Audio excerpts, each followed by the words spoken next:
There is a secret podcast hidden inside of a podcast. This podcast doesn't talk about film, movies, or cinema. It's actually about lying, cheating, fighting, and killing. Those who listen are recruited into a secret paramilitary academy. Some call them seductresses, some call them spies. Fools call them innocent. Everyone else calls it, "Hey, did you see this one?"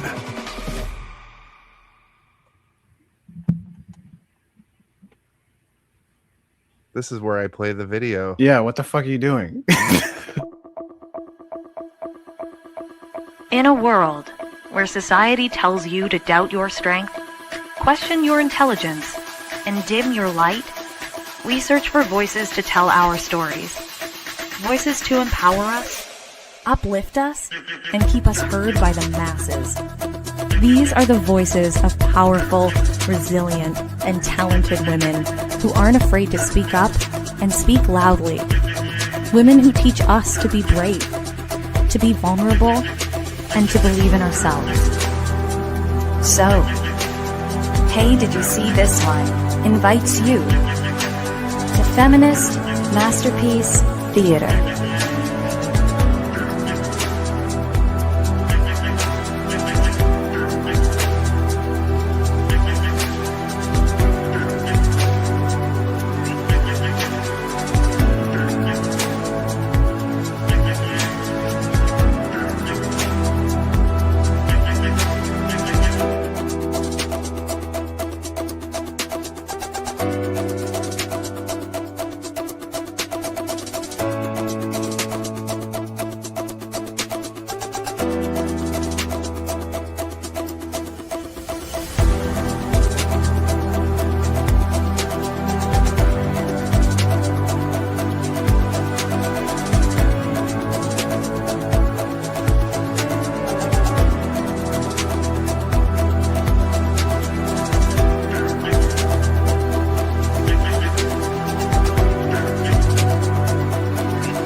Hi, everybody. Hello, Welcome to the show.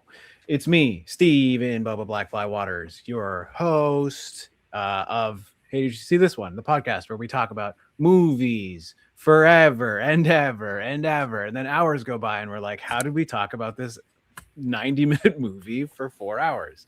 Well, you'll find out if you watch the whole thing. Today, obviously, I'm joined by my co-host, Jason R. Phillips, with a bunch of dots. Oh, there he goes. He's ruined everything.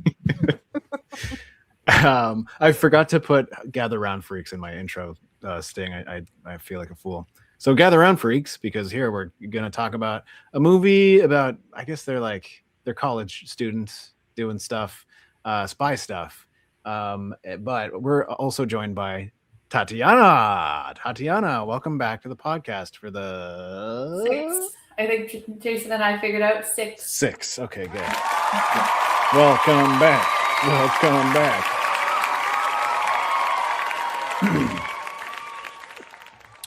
So this was your choice. We gave you a list of movies, and this was the movie that you decided to choose, which is, of course, the movie D.E.B.S.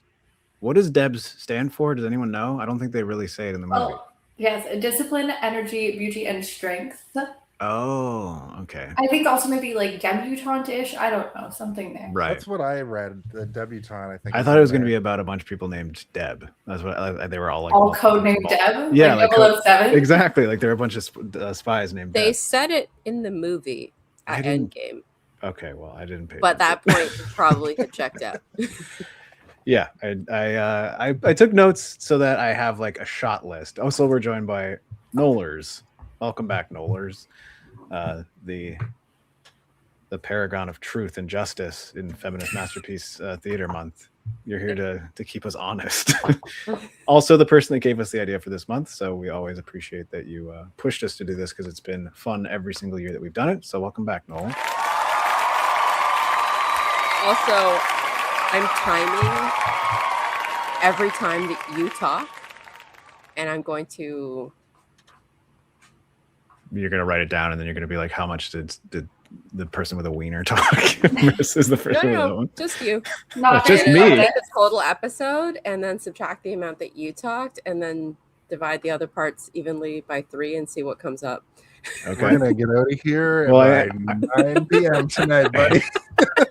I mean, I do have to go through the movie with us, but yeah. Anyway, we're doing D.E.B.S, so I guess Oh, don't leave. Zolia Gomez 5943. We just started. We're doing the intro.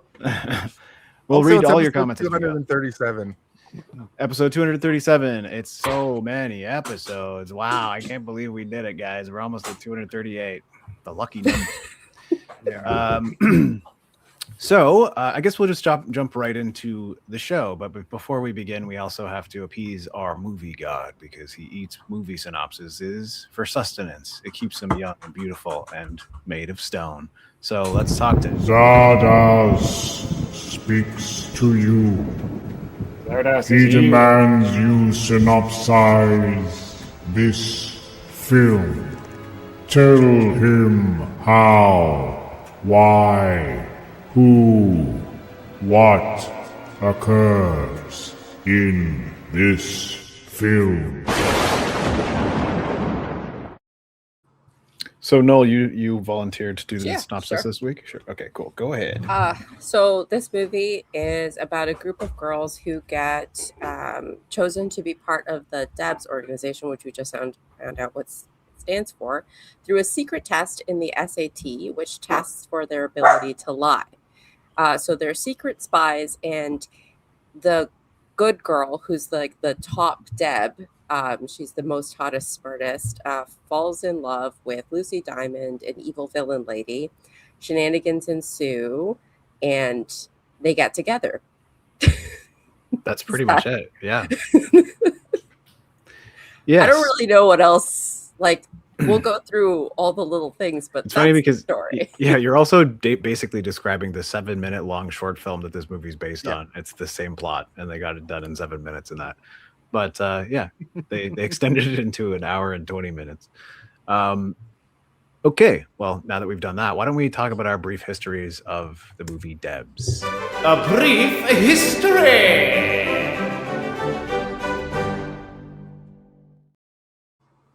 So this is the part of the movie where we just talk a little bit about well, the first time we watched this movie, or what this movie means to us, or the impact it had in our lives, if any. Tatiana, why don't we start with you, since this is your choice? Okay, yes, awesome. I cannot remember the first time I watched this movie, or when I guess it was. It was probably around 2004, 2005 when it came out, and you could get like a slightly illegal version of a DVD. Quarantine was Right. all the rage in 2004. Yes, and my brother and I watched it, and we kept watching it. And I think for both of our little like figuring out by brains, it was just very fun for us. And maybe we should have known, because we both watched this, I want to say, until like the DVD broke. So long history. I didn't even know that was possible. All right, well, Noel, why don't you go next? Yeah, so I knew about this movie because there was an episode in like 2019 of one of my favorite feminist podcasts that did it. But I never got around to watching it. So when Jason approached me with the list for Feminist Masterpiece Month, this was on my like top, like, I think it was the first one that I said, like, oh my God, yes, D.E.B.S. So it was great that Tatiana had picked it. But I mean, I watched it for the first time last week, and I enjoyed it greatly. All right, Jason. Do you know what's weird? I was saying this to you guys before we started. I think I've seen this movie. I think I watched it back in 2004, but it must have been purged from my brain. Except, it might have been on TikTok or something. But them coming down from the ceiling on those chairs, like, is burned in my brain for whatever reason. But as far as like watching it and retaining it and analyzing it, I did that this week. I was able to get through it in one sitting instead of like having to watch it over multiple days, which sometimes happens with my schedule. I know that's a no to Steve. Don't do I'm that. okay with it now that you have a a child to take care of. You've been doing this for 5 years. For 5 years. Yeah. But the child it was just born. Yeah. It was a pretty easy watch. It was also easy to watch in the in like the family room at the hospital compared to last week when I was watching The Substance and being like, uh-oh, don't let anybody see. But it's I In the maternity ward, just watching The Substance. Oh my god. I didn't care for this movie. I'll just right off the bat. However, I am excited to talk about it because I don't think this movie is for a cis male necessarily. I think that it's a very LGBTQ plus film, and it's also, I could see Tat in 2004, the age that you would have been. It's kind of probably directed more at teenage girls. Yeah, I would have been 11. So Pre-teen girls. That's more or less when you start figuring things out. I mean, that's what I did. That's what I did, at least. Hey, it's Lord Inquisitor Dunn 336. Hello, Lord Inquisitor. Welcome. He's one of our Discord members, or not members. He's part of our team for the Three-Eyed Theorist and theorist in general. He's a theory man. The human flock cam is watching us. Oh my god! Thank you for watching all those eyeballs. He's one of those biblically accurate angels.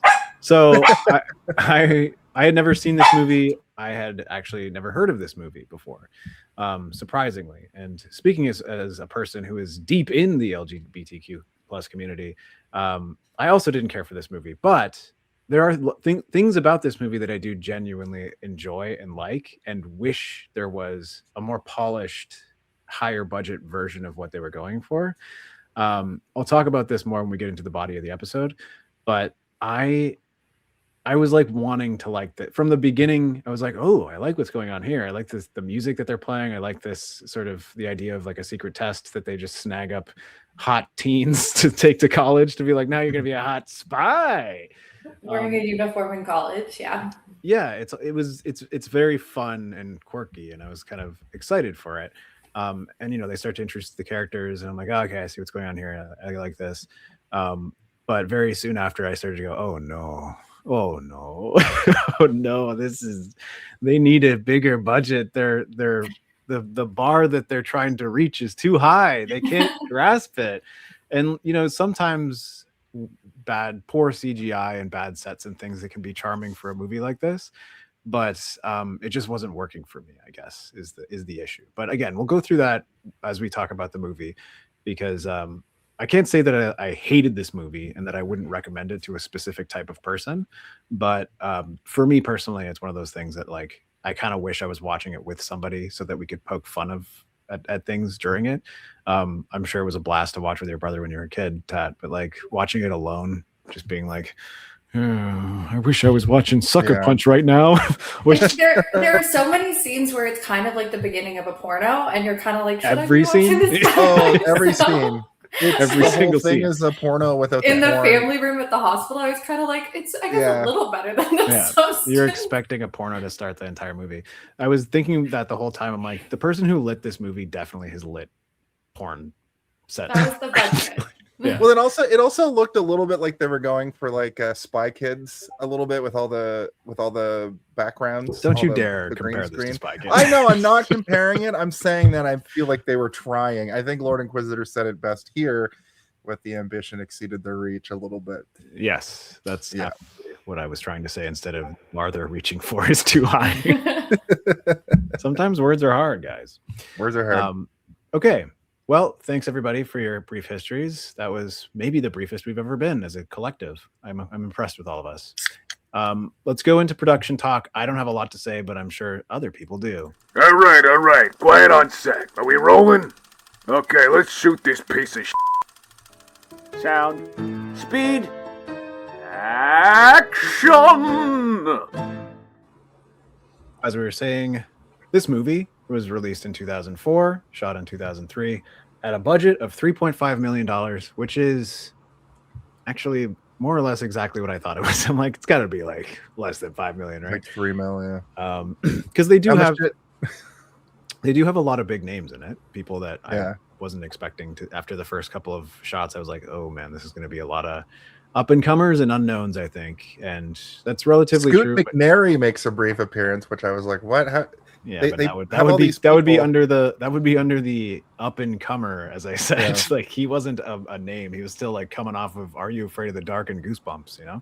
Also, Dexter's sister is the person running down the hallway screaming at one point in the movie from the show Dexter, and I was referring more to Michael Clark Duncan and Holland Taylor. Like those two people are established actors. They probably didn't make a ton from this movie, but it was surprising to see them. I do love Michael Clark Duncan in almost everything he's ever been in. So it was nice to see him, but he was just a guy to be like, I'm Mr. Exposition. And I was like, okay, good. Thank you, Michael. Or was it Mr. P? Mr. P. Mr. Phipps or something? I can't remember. Something like that, yeah. And then, yeah, the rest are people that are of varying quality that are either household names now or not, and that's fine. I think what you mean by it is like, or to say is like heiresses, because I think 2 out of the 4 of them come from very, very rich family. Devon Aoki. And Sara. Devon Aoki comes from a rich family. No fucking way. She's Miss Benihana. Yeah, exactly. The girl that plays Amy, Sarah Forster. I think her dad is like big and huge in movies or something. Janet is Kid Rock's sister. And Janet is also the only person who's in both the short film as well as the movie playing the same character. Yeah. She's really good at it. Shout out Jordana Brewster for being part of the family. She's Mia Toretto in the Fast series. Max, though, is also, she was in If Beale Street Could Talk. Meagan Good, yeah. Yeah, she's also a name. I think in 2004, these people might not have been names, but they've been kind of around.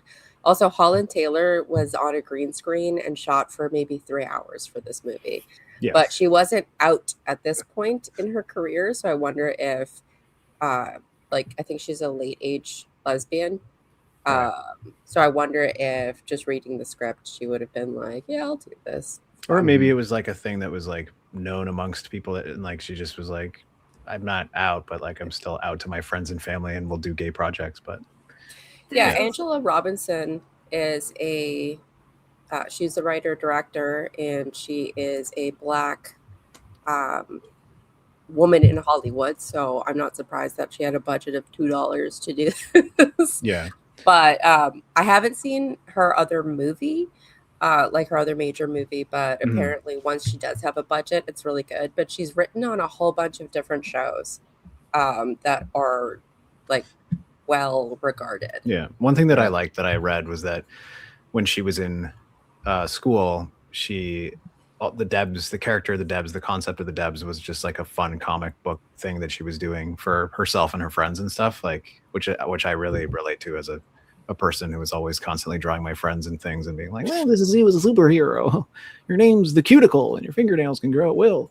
A little fact about her is that the D.E.B.S movie started as the indie short that we talked about with a $20,000 grant, and then she was able to turn it into a movie. What I kind of got the feeling about the short and the movie is it feels like it's more of a treatment for a TV show, and I think this would have worked well as like a fun comedy spoof on like a Charlie's Angel or like a James Bond as like a 10-episode series that you would probably watch on something like Showcase. Well, it was probably because she made cable. She made these comic books that I was talking about, and like she probably had a bunch of little adventures, but the crux of it was probably the idea of like she's in love with the supervillain, and constantly the supervillain is only doing all these dastardly deeds in order to make out with the head spy, which is like a fun idea. I like that a lot. Actually, like when I watched the short, I was like, this is great. This would be a good, like if they did a 7-minute weekly thing on like Adult Swim or something, like this could really hit if they had enough time to develop these characters. I just don't think that it works as well as a full feature-length movie. Often these things don't, right? Like comedy, even the editing in the short is so well done, where it's like they don't even give you a chance to breathe on like the punchline. Sometimes it just like immediately like does like a crazy swish pan to another sequence, and it's the comedic timing is really well done, where you can't really do that in a feature length because you have to have a long scene that gives you enough exposition to move on to the next point. So stuff like the sweater joke. And did everybody watch the short, or am I the only? Okay. There's like this sweater joke that's happening throughout the entirety, where Janet is like, "Is that my sweater?" And like the whole time the other person's ignoring her, being like, "No, I gave it back to you." And then she just like ignores her, and like it's like this funny sweater joke that goes through the entirety of the short. And they tried to do something similar in this movie, but it just wasn't. It doesn't land as hard when you can't do that snappy sort of cutting, right? But again, there are some bits of this that I do think work. But the one thing that I did want to say is that the short, it was seen by the head of Screen Gems, which is the company that produced the movie, and basically the CEO was like, "I like this. I'm going to give you money to make a feature-length film, but I'm only going to give you $3.5 million," which, as you were saying, Noel, like, you're not surprising that he gave her like a tiny little, here's a coin purse, do what you can. But it seems like they also softened it for wider audiences, because the short's very adult and pretty graphic, and they're swearing, and like someone put a sex scene into it, and this doesn't have any of that like same adult charm. It feels like I was saying, like it feels more directed at teenagers instead of being kind of, elevated. It's not trying to be sorry, go ahead. I was just gonna say, I think it's PG, right? Like it was rated PG, maybe. I believe so, yeah. They don't swear. They say shit like 3 times and that's it. Yeah, PG-13. It vibes like a Disney Channel original movie. Yeah. Like that same kind of structure and level of acting and silliness. Story. Yes, exactly.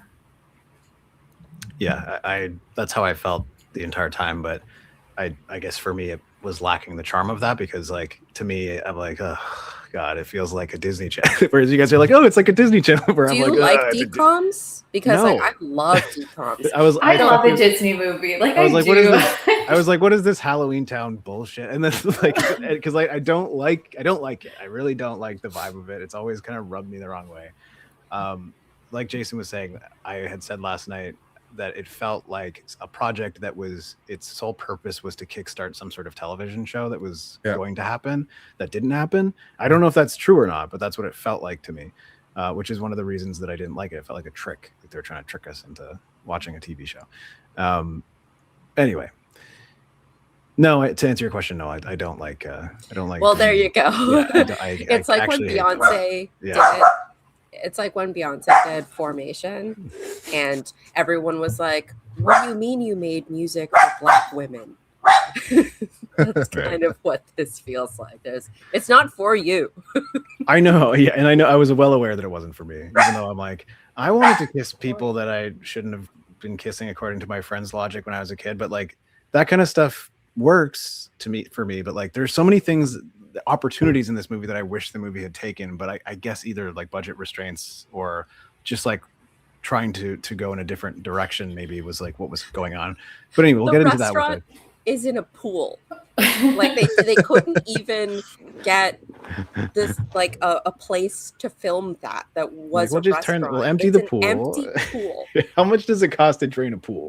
You just find one drained. This was like a school that had closed. Like you can see on the wall like the depth. And, yeah. No, it's but crazy.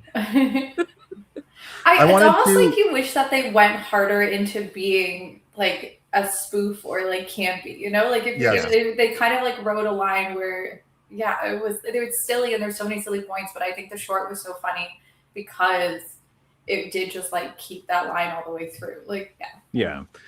I wanted to I think that Jimmy Simpson was a standout in this movie, and if everybody had the same energy as him, like he puts his all into everything he's in, and I don't think it's possible for everyone to have his energy. No, that's right. But if everybody else like showed up to the movie, then I think that it could have been a better thing. I just find the people like Devon Aoki is not like, her gimmick is funny, but she's not a great actor. There was like one moment where I laughed out hard, like at what she was, which is when her I don't know what they are, like swing is coming down and she's shooting and she just has a cigarette and she's like, I'm like, okay, that's a good visual. I like that. That's fun.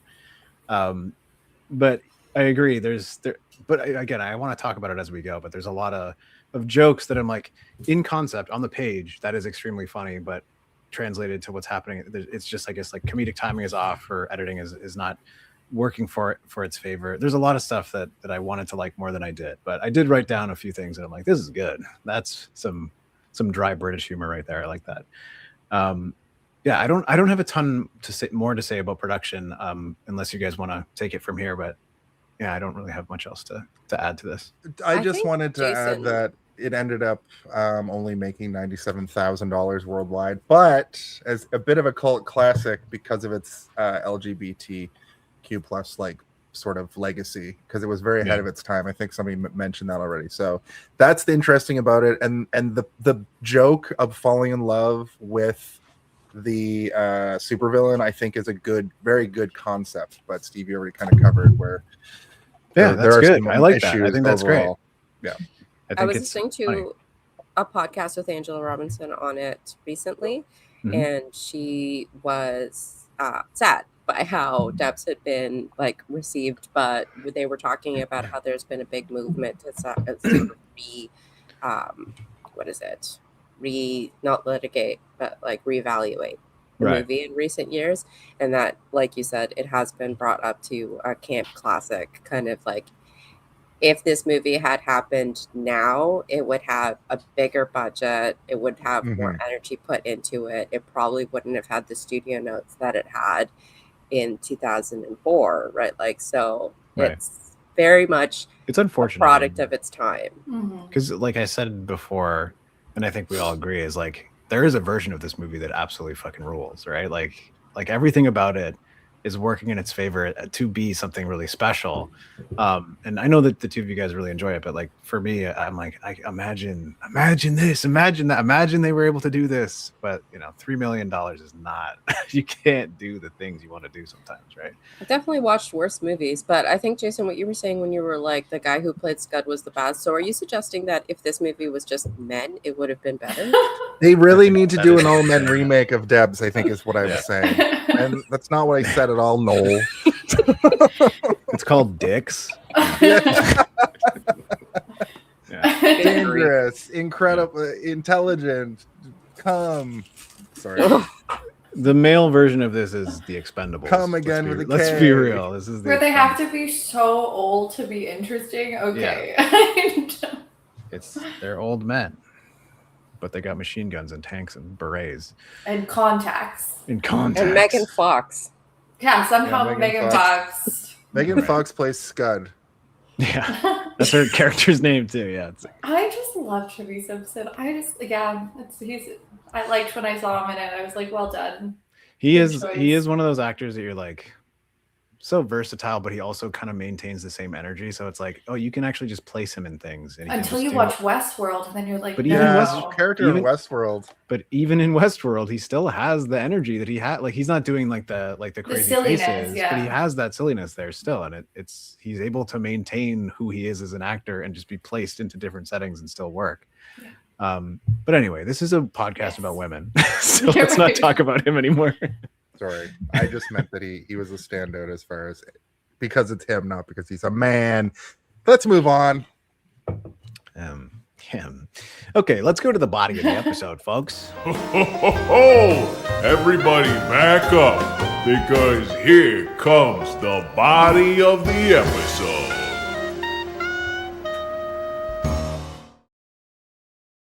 All right, we've reached the point of the podcast where we now discuss the film at large.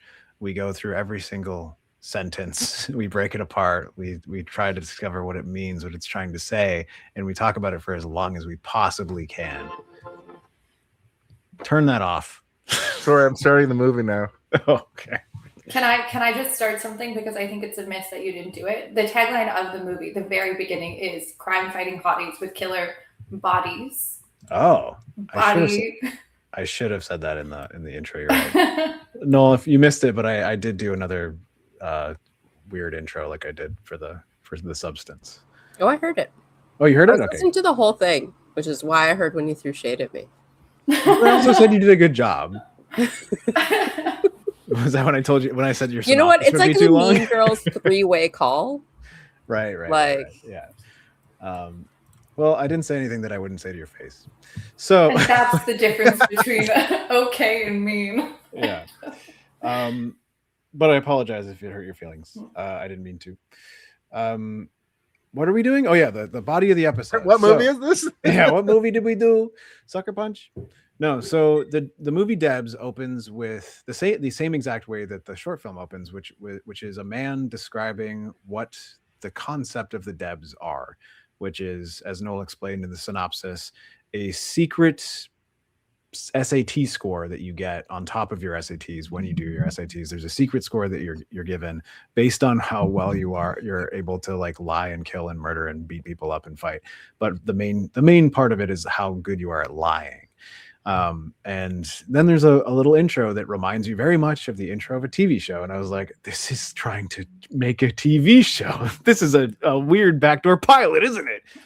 I don't like what they're doing, but it's funny. It just shows like a bunch of their other adventures, I guess, like them wearing like disguises and a bunch of other people, being offered positions within this secret organization that is a secret college that basically brings you in if you're hot, smart, good at lying, and good at fighting. And there's a bunch of stuff that it says. It lists like a bunch of things that are basically just James Bond's resume. And then secret spies. Yeah.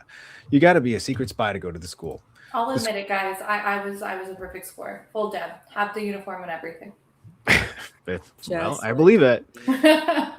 And then it cuts I like to imagine this college is across the street from the college in Cabin in the Woods. Right. This uniform was my high school uniform, though. Like, that is my high school uniform colors. It's triggering in a way, but good grief. Yeah. I think the school is actually across from Homeland Security. I guess because that's what his boyfriend's from. He had his little hat. But yeah, I mean, like, this movie is sort of like a cross between Charlie's Angels, Clueless, The Kingsman, and James Bond. It's like all sort of wrapped up in just sort of go ahead, Noel. What do you need to say? It's actually like Legally Blonde and Fast and Furious, 1 through 6 minus 3 in one movie. I was watching this and being like, this is Fast and Furious and Legally Blonde. What's so funny? There's quite a few people, or maybe it's just 2 people from Legally Blonde, like the movie, in this movie too. And Fast and Furious. Nanochka. Were you just saying that because people from those things are in this thing? No. If you look at Brian and like Dominic's like relationship and turned it into like not him letting him get away at the end, but rather him like going away with him and kissing him in the end. Whoa! It's D.E.B.S. I have to admit something embarrassing, folks. I have only watched the first 2 Fast and the Furious movies. I've never seen any of the other ones. Steven, if you try again now, you'll find yourself sucked into this vortex and be like, what's happened to me, as you watch them fly in space in a car. So I watched next week. I show up. I'm like, it's all about family. It's all about family. I won't show them, but obviously I have an entire collection of Fast and Furious die-cast cars, including you've shown them before on this podcast. I won't show them this time. Okay. But they're up there right next to my degree. Well, maybe the we'll, important things. Yeah. I mean, that's where you have to put your degree, so people aren't like, "Whoa, what the fuck is?" Oh, okay, it's all fine. It balances out. So, yeah, the movie TV intro thing goes into the sorority home where the D.E.B.S are being awoken by Michael Clark Duncan yelling through television screens and holograms for them to wake up. How much would you pay for that alarm clock? Michael Clark Duncan waking me up every day? Oh, man. But it would have to be like a gentle push on the shoulder being like, Steve, I made scrambled eggs. I'm like, thanks, Michael. And then he carries me to the living room. So it sounds like fantastic things today. Yeah, it sounds like you want to be his boyfriend, not like him. I didn't say I didn't want to be. Yeah, it wasn't clear. Like a sleepover from Shenanigans. He seems like a very strong, nice man. And R.I.P. I miss Michael Clark Duncan. It's a shame that his last film was The Island by Michael Bay. Actually, that movie's not that bad. We should do that on this show one day. Let's see. All the while, Amy, the head or I guess like the main character of the movie. She's technically not the captain, right? She becomes captain partway through the movie. She's like second in command. She's perfect score. They call her perfect score because she got a perfect score on her D.E.B. test or whatever it's called to get into D.E.B. school. The SATs. Yeah. And she is being constantly pestered by her phone ringing because her boyfriend Bobby keeps phoning her. They're not ex yet, is it? Ex-boyfriend. Oh, he's already ex. Okay, I thought they broke up when they were doing their Cirque du Soleil spy job or whatever. I think that's when she like hammers it in, but I do think they broke it that's up. like the nail in the coffin kind of breakup thing. Okay, that was the Wayne's World like get the net. We broke up 6 months ago moment on that hanging things. Sorry, Steve, you would do this to me, and I want to keep this above board, but Michael Clark Duncan did like 40 things after the island. Okay. I was mostly joking. I know. Now you get it. Now you get why I just say things sometimes. Trying to be funny. No, but you say them with conviction like you believe them. I was just saying. I'm joking. Anyway. Absolute comedy. Yeah, hilarious. He probably filmed them all at the same time as the island. On the island. Yeah. On the island. On green screen, just like he filmed this movie. Every single scene of his. Yeah, because he was on set for 4 hours. Yeah. Max. I mean, they got Michael Clark. That's a big get. So yeah, Michael Clark Duncan keeps yelling at them. We get a little bit of character development from each of these characters as it's going through the house. What's her name? The French one is she's got a boy in her bed. Dominique has her boy in her bed. Fantastic French accent from Devon Aoki. It is good. Does it make me feet? Yeah, it's better than the one in the short because she just drops it immediately. Is what it sounded. The one in the short, she's going like this the whole time. Oh, yeah. Because she has a cigarette in her mouth the entire short. How are you supposed to do that? I will give Devon Aoki credit. Her accent in this movie is better than Academy Award-winning actress Anna Paquin's is in the first X-Men movie. Okay. So when she's trying to have like the Louisiana, and then it just like stops and comes back. I didn't even know she was trying to do that in the first X-Men. That happened. Oh, yeah. Jeez. That's how good it was. I thought she was just doing like a southern accent. Anyway, yeah, I agree. I think it's on par with like Frenchie, the character who's named after his accent in The Boys. Like it sounds very similar. I mean, it sounds like, isn't he actually French? Like, that's his real accent. I don't know. Actually, he talks like he's actually Israeli. Well, but he has a French accent because I think he lived in France for a long time. Is that not real? I think so. I met him once at a bar.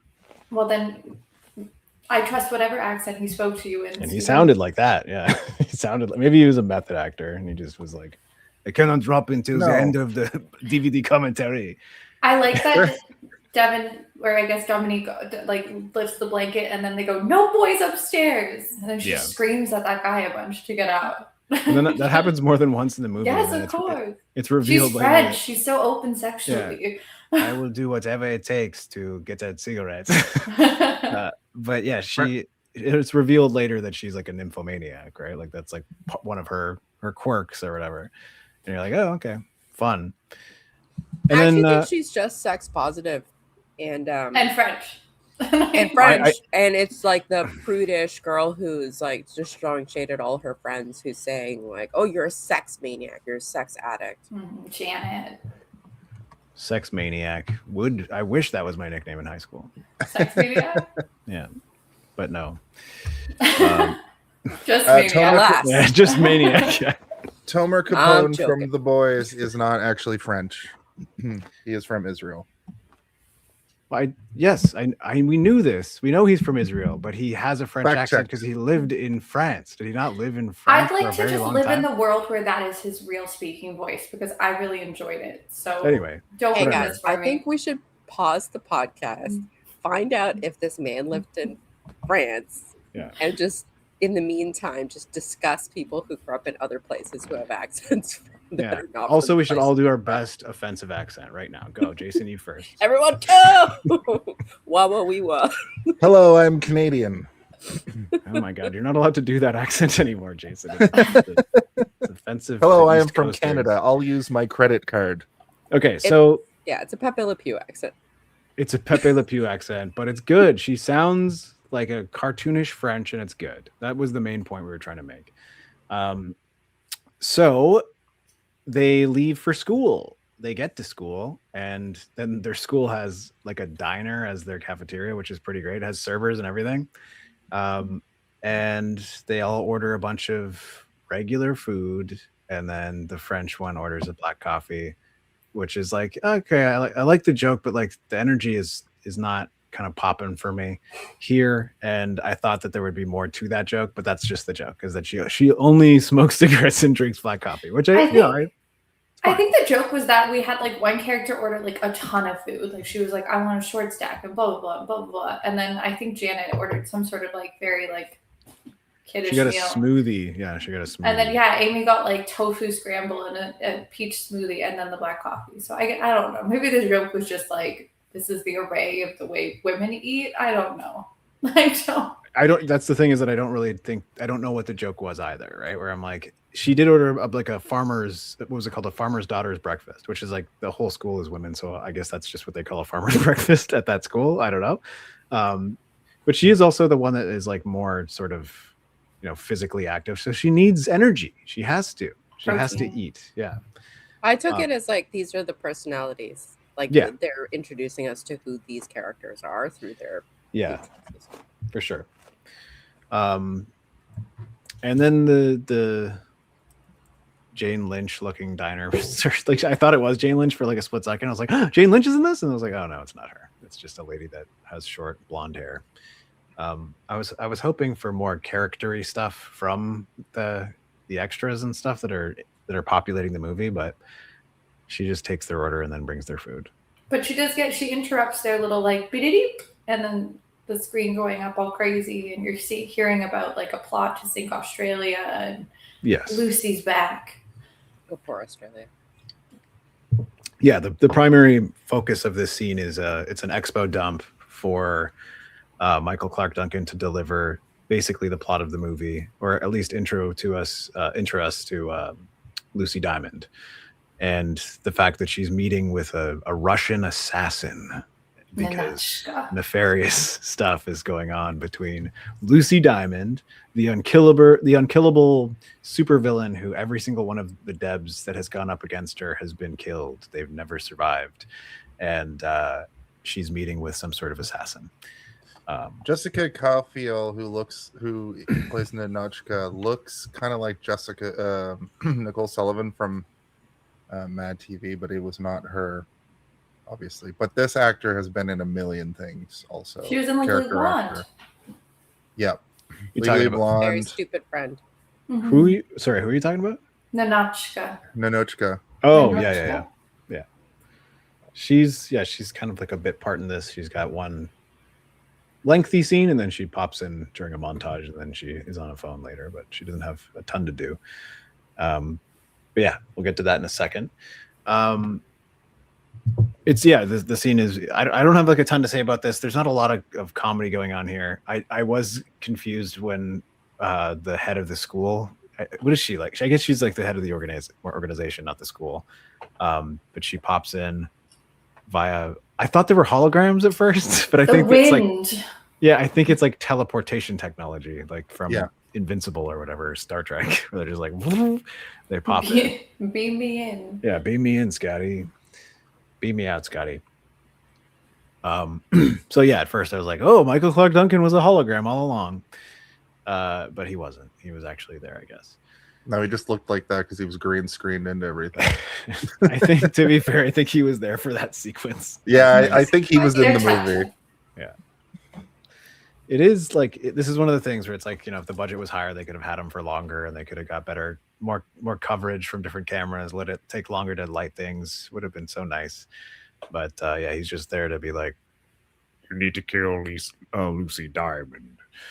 And that's basically the order that they're given.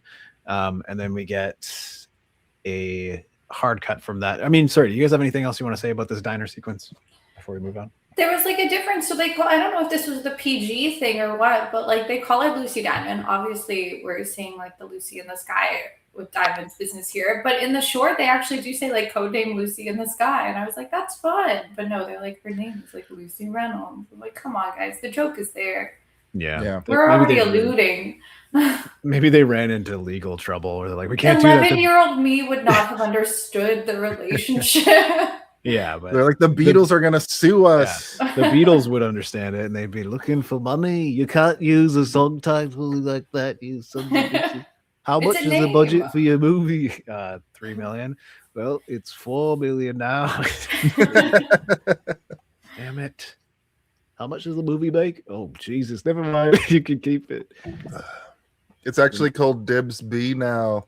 The movie B stands for Beatles. $100,000. I don't. The Beatles should chill out.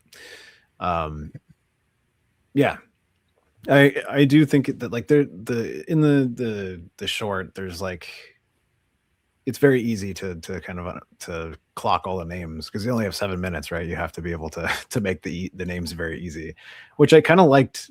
In this movie, everyone just had sort of like a 1-syllable name for the most part. Where you're like, oh yeah, okay, I got this. I'm able to retain the very simple names quite easily. Always good for me. Always good for me. You're traditionally not a person that remembers names of people in movies. No, not unless they say it a lot, or if it's a cool name, or like if it's just regular names, I'm like, I don't know, Fuzzy Face. You mean Seth Rogen's character? Yeah, that's I call him Fuzzy Face. Steven gets to the end of the Furiosa movie, and he's like, "Wait, what was her name again?" Her name was Mad Max, right? Yeah. I liked the very prominent ketchup bottle in the middle. I honestly thought that maybe there would be something funny said on it, so I did pause and look, but no. Yeah, that was a thing that I was doing a lot in this movie because my mind was wandering quite a bit, so I kept looking around at other things. Do you guys know what kind of warehouse they were in? I do. It feels like a movie that could have a lot of stuff like that.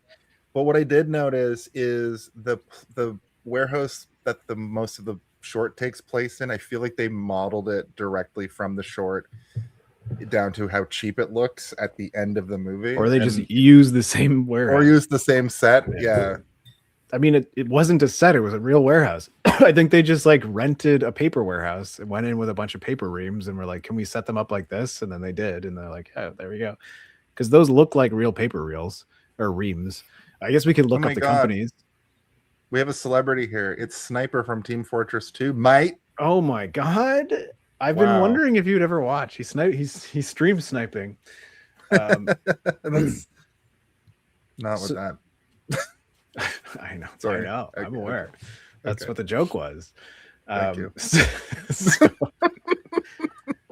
So I guess we'll move over to the next scene, which is LDHQ, Lucy Diamond's HQ, which she has a sign that says like a good Deb is a bad Deb. I think it's a dead Deb. Dead Deb. Yeah, good Deb is a dead Deb. That's right. There we go. Yeah. I thought that the movie was going to have like a reveal that she used to be a Deb. She's Me too. Like, I dropped out of Deb school and became a villain. But then we see a montage later where she's trying to become a Deb. She's trying to take the SAT. Then we get some more expo from another male character, Scud. Scud tells us that she, they set it up, which is like a funny thing where they set it up like it's an actual arms deal or something. Like there's a meeting happening with the Russian and you got to go. And she's like, cancel it. And, it's revealed that it's a date. They're supposed to go on a date and she hasn't gone on a date in 2 years. And she just like can't find the right person. And she fakes food poisoning when she goes on dates. How do you guys feel about this sequence of events here? I liked how they set it up. I thought it was very funny. Like, you're like, yes, they're doing this crazy deal, or she's like hiring this assassin for some sort of nefarious means. And then it's just like her friend trying to set her up with this girl that he thinks like would be good for like that they might. I don't know. Why do people set people up for blind dates? I was delighted. Yeah, it was funny. Plus, I don't know. I liked all her excuses. And also it made me think being like, oh, was her ex from Australia? Is that why she was like fucking sink Australia? I hate it. Yeah, I didn't consider that. That's funny, yeah.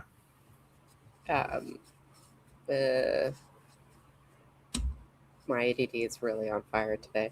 No, I like it's not what I expect. Like one of the things that you two do all the time is like you're trying to like you when I watch a movie, I really do let it happen to me like I'm a child. Like if I see, there was this one guy, this amazing movie guy, he wrote a bunch of books anyway. He was saying that when he was a child, Leonard Maltin.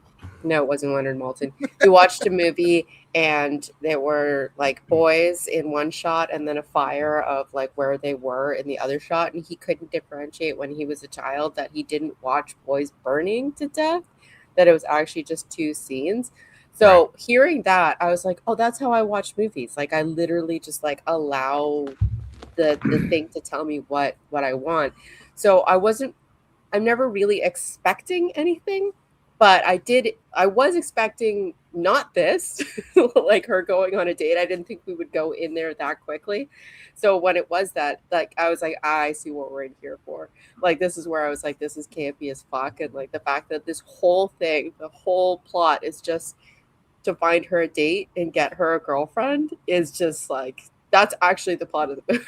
Open your heart to love. Yes. Also, like the fact that you went through the scene at the diner where they're like, she's been in Reykjavik for reasons we don't understand. And then you go here and like, she actually just like went to Reykjavik to be alone and like heal post breakup. I was like, that's funny.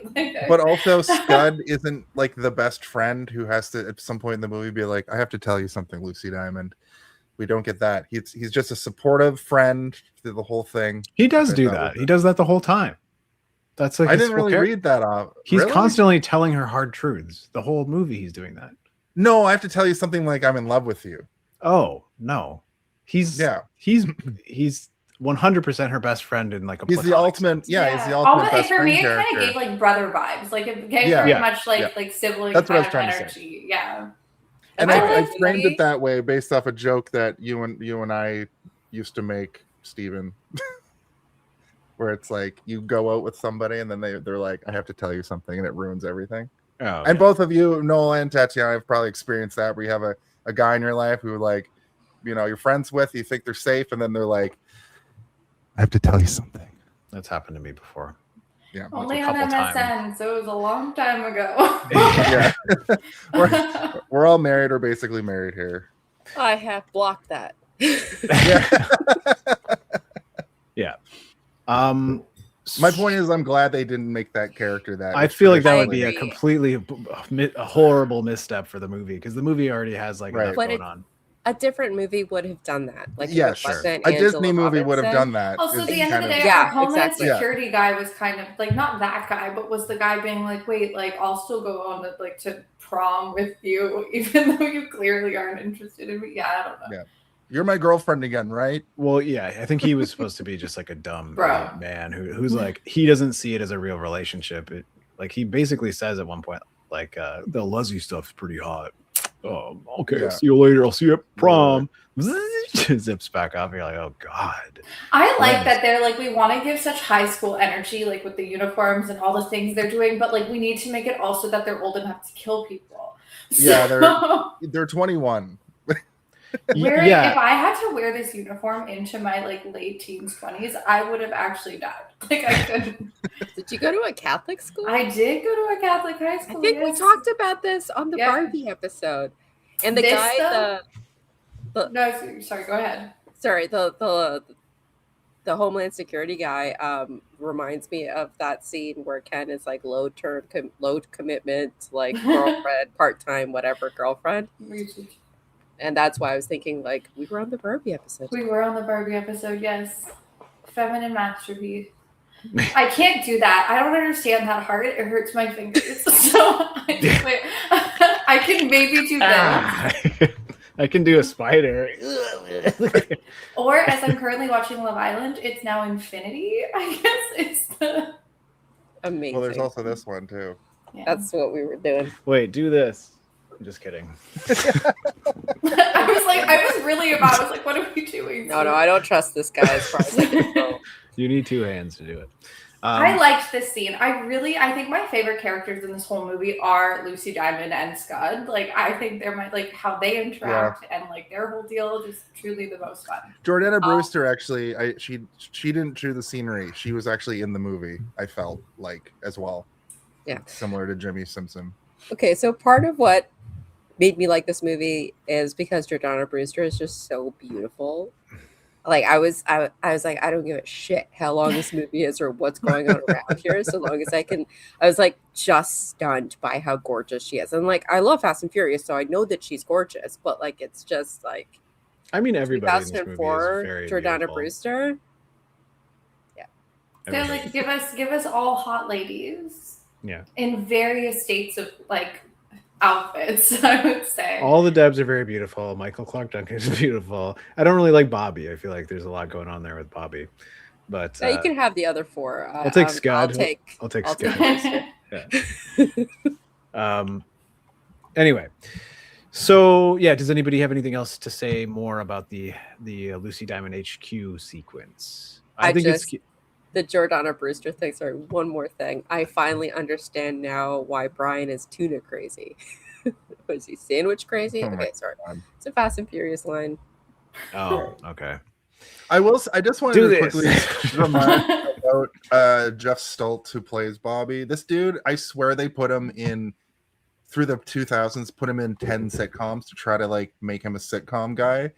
And he fell on his face every single time because his chin might be too chiseled. Like they might have relied on his chin.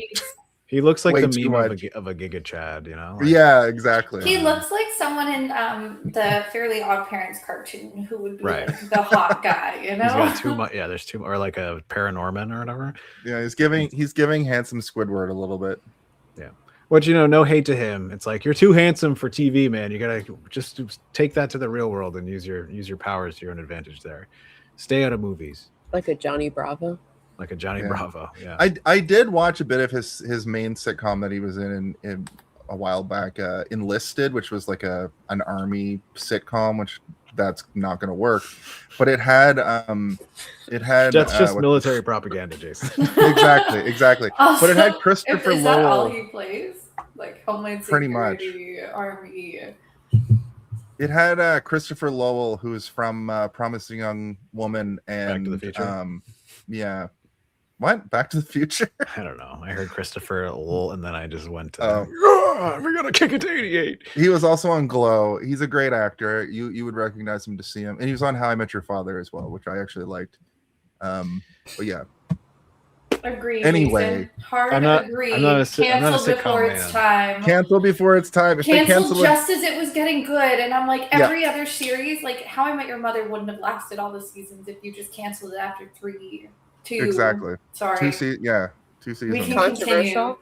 Just I don't the like accolade. How I Met Your Mother. It's worse I watching don't find it now. that controversial at all. Oh, it doesn't hold up. it does But not at hold up. during its era, How I Met Your Mother Oh, was the I didn't show. like it then, but then I also was like the first person who didn't like Elon Musk on the planet, so I'm usually right about these things. Okay. It was the first show that I watched because I liked a boy, and honestly, I feel like an idiot about it now. So you can never watch That's it a fair again. reason to watch it, though. Like Trying to go back and I loved New Girl when it was on, and trying to go back and rewatch New Girl, forget about it. No, that's a different opinion. My here. sister was really trying to get me to watch New Girl, and I was like, I don't like this. I don't like this You're at all. stupid. Yeah. Sorry, Steven. Zoe Deschanel, I'm Is allergic New Girl to her. a comfort watch for you, Tatiana? So is it Yes, one that and you I run in your am house? essentially dating Nick Miller, so I just Okay. think it's good. I love that for you guys. I do. I don't mean that as an insult. I mean that's great. I'm gonna tell Scott. Good grief. The next scene is one of my favorites, so I will let Steven continue. All right, the next scene is the date. Dun, dun, dun, dun, dun. Actually, I should do this. The date. So cute. They are suspended from the ceiling by swings, little spy swings, and it's almost like they're in like a circus. Oh yeah, you've got the image right there behind you. And they're I love it so much when they just go They just like give them and then privacy. right back. With it does the feel little like sound a thing, like listening in on their conversation. Kind of like it's like it's the stupidest setup in the world because they're watching the restaurant below, like they're in the pool. They're watching the restaurant below, and there's nothing in the way. Like if you look up, It's just them. There's no rafters. There's no anything else. fact, It's literally just them hanging on the during this top scene. of- I think this might be a continuity error where she looks up. She's just talking, and Lucy Diamond looks up. And I'm like, is she not just looking directly at them right now? Maybe not. She's looking at the server. Yeah. So, We just She doesn't know. suspend your disbelief like those chairs are suspended. What Yeah. is that a reference to like Mission Impossible? Like, is that supposed to be kind of what is it? also, the cloud of smoke around Devon Aoki. Like, Yeah. I just think it's like one of those things like, okay, well, they're watching, let's put it on swings. And just the sight gag of moving them around. Like, This is probably the I could easier. see that coming from just like, let's have a sight gag where they just. Yeah, I think that like when they envisioned this, they probably envisioned it being Mission Impossible, where they're all like they're hanging in there having a conversation, because like that is a funny thing for them to be hanging and having a conversation. But they realize like that's going to cost $200,000 to rig everybody up and have them doing that, and so they're like, okay, let's just have them on swings. And Also, like, just, like, it is funny because it's kind of a girly way to have conversations, right? To sit on and a they swing still and they talk have to these like somebody. pockets with like things in them, but also like you can see behind Noel, Devon Aoki is wearing high heel shoes. Yeah. Like they are here to spy in what can only be click clack. Like, Yeah. What is she even looking at? Because there's nothing that way. It's all down. I think she's looking at Devon Aoki. No, it's one of those like it's one of those. It's one of those things where you, the little like where you look at where you see photographs. the Paris and Yeah. like the Yeah, she's doing Oh, that. with this, yes. Yeah. Honestly, the swings killed me. I just think this is so funny. Like the fact that the boyfriend drops down and then they go away and then they come, like she's listening instead of listening to Lucy and the potential me, she's like, are they saying anything interesting? Like what's happening? And then he points around and you just see just so many other like organizations there to spy on this one woman. I'm like, this restaurant is the worst. Like, why would you choose this restaurant? But like, how many swings do they have? Like, is it just like if you look Unlimited? up, Yeah.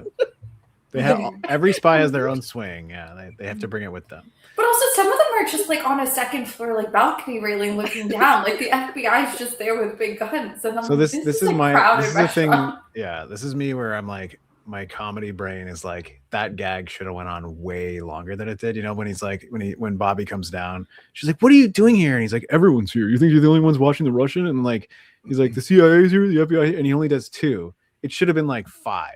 Like they should have kept. Yeah, there should have been people in the restaurant like reading a newspaper and stuff. Like it should have been with like a big hole, like 2 holes cut out. Yeah. It should have kept the campiness. Yeah, it should have kept going. It's one of those jokes that I'm like, not enough budget to hire that many people. yeah, but I mean, just reuse Have the same people. No, everything is green screen. Just reuse the same people. Just have them be in different spots and like doing different things. It's one of those jokes that I'm like, this could have been so much funnier than it is. Because in my brain, I'm like, oh, that's funny, but like it's not as funny. It could have kept going. You know? I think It could it's have been, also like Austin Powers level. when he pointed to like everybody, like they were all dudes. So the dads were like in their skirts. It's not the best, but in their skirts, the only ladies spying out here. Yeah.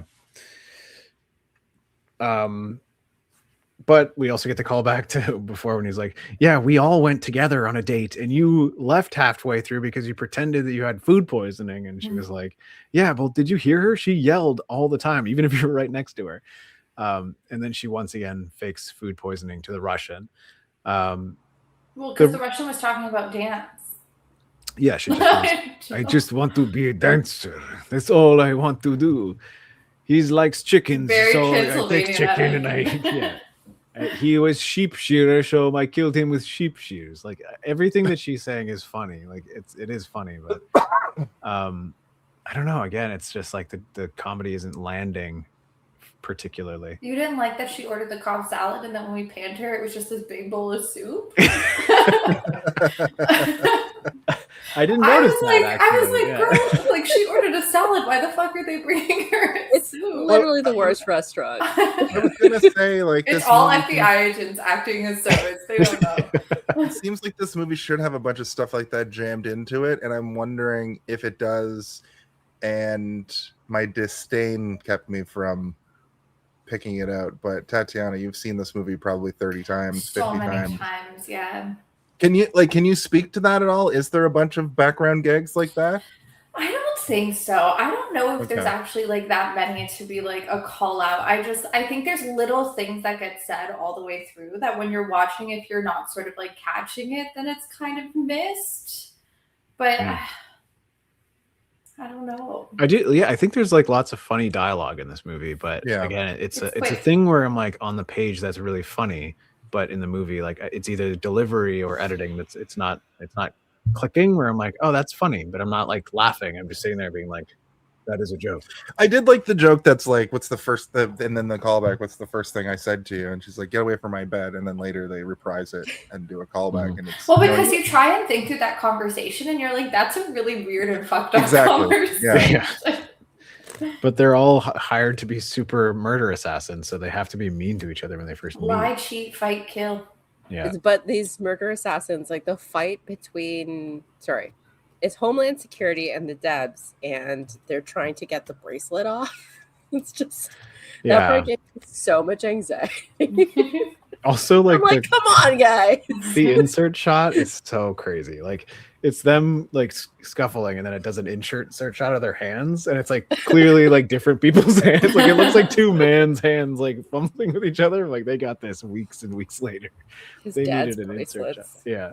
And then it falls, and you're like, why is the FBI giving you so many bracelets? Like, what is the FBI? This when they come down from the rafters after they're found and they come down, it reminded me a little bit of 300. Isn't Devon Aoki in 300 or not 300? Sin City. Sin City. Yeah, isn't she in that? She sure is. Yes. Yeah, when she's coming down with the Uzi. Also, when she just has they have like handguns She looks that good are with a gun. increasingly more ridiculous. But then she has an actual Uzi and a cigarette in her mouth. That's pretty cool. Honestly, my favorite is Max's gun, our captain, because it is the most enormous gun, and it has the with most a sight on enormous sight on it. And I mean, she never looks through the sight. Like at no point, she's always like fully like extended. Yeah, they all have different guns, and they're like all in various sizes. And I'm like, again, I think it goes to like The Breakfast, where it's trying to be like their She plays this character in Sin City. Oh, okay, yeah. I have the whole Sin City collection. They really tried to make Devon are you Aoki Noeling? You're Noeling right a now. little bit. They really tried to make they tried to make Devon Aoki a thing for a second, and like, what's the deal there? She was like, she's incredibly attractive. I'm good with just being a model. It's so much easier. Yeah, I guess that's fair. Yeah, I think that's what our friend Cam said in one of our chats. He was like, they tried to make her a thing for a second, but I think she just went back to doing runway stuff and being insanely rich. Comes from Steve Aoki is her brother, the famous DJ. Mr. Benihana has like 7 children. They're all like half siblings, and everyone's cousin half sister is also a model. Like the whole family chart is just it's a good stock. Beautiful people. They all have crazy face cards. And Steve Aoki can throw a cake at a person in the audience and hit them in the face every single time. And he's got a couple banger songs. So okay, but he's got 2 skills. His skill is He's got 3 skills: face card, cake card, and DJ card. Does he pick someone in the crowd and then throw and hit them, or is it just like a?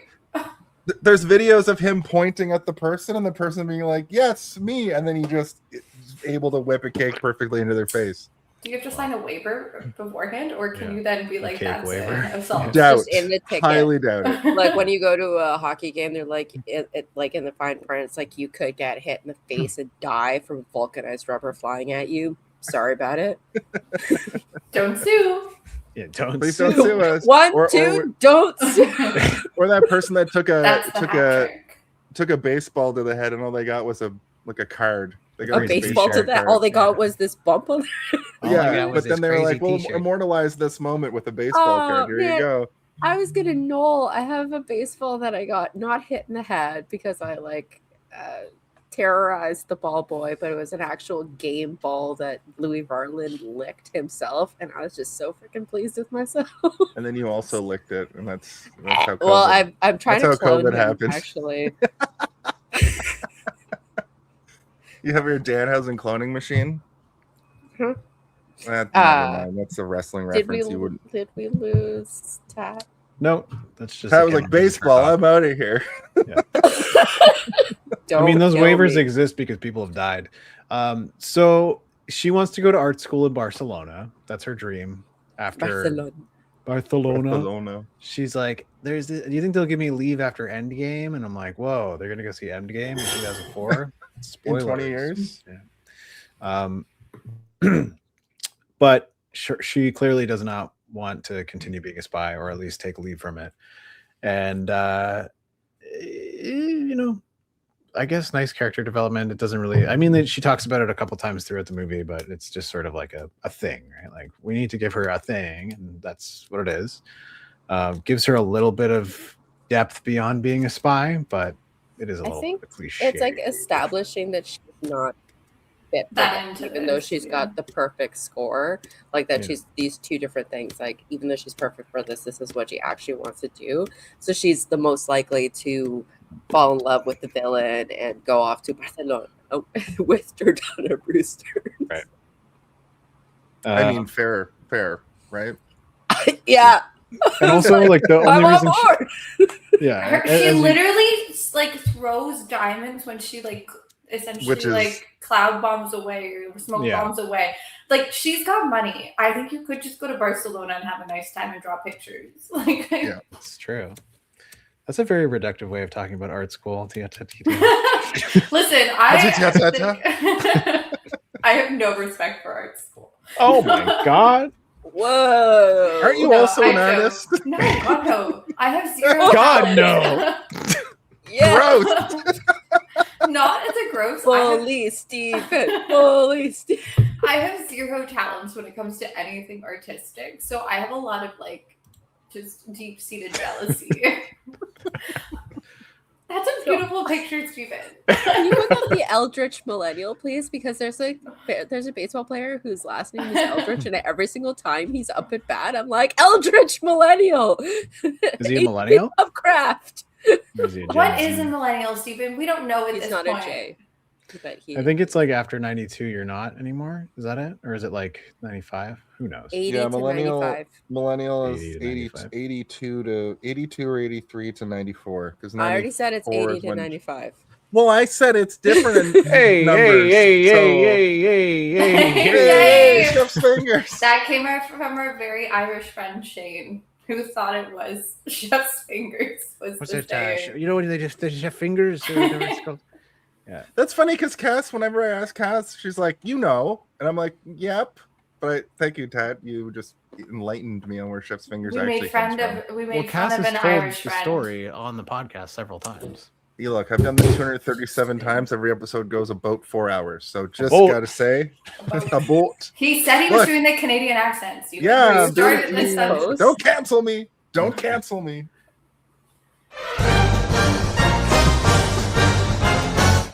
All right. I think it's also just like, I think if we go back to this where she's like, oh, you do well at something, everyone's like, you have to do this thing. Like, obviously you're good at blah, blah, blah. That's clearly what you need to do. But a lot of things you're really good at, when you make it a job, it fucking sucks. So like, yeah. I don't know. I was an illustrator for 4 years, and I slowly started to hate it because I watched him unravel. Takes your joy away out of it. It does. And then, it's like you have to draw a pocket watch like 100 times. And I'm like, when is the pocket watch done? And they're like, you know what? Actually, we're going to use this one. I'm like, that's the first one I drew. Why did I have to draw 100 more? What the fuck is wrong with you? Why did you ask me for all these variations? Yeah. I think, like, it sucks when, like, I think when you try and mix, like, monetization with something you love, it does, like, if you're not finding pockets to still enjoy and do it for fun, then... I mean, voice acting is, I think I found the thing where I'm like, I don't even care. What an incredible moment. Yeah. So, truth be told, Mike Smith is the person that made me redraw those pocket watches. Wow. The comedic timing of this comment should go in some sort of Hall of Fame because incredible. That's hilarious. There's history here. Yeah. To your point, Tatiana, that's why I do a job that I'm like okay with, kind of like have some pride in and enjoy me so that I can just have a meh time. It gives me what I want, which is money. And then I do other things. Do a job you don't completely hate, and you'll work plenty of days in your life, I think is the phrase. I'm gainfully employed. I will say, though, that like if you do something that you really, really like, sometimes you end up doing more than you should. Like because you like it, you're like, I'm going to, like, sometimes I'm about to go to bed. Boundaries? I'm like, I can do another script before bed. And then like, I'll take like a 4 or 5 hour break after work, and I shouldn't do any more work that day. And then I'm like, I could probably pound out one more right now, and then I'll work till like 1:30 in the morning, being like doing this into the microphone. And that's probably where your blooper reels come from. You're trying to do that one last. Or that's where the first pocket watch comes from. That's the goal. That's the goal. I don't have enough follow through for anything, so I don't unless I have somebody breathing down my neck. That's the thing that I have an issue with. Like if I want to make my own creative endeavor on my own, it's like impossible for me to get started and finish. But if I have somebody being like, "Hey, Steve, when are we going to get that?" I'm like, "All right, I'll do it right now." Another watch, a second one, a third one, again. Stephen, if I didn't already have a job that took up enough hours of the day that I want to put towards a job, I truly would beautifully enjoy just sort of getting to like manage your schedule. I think about it sometimes, and it really brings me joy because I'm like, I think I could help him, but I don't. Yeah, Tatiana's life has been affected by my schedule multiple times because we play D&D together. I just also want to be in like a normal schedule. Yeah, he's an artist. You can't all the back end. You can't put a leash on the artist. All the back end of this podcast happens in dubious hours, so I can't say exactly what I want to say, but let's just say I like being a student a lot. Yeah, I know. You keep going back to school. I mean, if we lived in Star Trek reality, that Noel could just be a scholar. That could be their job forever. Like that could be what you want to do. I'd love to do that. I would love to be a scholar or historian. Someone who just points at their degree and it's like. I mean, you already do that though. Yeah, but with absolutely no gravitas behind it because it's just because everyone has one. We're like, we all have got their degrees now that when the money doesn't exist. Do you know what That's I think about the joke. I started playing the Assassin's Creed Black Flag today, and all I could think was if you were really into history and you did a history degree and you really got good at like a period of time or many periods of time, like you could work for the Assassin's Creed people and be like, I'm your fact checker. I am your history. I'm sure they have a team of That's people. So cool. Like, who goes to school for history and thinks they get to work on video games? Like, it could be like a historical consultant. That's what my for BA was in. So I think you're like, did you know that, or you just? I did not know that. Artists and historians, like, what's they do hire because I had a friend that worked for EA, BioWare, doing story stuff, and even for like science fiction projects and stuff, they would bring in historical consultants just to be like, well, this is what the fictional society that we want to exist, but we want it to be accurate to like what could potentially exist within these boundaries. And they'll bring in historical consultants to be like, well, this is what happened in actual history. So if you do this, and then they like build out worlds. Which is Futurama famously had like mathematicians and physicists and scientists working to write a bunch of dick and fart jokes about space butts. Do you know what gets me so like a beautiful primary source? Yeah, that's good stuff right there. You're you're debbing out right now. You're primary sources are so sexy. Like when why are you horny about citation right now? She's That's got a shirt. Horny for citation. You've got a footnote fetish. When you see that little tiny number next to like a quote or some sort of data, that's actually really funny. Gotta say, you have to go back because then you go to it, then you have to actually read that, and then you can find out where the original text is from, and that's how you. It's just. This is a kink that I don't understand. Are you writing down my joke, Jason? I am. Yeah. Okay. You made it in this week. Horny for citation ? A footnote fetish. Yeah. With a foot. Yeah. Stomping on a note. Yeah. I need this shirt. I will wear it every single day. Draw it. Okay. Go. You know, Steve classically Monkey? loves when you say draw it. I do, yeah. Now do a second one and a third one. Yeah. Like the first one. What a good rant, everyone. Sorry. So they drop the bracelet and it falls in the soup. And then surprisingly, Lucy Diamond doesn't pull her gun out fully before a cork goes crazy. And then Bobby, of all people, is the one to unload. And then everybody starts shooting. And Bobby's the one to unload first. What a surprise. What a surprise. This guy can't fucking hold his load. Ejection. Yeah. I don't know. Yikes. And then they all zip down on their little swings and it's fun and funny. And I did get an audible giggle out of myself when Devon's character is like with the cigarette in her mouth and she's I'm like, this is very funny. Just visually it was good. Because we get like the man with the cigar and the big gun all the time, you know? Mm-hmm.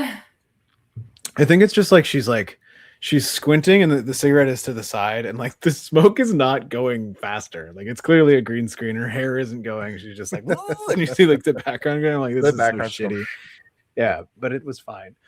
And then they have like a moment where they're all firing at Lucy Diamond and she picks up like a metal table and bing, bing, bing. I'm like, oh, they've got real squibs and, you know, sparks and stuff. This is great, which does not maintain throughout the entirety of the movie.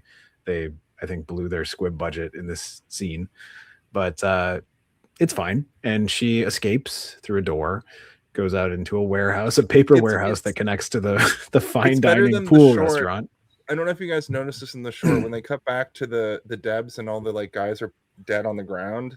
I'm pretty sure that it was meant that the red paint that was part of the ground was just supposed to be their blood, is how they kind of positioned the guys on the ground. That was just an observation I had about the short. I liked the short better than this movie. Spoilers. That's because it was 7 minutes long. You didn't have to think. Thanks, TikTok. Yeah. Your attention span has been worn out like an old rag. It's dirty. No matter how much you wash it, it'll never be the same anymore. There, I zoned out super. That's ironic. Irony. So yeah, she runs to a paper warehouse, and then the D.E.B.S have a little conversation that, you know, it's basically giving the ranking order, I guess. It's like revealing to us what the ranking order is between them. They split up, and Janet and Amy go together, and then they split up, and Amy goes into the warehouse solo, and then they bump into each other, Lucy and Amy. It's cute. Finish that. They run. No. Yeah, it's a cool angle. It's a cool angle where like the paper is coming into this sort of arrow point, and they both are running at the exact same time. They bump into each other and fall down. And the funny part is that they both are apologizing profusely to each other until they realize that it's like a D.E.B. and an evil scientist, or not a scientist, evil villain. Yeah, and that's good. And I like that. It's cute. And then they flirt. Yeah.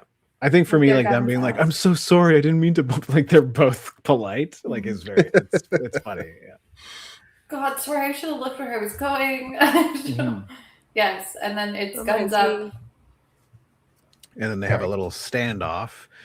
Why don't one of you guys take us through this? Because I watched it, but I feel like it's more special to Tatiana. This is your childhood film. Just to me. No, it was the bar scene that really got me, which we'll get to. But they run, they hit each other, they're apologizing, and they're like kind of getting themselves up, and then they notice, yes, it's the villain, and it's our Amy, our perfect score, and then they bring their guns up, and they're like, you have to come with me and surrender, and blah, blah, blah. And then she does like geek out. She's like, wait a second, like, so I'm writing a thesis about you. And I have some questions.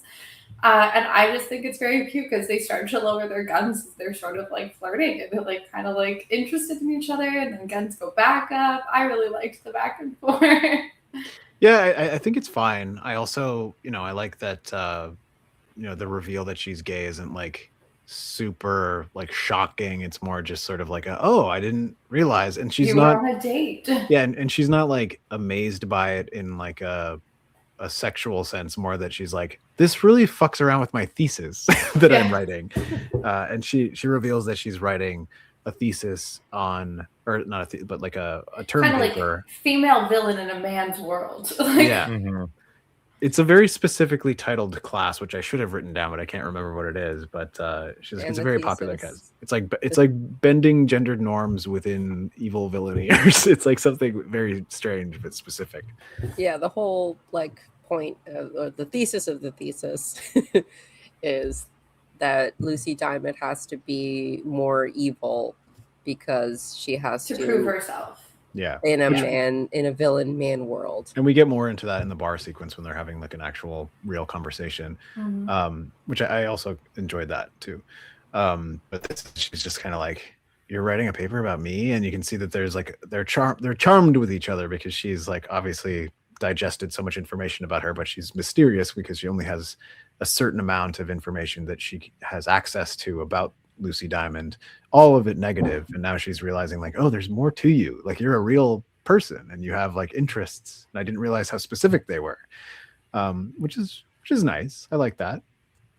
And then they have a moment of attraction, I think. Chemistry. Yeah, there's chemistry there. And then she turns into diamonds.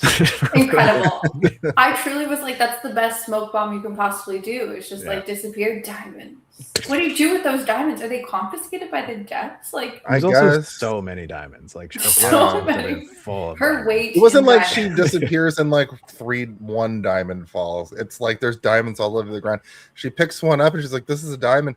I was thinking about it too. Like, what did they use for that? Probably like fake diamonds, but the diamond looked so like jagged and gross compared to the diamonds on the ground that were clearly just like drawn in. Well, they're not cut diamonds. Diamonds are just stone, right? Like they cut them in fancy diamond shapes. Gems. You don't find them. It's an uncut gem. Yeah. I was Benny Safdie's muse on Uncut Gems. Remember that meme from 7 years ago? I had to scrub my brains because I kept walking around my apartment being like, uncut job. What, you're not so Julia? You're not so Julia? You weren't. Did you know that the crown jewels for that? No, I'm not going to do the history.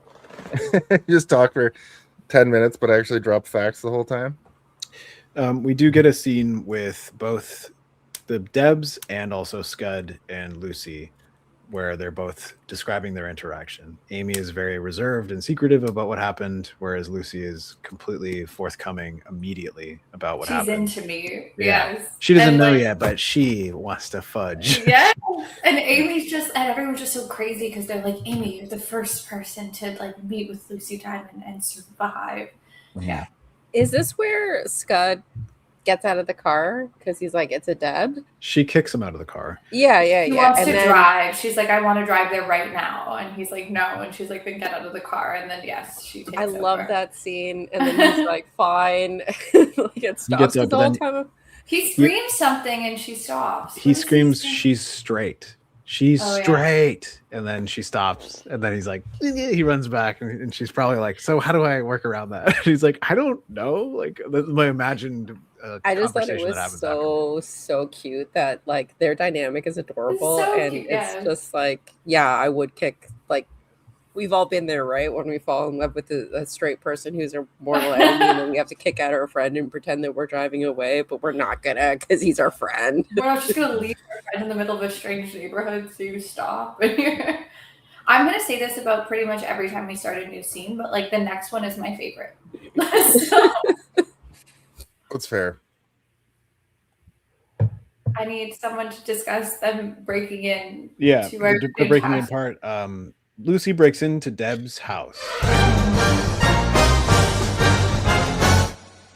Horrible CGI. Yay! It needed to be an evil villain song. Like I don't know. Hold on. Can I just do this? It's gonna drive me nuts if I don't hear this.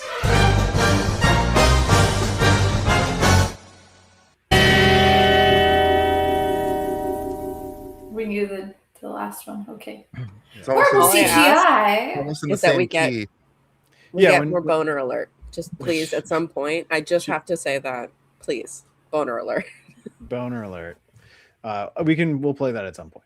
But her There's a little lot of her boner flip alerts in this phone, movie as a straight her guy. flip phone, the shoot, and then Yeah. she was able to be like, not Amy, not Amy, Amy.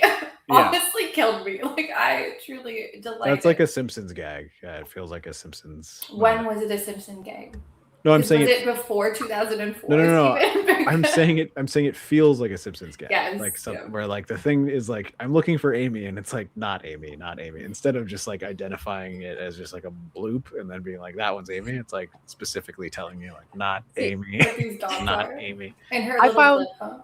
I found that charming. I found the like cutting through the thing, The like plaid? CGI. I could just do that. So yes, the plaid. I was like, The this is cut through the fantastic. plaid, and then to double down on the plaid by having it be on the ground while Like a she's like laser hopping grid. over it. I was Yeah. like, that's so silly. Like The only part of that got like I just could not was when she's climbing up with the like and they're the kind of like Batman coming style. off because she, the they way don't she's even work with probably- the suctioning. You're Yeah. like, no, girl, you're on the floor. her hand is like pulling it off because Yeah. whatever they had, like she's probably going along the ground like is pretending. Or to do she's that. she's like she's crouching and she's just like standing up. You know, So like, what? It's like pulling off. It's Yeah. literally making like the Oh, plop funny. sound like she's like sectioning on, but like you can see Yeah. her like fully half off of it. Yeah, very funny.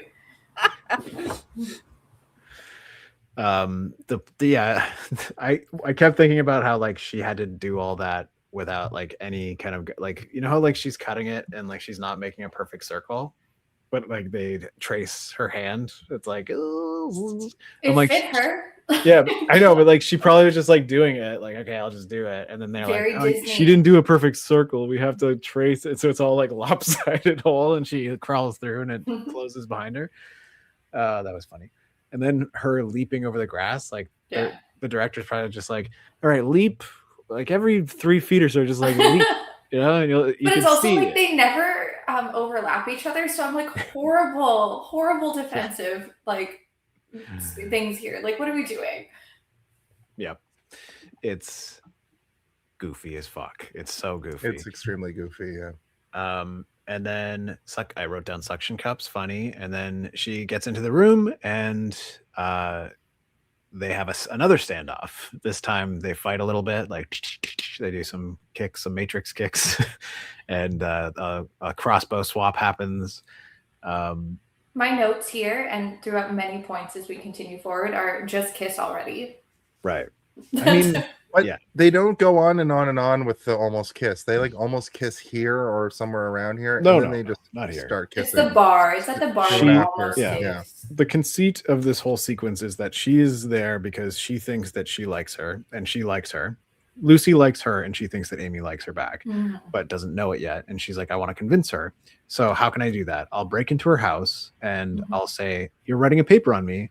Why don't you just come with me and I'll tell you anything you want to know, and you'll have so much content for your thesis that you're writing. And That's she's the like, primary source. and Noel she would have says- been out of bed ready to go. she says Stop no, I saying can't. so many explicit terms, Noel. She says no, and I can't. I'll be breaking the law. But then Lucy uses the crossbow to force her She's- out of her yeah. home. she steals the So- crossbow from her, and then is like, "Now you're being kidnapped, and you have to come with me." So, boo-hoo, let's go. As they're leaving, Janet comes out, and she shoots 3 crossbow bolts at once. Somehow, I'm like, "Oh, it's a shotgun crossbow. Cool." Pins her sweater to the Her sweater. tree. Yeah. Which there's been a lot of sweater comedy happening in this movie, but again, like I haven't brought it up because it's not working for me as well as it did in the short, where I'm like, that sweater gag is so funny in the short. I love the sweater gag, but in this movie, the sweater gags are not landing the same way. But because Janet is there and has seen them, they also kidnap Janet. And they I think that cutaway is so funny though, because like they're like, well, what do we do with her? And then it cuts away to them in the car, and it's her and Scud in the back, and it did make me laugh. Yeah. I was like, that's very funny. I Like, love that the sweater was just left there, too. yeah, I do love that pinned they to the let- tree. Yeah. She left out the Perfect. front door. Like after all of the whole thing to like get up to the top, they're like through the front door with a crossbow. Let's do this. They drive to the tunnel from Men in Black. I'm pretty sure. I thought it was the tunnel from Fast and Furious 4. I'm sure it's probably true to both. I want to know what year Fantastic Furious 4 is. I want to watch Fantastic Furious 4. Fantastic Furious 4. Wait, sorry. Fast and Furious 4. Ampersand. That one is actually Fast and Furious. Mm-hmm. Is that the one that is Fast and Furious? Is that the when they 2009. came back? Is that when it like they reboot sort of? It's the tunnels one. You know that Fantastic Furious 4 would be all about family as well. Yes. Yeah. What a weird Venn diagram of family. That's funny too, Jason. Write it down. Fantastic Which Furious 4. Yeah. I'll draw Credit the whole that family. too. I'll draw the My whole brain fantastic. shoved them all together, okay? No, There's it was a lot of words here. It's perfect. I'll draw the whole Fast Furious family wearing Fantastic Four outfits. Or like Dom Toretto has As is the thing? Yeah. Yeah. I like how we Oh, both it writes were like, itself. obviously he's the thing. He's Sure, it'll so just be cool. like a bust of Ludacris him. is Mr. Fantastic because he's the No, scientist. it'll just be a bust of Dom Toretto made of stone saying, "Yeah, it's about family." The thing is family. Like, The thing is family family. the thing. Yeah. The thing is, it's about family. Okay, Here's the so thing. they go through a portal to Punk World or whatever the fuck happens. They drive down like So, It's 2004, Stephen. It's just the world. I cannot believe. Did I say this already? But hearing "Emerge" by Fisher Spooner in a movie. Oh my god! I Right? was like, okay, my notes for this are really, really, really, really short. I must show you. My notes for the whole movie are just this, and it says, this soundtrack is amazing. Yeah, Like it's the out of soundtrack control. is so freaking good. I Especially was like, this Fisher sequence. Spooner, holy crap, am Yeah. I 12 again? Like, what is happening? The electroclash movement that everyone thought was going to last more than 6 months. Here we are. No, baby. I remember. I had a girlfriend who it turned me on to Fisher Spooner, and I was like, it feels very 80s, but also new. And it lasted 10 seconds. You're right. Yeah. Taken over kind of by new retro wave a decade later, and that will just not stop churning out hits. Oh, Spotify goodness thinks sake. that all I want to listen to is new retro wave because I like that Overdrive song by Laserhawk. Your algorithm. No. Yep. So, Fisher Spooner, when I listen to it, I just imagine myself, because I would listen to it constantly while reading X-Men comics, like in my room. I can like, see with, that, like, yeah. just like that's what I would do because I worked at a comic book store and they gave me free comics. So I'd listen to Fisher Spooner and just read X-Men comics. It reminds me of the movie Party Monster because I would have listened to that kind of music around when I saw Party Monster, and I that have a movie has a Rogue. lot of that kind of song. She's cool, eh? Oh man, when did you get that? That's sick. Thank you. She's in her Shi'ar suit. Nerd. Yeah. Lovingly. Nerd derogatory. Oh no! Jason turns to sand. No. Then we have to get Tom Holland to bring you back. Yeah. But we forget who he is.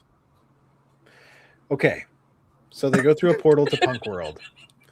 I mean, it's a tunnel, but it seems like a portal to me. I don't know. There's some weird sci-fi energy happening here. I think it's because the car is fully CG, the tunnel is fully CG, and there's CG signs being like, turn back now. I'm like, why did it turn They into used- like a 90s? It really is just They used the same tunnel from A Cabin in the Woods again for this. They just repurposed the technology for the old ones. Punk World gives me like Batman and Robin vibes. Yeah, a little bit, Yeah. but low When he budget. fights the guys with the Low.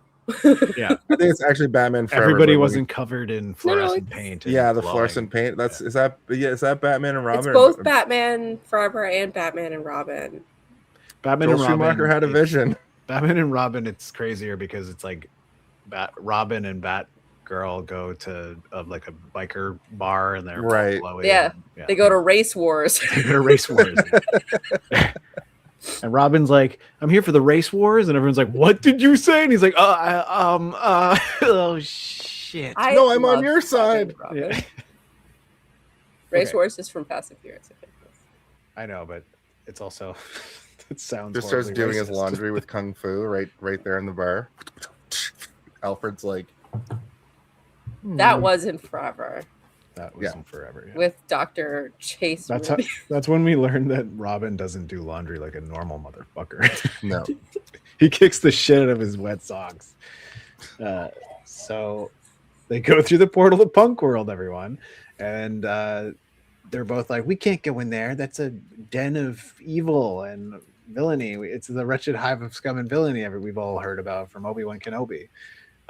So the evil people go inside and they wait in the car for a bit, but they follow shortly after. Because she has to pee. She has to pee, yeah. This is another moment in this movie that I'm like, damn, this could have been so fucking cool. Like this whole bar could have been so much more insane and hilarious and good if they had treated it like a supervillain bar. And like there could have been like a bunch of like people with like metal jaws and stuff walking around. Like it should have been like all the henchmen from James Bond like hang out in this bar. So the bar in Mos Eisley. Exactly. It could have been a Mos Eisley scene. I think there's something there was something so I guess delightful about the fact that it was just kind of like a normal bar. It's like, what is a villain? You're just like setting this person up as like this really horrible person in this like crazy villain bar, but you go in and you're like, this is just a punk bar. Yeah, if you have a spiked collar and a spiked gauntlet, you're a horrible villain. But I mean, it can still be that, right? I think my point is that like they should have more villainy looking people. Just to like really lay down the fact that like she's a supervillain, right? Like so she would go to like a weird place and like it's just a regular bar, like you say, but like imagine she go in there and they see all these other supervillains and like, holy shit, that's the top hat killer and like, or that's Mr. Clock or whatever. And, you know, they go through and there's all these weirdos. But then they're all playing foosball. Yeah, but they're all very different as well. I feel like that's footnote fetish.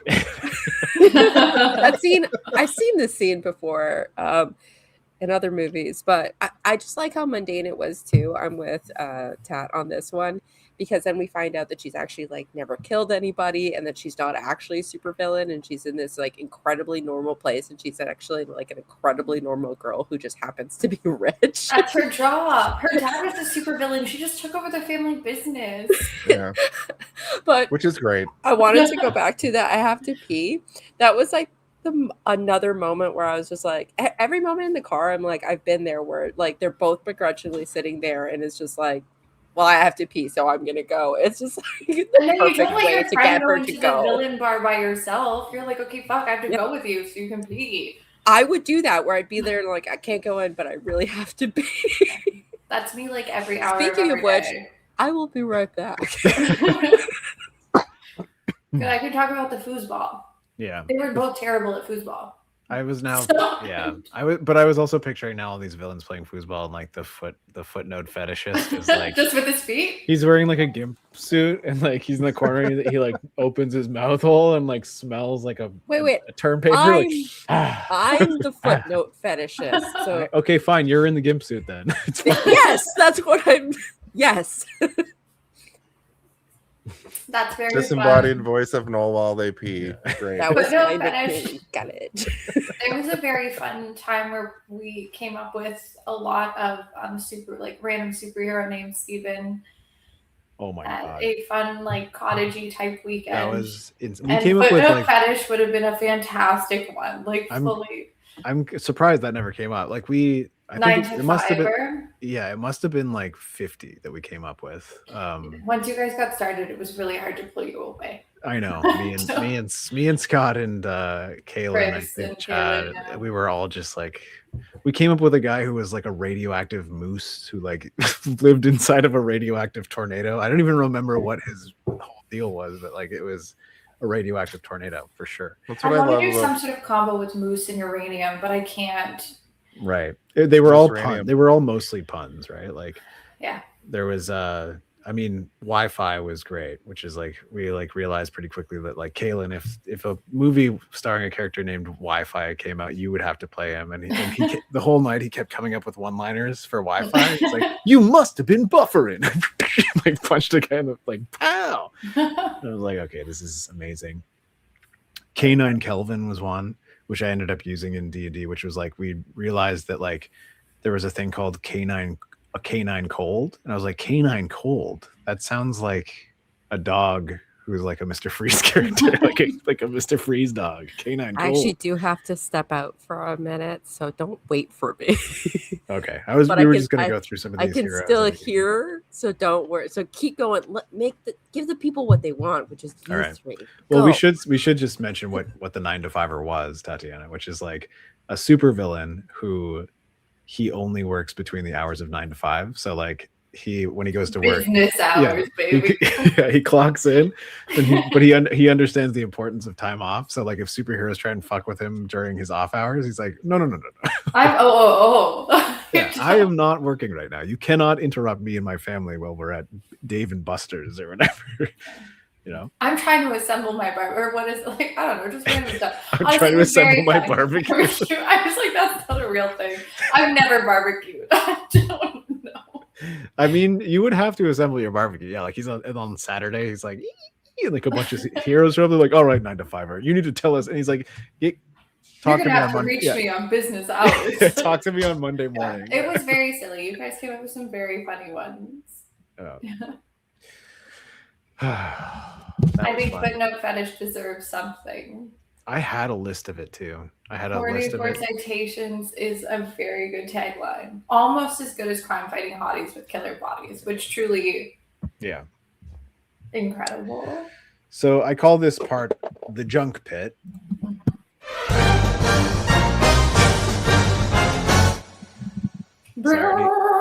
I already said before you guys move on from this, I wanted to add one thing about the going camping or going away with friends. We went camping and we came up with this thing called the Masked Singer, and it was basically kind of like you think of a character and you have to come up with their poker stick, like for poking the fire, and what they're wearing on the top of their body and their hat from behind, and it's a very similar thing, and it's kind of like a 21 questions kind of thing, and it just reminds me of that, like when you go on a friend getaway, you always come up with these games and hilarious just the things that sort of stick moments. Yeah, but we were like the Masked Singer instead of the Masked Singer. Oh, so I get it now. Madison actually came up with it. I was like, what does that even because we were all mushrooms and she was trying to entertain us. Well, I think we were also we were all on this. Yeah, we were. Yes, it's the only reason it was as funny as it was. Exactly. Yeah. Oh, there was also Mason. He was like the journalist of the town, like who reported on all these villains, and he was a genie who lived inside a mason jar instead of a lamp. I'm going to put this out here very quick. I tapped out very quickly. I giggled, and then I was like, oh, they're not stopping. And so I went and had a dance party. So I don't think I've ever made Scott laugh as hard as when I went on a rant as Mason, the genie, talking about like, I need pictures of the 9 to 5. You're pretty much the reporter in Spider-Man. Yeah, he was like J. Jonah Jameson. Like, and he smoked a cigar, and I remember Scott was like dying laughing, and he came up to me and he's like, you need to stop because he couldn't catch his breath because I kept ranting. Maybe that's why he wants to run a superhero D&D game, because he very much wants to.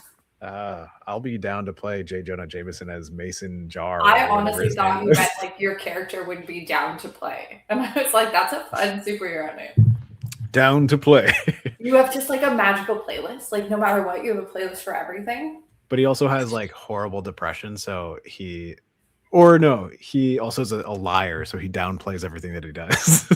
It's like it wasn't that worst type of liar. I want to overhype everything I do, so I just look insane. I do something crazy, and I come up and I'm like, yeah, it was pretty normal. You know, some people died, but it wasn't that many. It was like 45, not a lot. It could have been 50, but we made it 45. 48. But he is down to play, but he also downplays everything he does. Okay, that's funny. I'm going to lock that in my mind. And it'll be Down to Clown. It'll be Down to Clown, also an incredible superhero. Or villain. Down to Clown. That's a villain, yeah. Okay, so Amy analyzes her being a woman in a male-dominated field, which is like that she's sort of giving what her thesis is. On one of those films that is better for its concepts and execution, to quote Pete, it's plenty bold. I don't know what that means. I think it's just like, it's right. The concept of this movie had so much potential. And like, I think you're right. Like execution of it was like, there were parts that definitely could have done more. Absolutely. It's one of the things that I don't like about the movie is that I keep watching it and being like, imagine this was like a Star Wars cantina thing where it's like not just a bunch of people with spiky hairs and leather jackets. It's like we have this like crazy henchman bar where like she goes to the henchman bar. Make like campy villains. Like, like make it. But it doesn't even have to be the villains. It can just be the henchmen. You know how every James Bond for a long time had like an Odd Job or a Jaws or, you know, like a Baron Samedi or, you know, all these different characters. Well, I think it would have been hilarious for the bar to have like direct parodies of all of those iconic Bond villains. Or just make up your own, you know, like just have a bunch of like it almost looks like a Comic-Con when you go in there, you know, everybody's like dressed. It's Big Hand. And it's like, why do they call him that? And he like waves and he's just got like a giant hand, like or he's just wearing one of those big mitts, like one of those big mitts that you had like #1. Actually, the funnier joke would be it's Big Hand, and like, why do they call him that? And he waves with a regular hand, and then he takes a drink, and he's got like a giant hand with a giant drink. Like,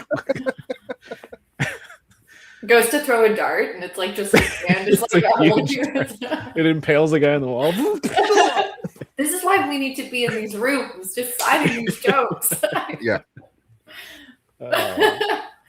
But yes, I did like that she's talking. They're getting to do like a very cute flirty thing where they're like, well, and then you find out that like Lucy Diamond actually didn't kill all these people. People died of pneumonia or like frostbite in Antarctica and like Ebola, I think she said. I don't remember. She was ready to sink Australia though, and the only thing that probably stopped because her ex-girlfriend was there. Yeah. I would not say I would think Australia, but sometimes you're pissed. Will you be like, I'll never go to this restaurant ever again? Needed a mystery men roster, said by Mike Smith. Yeah. That's what I was hoping, but like the anti version in this bar would be like the villains or the henchmen. Somehow even more D-list villains. Yeah, but I mean, like, think about like, have you guys ever watched the Venture Brothers? Like, that's one of my favorite old school cartoon shows where it was like almost always about villainy, right? Like the most interesting characters were the villains, and they were always so strange and weird. Like there's a character named Phantom Limb, and he just sort of looked like a mannequin torso where his like his limbs were invisible but the rest of his body was visible. Like that's, you know what very y'all funny. describing? Have you seen the Harley Quinn show where like every scene is just like all of the Batman villains like doing random shit in the background? Like that it's would be the very vibe. funny. Like I this like that movie show. is like That the was Taj okay. Mahal, but built out of popsicle sticks. And girls kissing. Genius in the hands of a jester, I think is another way to say that. Honestly, again, this is where I have the note where they're sitting and giggling and talking, and she's leading in, and I put just kiss already. So, Angela Robinson is a member of that really famous Black sorority, Alpha Kappa Alpha, I think. I have no idea. But yeah, so he also directed and wrote and directed Herbie Fully Loaded. incredible movie. Perfect casting. Is Herbie Fully Loaded also a feminist masterpiece? Well, it's got Lindsay Lohan in it. I don't think that Herbie has a gender, guys. She also Lindsay Lohan is in it. And she was with a woman. She's out bisexual. Mm-hmm. So yes. Is it like anything that she does is then a feminist masterpiece? Well, I don't know. I think that feminist masterpiece does not necessarily have to be like a movie about women. If it's directed and written by a woman and there's feminist messages happening within the movie, then I think that counts. You know, even if it's about a car who is like, hi. My shirt choice for That Feminist is what the Masterpiece car Theater does. was unfortunate. What? I said my t-shirt choice for Feminist Masterpiece Theater Month was unfortunate. Yeah. Well, it doesn't say I am your daddy, and I think that would have been more complex and upsetting. So Yeah. Gen Who's your Z daddy? Star Wars. I'm your daddy. Yeah. I have that sticker. Obi-Wan said you murdered my daddy. No, I am your daddy. My name is Inigo Montoya. You killed my daddy. Skibbity Riz. You're force maxing. Force maxing. So my mom is super ill, and like whenever anyone complains about like something like, "Oh, I wish I had this," and I'm like, "Yeah, I want my mother back, you son of a bitch." What I say. Try to bring levity to the horrible. All right. I'm your father. Yeah, I am your daddy. I think I am your dad. You killed my daddy is very funny. That's pretty good, yeah. I'm pretty proud of that one. I think that was a good one, Todd. I think that there's like a ton of other things we could do that with, but that's a winner. That's a winner in my book. Like if we switch Father's Day to Daddy's Day, what would happen? Okay, Happy Daddy's Day. What would happen? Society would collapse. I mean, all the dads are like, you can't say that. This is too weird. It's a very real conversation that me and Madison are having. Like, what do you want to be called? Mommy or daddy or dad or papa or dada? And I'm just like, Jason's fine, honestly. Jason. You want your son to call you Jason? Well, it's like no, Bart but and I want Homer. my son the Domer. I want my son to call my dad, his grandfather, his name Mark. I think that would be hilarious. The first time that your son is capable of retaining information and able to speak, Dada. I'm gonna start whispering to him like, you should start calling your dad the man. He'd be like, the man says I can't have cookies. The man makes me go to bed at 4 p.m. The man made me eat broccoli last night. Yeah, I like that. I approve. It'll make that. life interesting. Miss Mullins, you're the man. Yeah, sometimes it'll be nice, but most times it'll be bad. I want to watch Big Hero 6 with the man.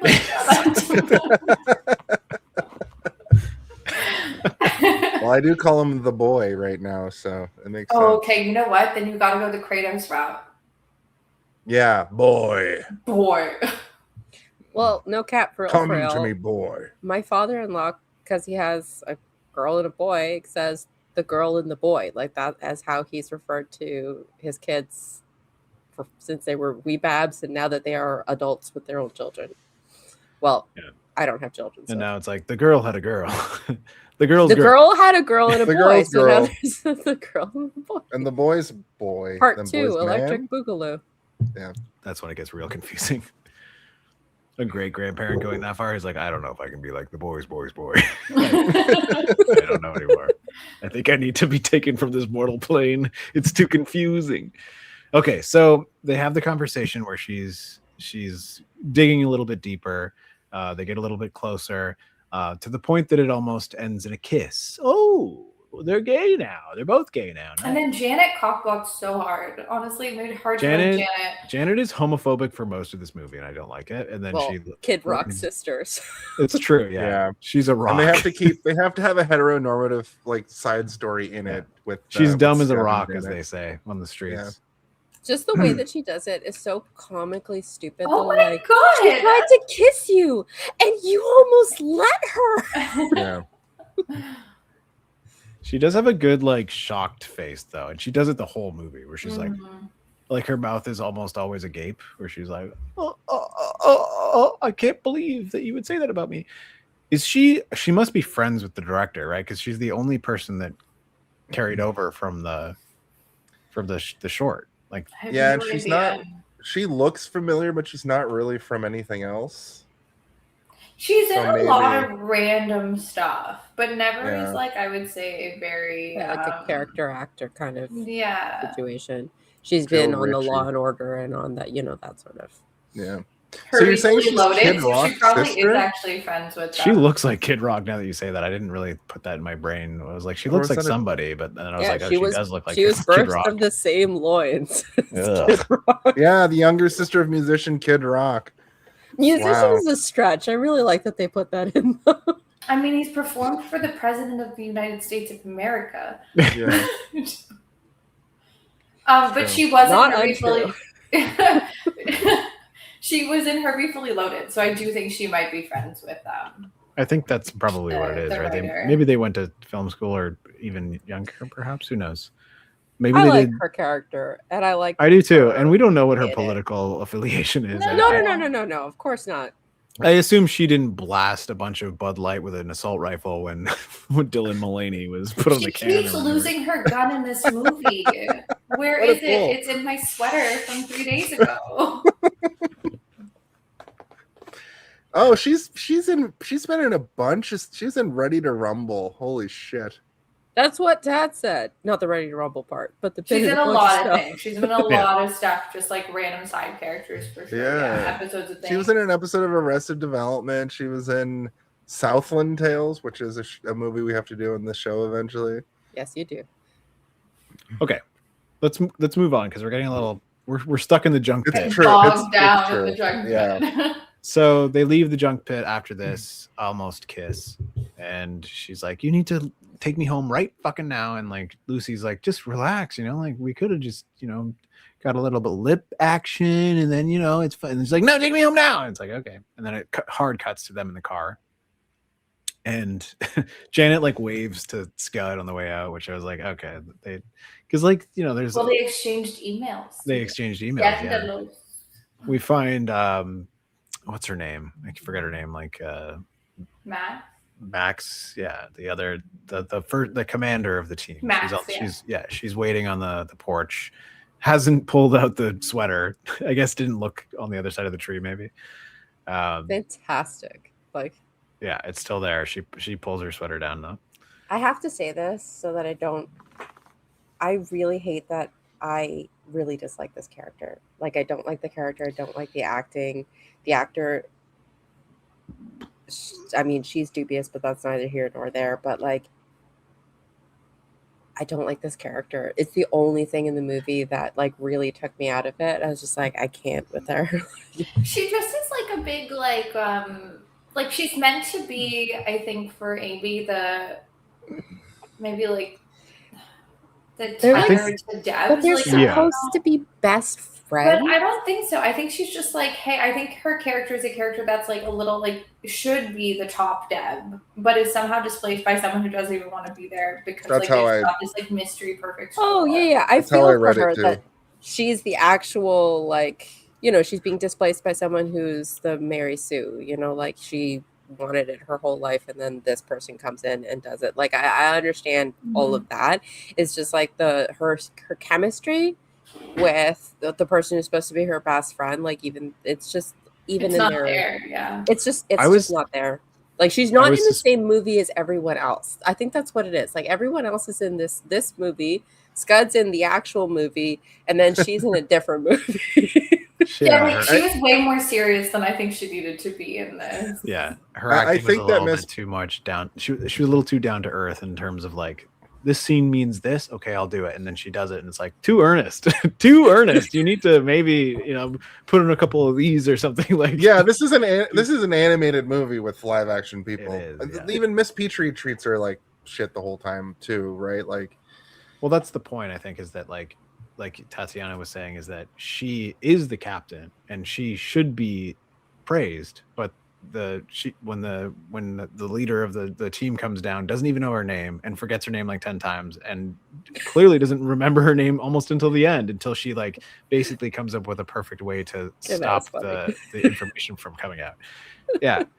But she also, like you say, Noel, is like, she's supposed to be her best friend, but like, is she? Because she's like, oh yeah, you broke up with your boyfriend today, I forgot. And my brain was like, oh, did she forget? Is that what it actually happened? Or is she saying that she forgot to annoy her friend who's supposed to be her best friend? Both are bad. Yeah, she's not like the friend that you say, hey, I think I'm having like feelings for this like evil villain woman that I'm supposed to hate for like different reasons. No, she's the friend that you hide it from. Yeah. So well, I mean, speaking from experience, the gay stuff, you usually do hide it from your best friend longer than everybody else. It's because like you're scared of losing them more than some of your lesser friends that you'll tell a little bit quicker, right?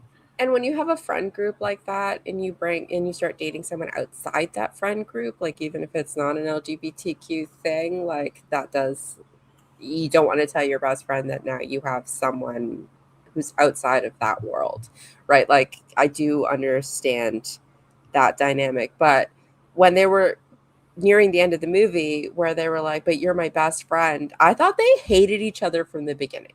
Like that's the energy you get from that friendship. It's like they don't really like each other. I was like, whoa, it's like finding out what D.E.B.S stood for. I was like 90 minutes in, I'm like, they're friends? Finally. I think for me it's like it's one of those things where you are being told that they're friends, but you're not seeing it. You're not.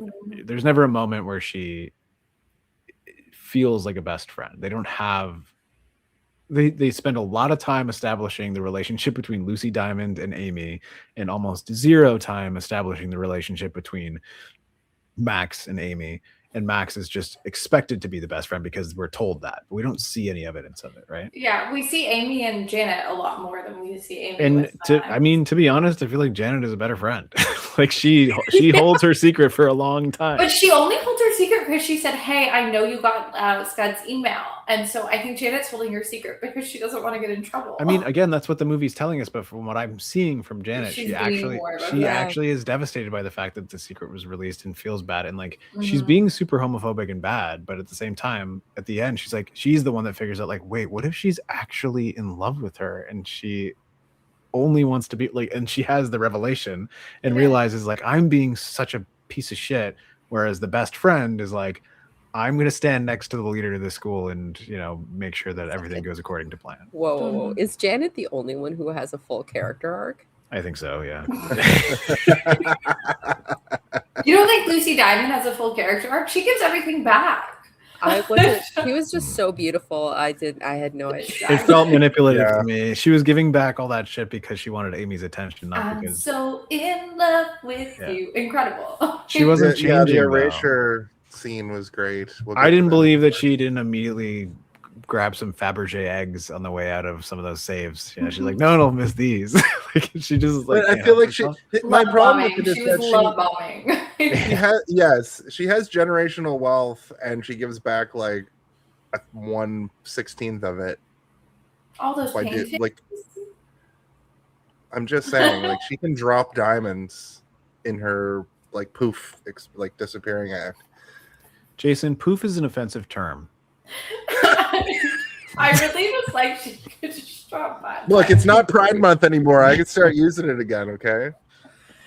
Because that's what Pride Month's about. Yeah. Don't use that word.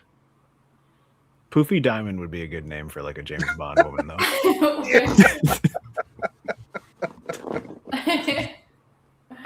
Yeah. Not no. Not no. I mean, kind of, yeah. I like a shirt that says "not no." Not Noel. Not Noel. Also, when you guys went on your 30-minute D&D thing about your characters, I would like to play as the footnote fetishist, please. Yep. I'm sure that Scott would be down to have a new person at the table. Always. Truly always. I got kicked out of my last one. So. Footnote fetishist is like that seems like a person who's like in the library all the time being like, I need to find out the exact reference to this. But like he is reading, or she is reading, or they are reading with their feet. Like you have to turn the page with their foot. No, I think it's like famous foot facts about like Julius Caesar and stuff. Like, what were their feet like? Roman. There's so many things I could do with this. I thought they would be obsessed with footnotes. I thought that was like the yes, were yes, the but you should throw feet in sometimes. Yeah, there has to be feet in there somewhere, I guess. Yeah, you're right. You're right. I'll be one of them fake Hobbit classes with them feet. Yeah. A halfling. Oh gosh. Yeah, that's what they're called. Is that why I was kicked out? Okay, carry on. Okay, so blackmailing Janet happens. They go back to school. Everybody knows her now because she's the only person to survive a tango with Lucy Diamond. And this is probably the funniest moment to me in the movie, which is a couple of random people come up to her, and one of them says, I heard you cut off her hand. Does she still have her hand? She's like, it's so funny. And then she's like, yes, she still has both her hands. And they both look at her like, oh, what the fuck? I was just asking a hand related question. I swear to God, if you guys make me move my rating up a full number rating because of how good this conversation has been and how much I'm learning. Sometimes I watch movies and I go in almost like I hate this. And then I come out of the conversation from the podcast and I'm like, oh, I just kind of missed the humor. That's why I was excited to talk about it, because I was like, this is probably going to be a little bit more eye-opening. But like, there are moments that I think are genuinely funny, like this moment where this feels like a British comedy, right? Like where somebody comes up to I heard you cut off her hand. Does she still have her hand?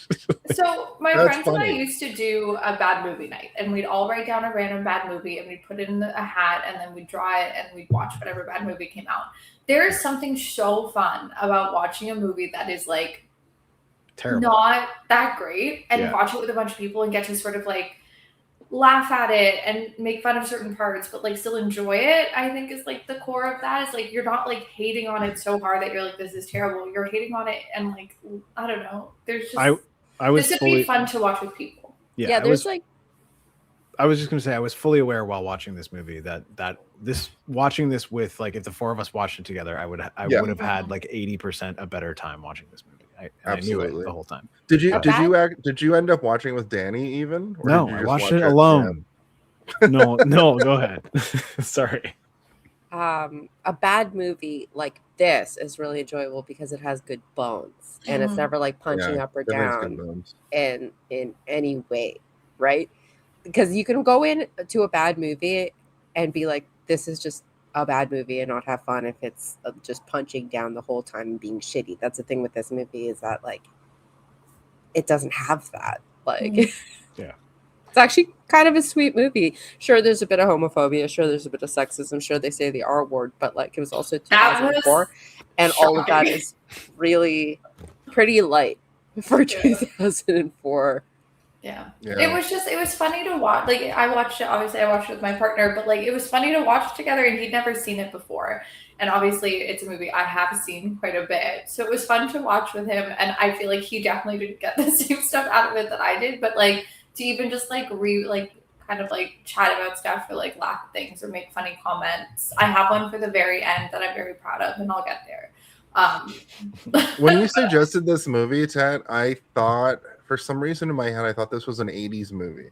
I thought it was some sort of like what's the Heathers? I thought it was something like Incredible, that. But yeah, not this one. Yeah. I mean, they're also in skirts. True. Yeah. And they murder people. For skirts. That's true. The Heathers are murderers. There's Jawbreakers. Yeah, there's a lot of movies about schoolgirls murdering people. Heathers is good, but we should stick to this movie. Yeah. So we learned that Janet is a little bit homophobic, and the Petrie photo gag is one of those things that again I'm like, this is like a tired gag. It's been in a million things, but like, you know, it's fine. It's not offensive. It's goofy. It shows that she doesn't give a shit about them really. She more cares about the image of the corporation or whatever the fuck the organization that they work for. Reminds me of something from like Harry Potter or something where they're like, oh, he's the boy who lived, like taking a bunch of photos or whatever. Yeah, it's like where someone's like, oh, I don't know what I'm supposed to be doing. You know, and then the forgetting the name gag, like all of this is like, you know, again, it works on paper. It's a thing that, you know, proven comedy, but it's not really working for me here. But again, how do you guys feel about it? Let's talk about it. Let's talk about this scene. She gets promoted and her pal gets demoted, right? Max gets demoted to, I guess, second in command, and she gets promoted to maximum command. I was annoyed. It felt racist, but it probably wasn't. I was probably overthinking it. I don't think it was racist. The director is a black woman, Jason. I know, but she maybe was like maybe I'm being racist. That's why I was so disappointed that character that like it just maybe was the cat. It wasn't like she was very unlikable. Like unlikable in the fact that you were like, I get it, no, where it's like you didn't fit this movie. Like it changes everything for me knowing that what's her name? Paige Turley. Holland Taylor. Who's Paige Turley? Where did I pull that freaking name from? Check your footnotes, you pervert. Yeah. Knowing Holland Taylor was only on set for a few hours and was just green screened into everything, it changes the whole. She wasn't green screened into everything. Like she was clearly in this scene. Like oh. But I get like this one did feel funny where like, I don't know, kind of you got to sort of see that push with Max being like, oh, so again, the person who, even though she's not doing the work and doesn't seem to really want to be here, keeps getting everything I want. Yeah. So I think they're trying to maybe like really push that, and then maybe push the fact that like Amy feels a little guilty about the fact that like she wasn't kidnapped. She did just sort of like hang out with her. Yeah.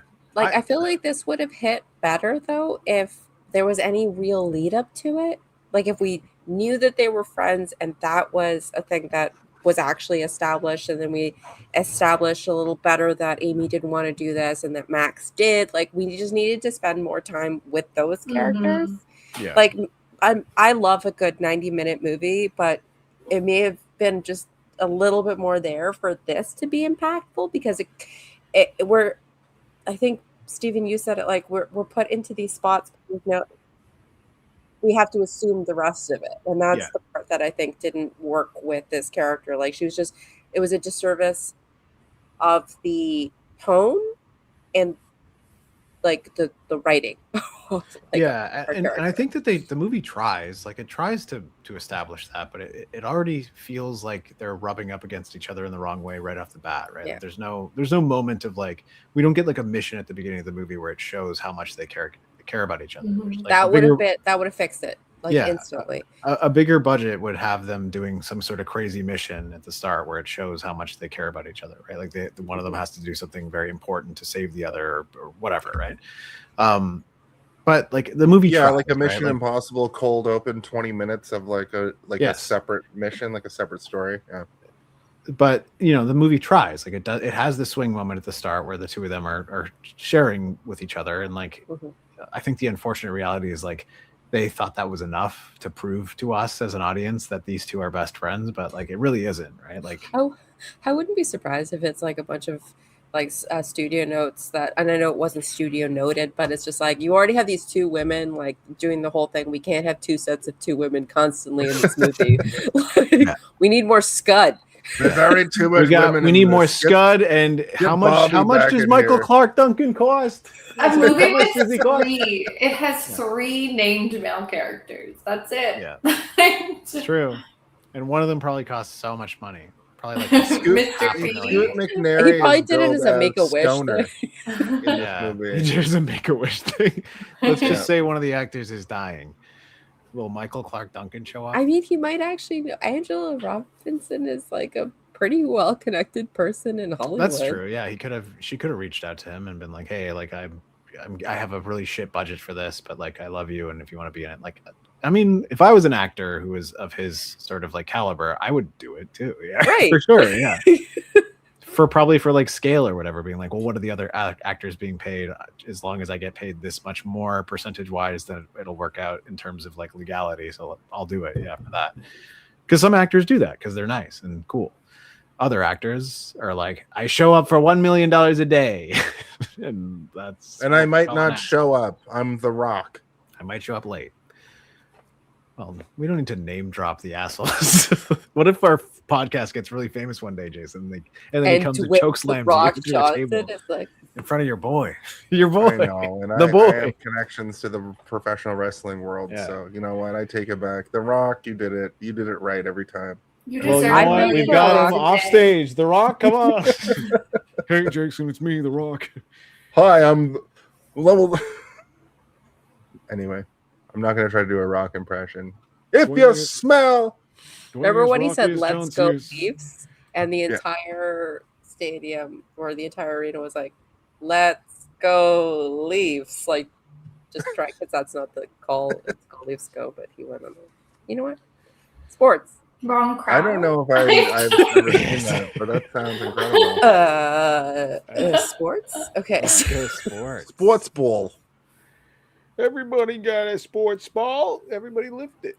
Okay, like when you're talking about only come in for $1 million, and I'm like, yeah, like the Leo Carlsons of the world means nothing to anybody watching this or anyone in this room. So, sports. You can bring it up whenever you want, but we'll always do this.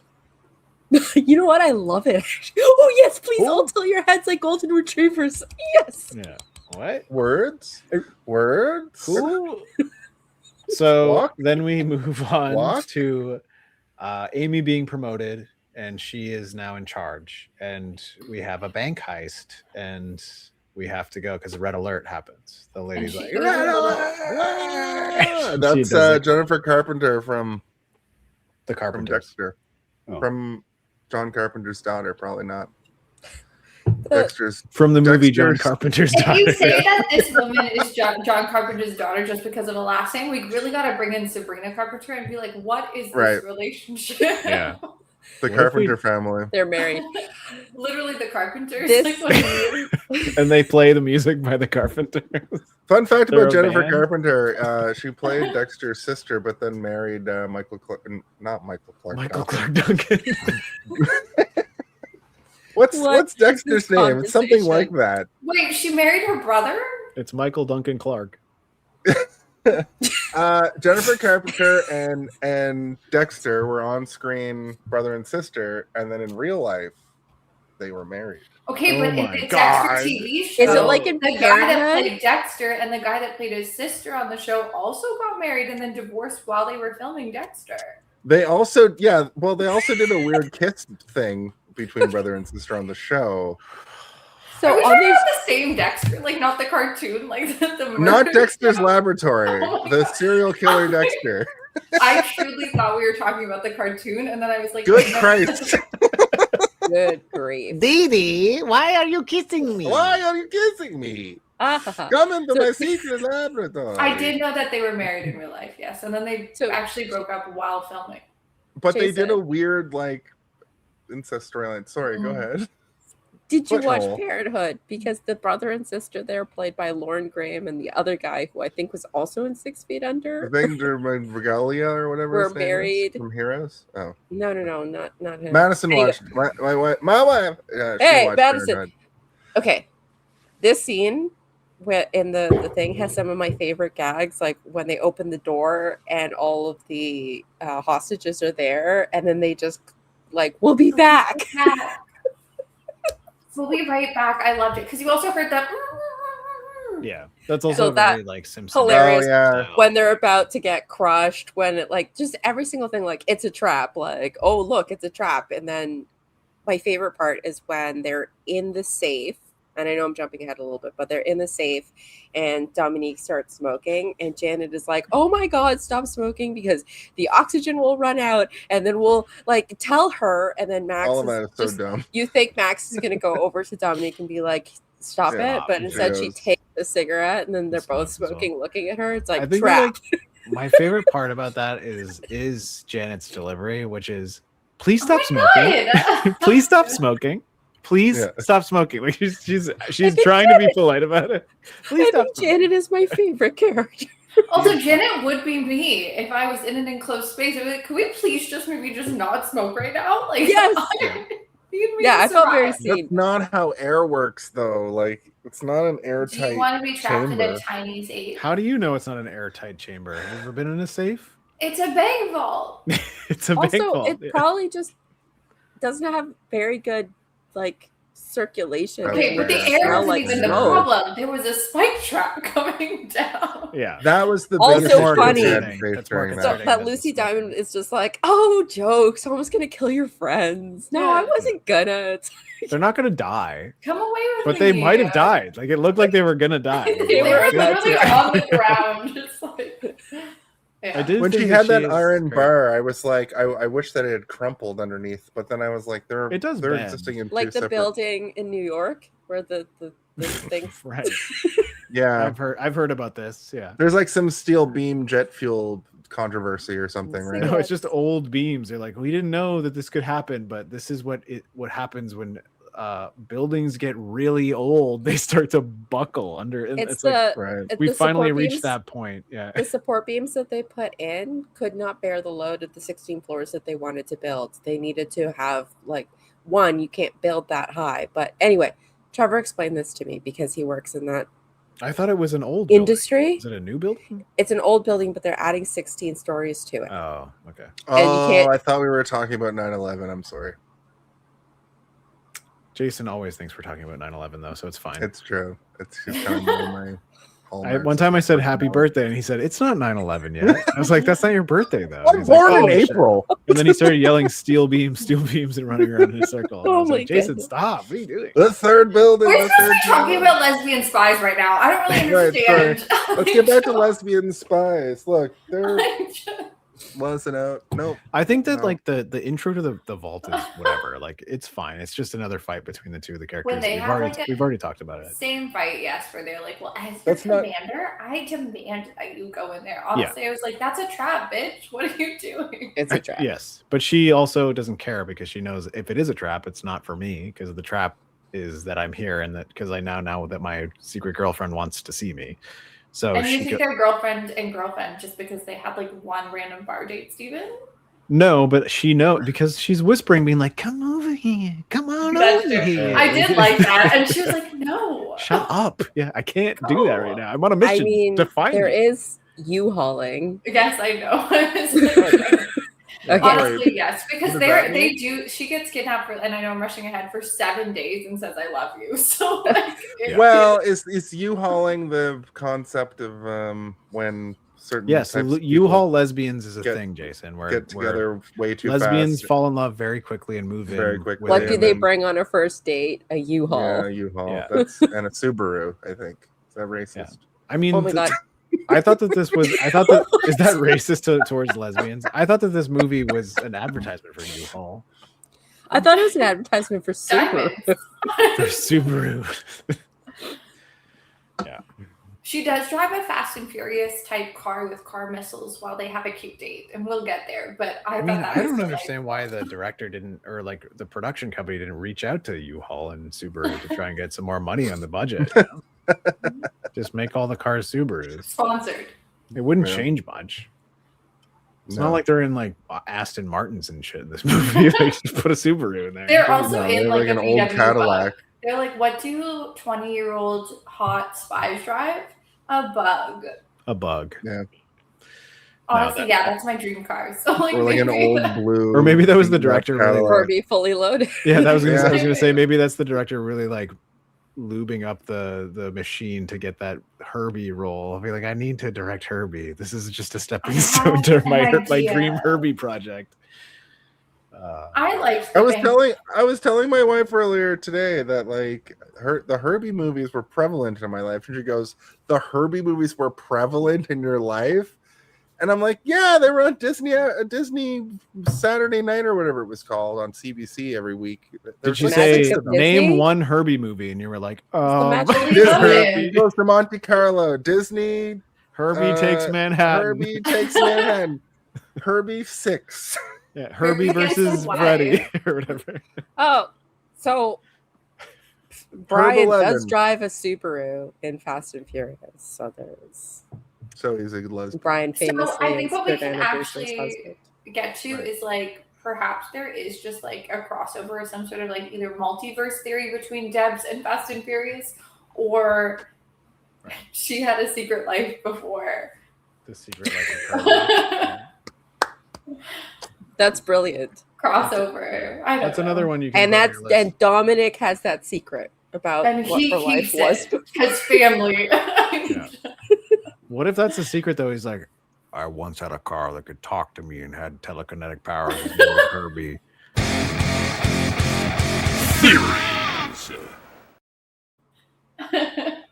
Dom Toretto owned Herbie at one point in his life. He cares so much about family and cars. That's my theory. And Mia was a Deb.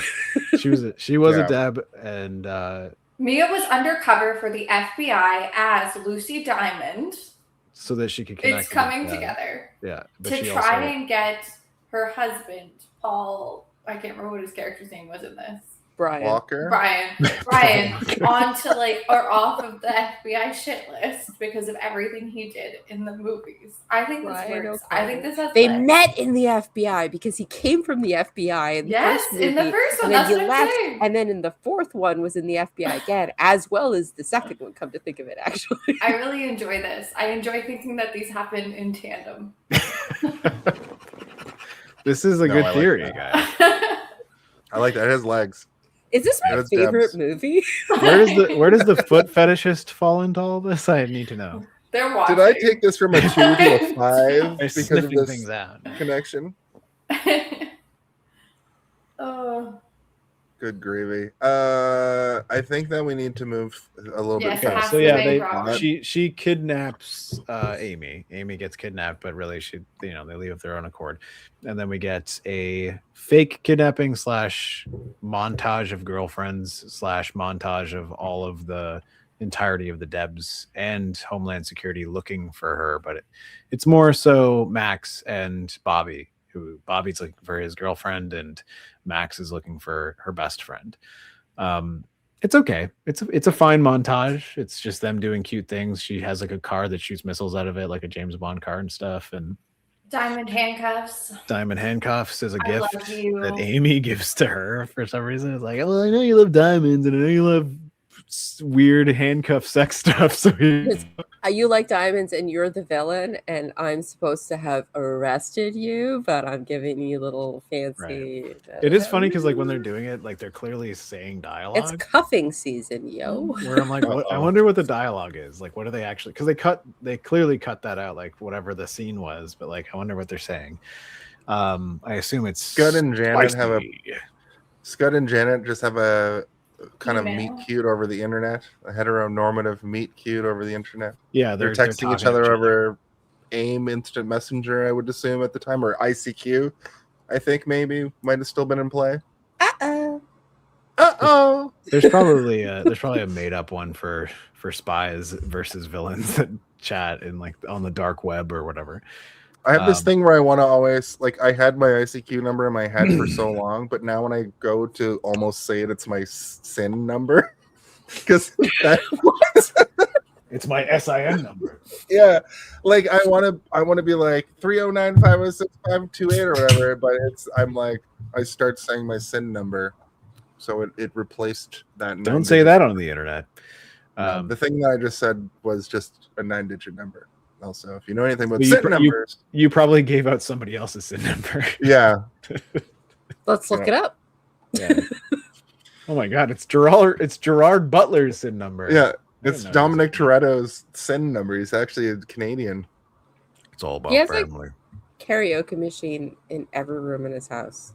Yeah, he also loves just in case he gets the urge to sing a Rihanna song. I guess. Yeah. Oh Yeah. shit. Also, the picture of Lucy Diamond there was looks right there, and I fucked it up. exactly like the picture of Jordana Brewster in the FBI file thing from the 4th movie at the end when they're on the run. Yeah, well, the picture that you have behind you, Tatiana, when I first saw it, I was like, is that the woman from Buffy? Like, I thought it was like, you know, when like the anti-Buffy shows up. Oh, Eliza Dushku? Yeah. Also in Fast and Furious Tire movie? No. Tire Okay. on mute. Right. I'm going to put myself in timeout.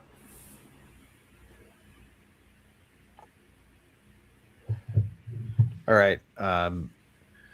Noel is in a 5-minute timeout. I don't know why, but it's happening. So the Russian is also in the montage, and she sees them. She's pissed. Yeah, she's like, "What the fuck?" Because she wanted to. I don't know. She was like, "I can change, baby."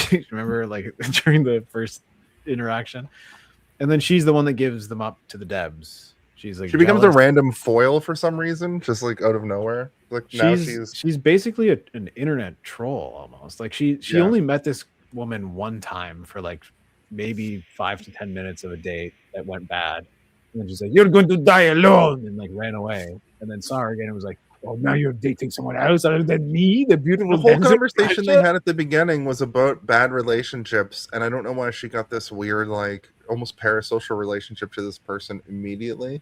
And I'm wondering if like there's some extra story about. I think that she's just Nenotchka. She's just an evil assassin.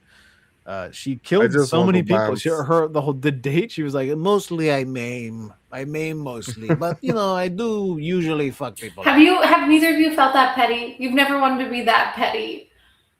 I do petty things all the time, but I think they're very funny when I do them. They're not relationship destroying.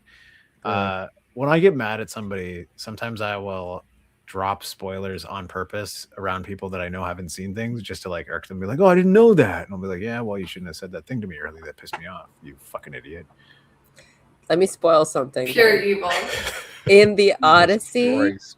the dog dies. Oh my god. I'm sorry for spoiling a 5,000-year-old epic poem. Oh, I thought you saw a movie that hasn't come out yet. Purely fictional.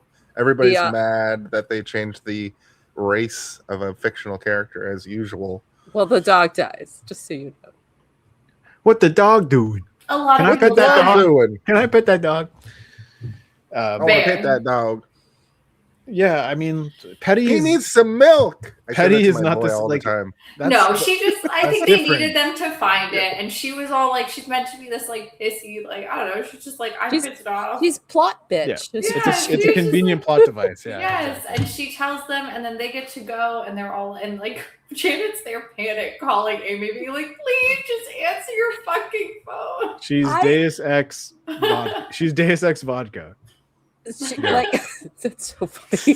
But it's truly one of those moments where, like, if the call had gone through, this movie is another hour long. I didn't. It would just be more like montage of them loving each other. Go on. No. Jason almost said scissoring and then he didn't. Sorry. Stapling each other. Yeah. Like when two staplers staple. Well, the show start calming each other. Go ahead. Sorry. Her being petty and like doing Herbie? that, I didn't even consider that to be like plot bitch stuff. Like I was like, yeah, that makes sense. Like one, you have like the U-Haul like stereotype. The other thing is like you got jilted for a D.E.B. Like. Yeah.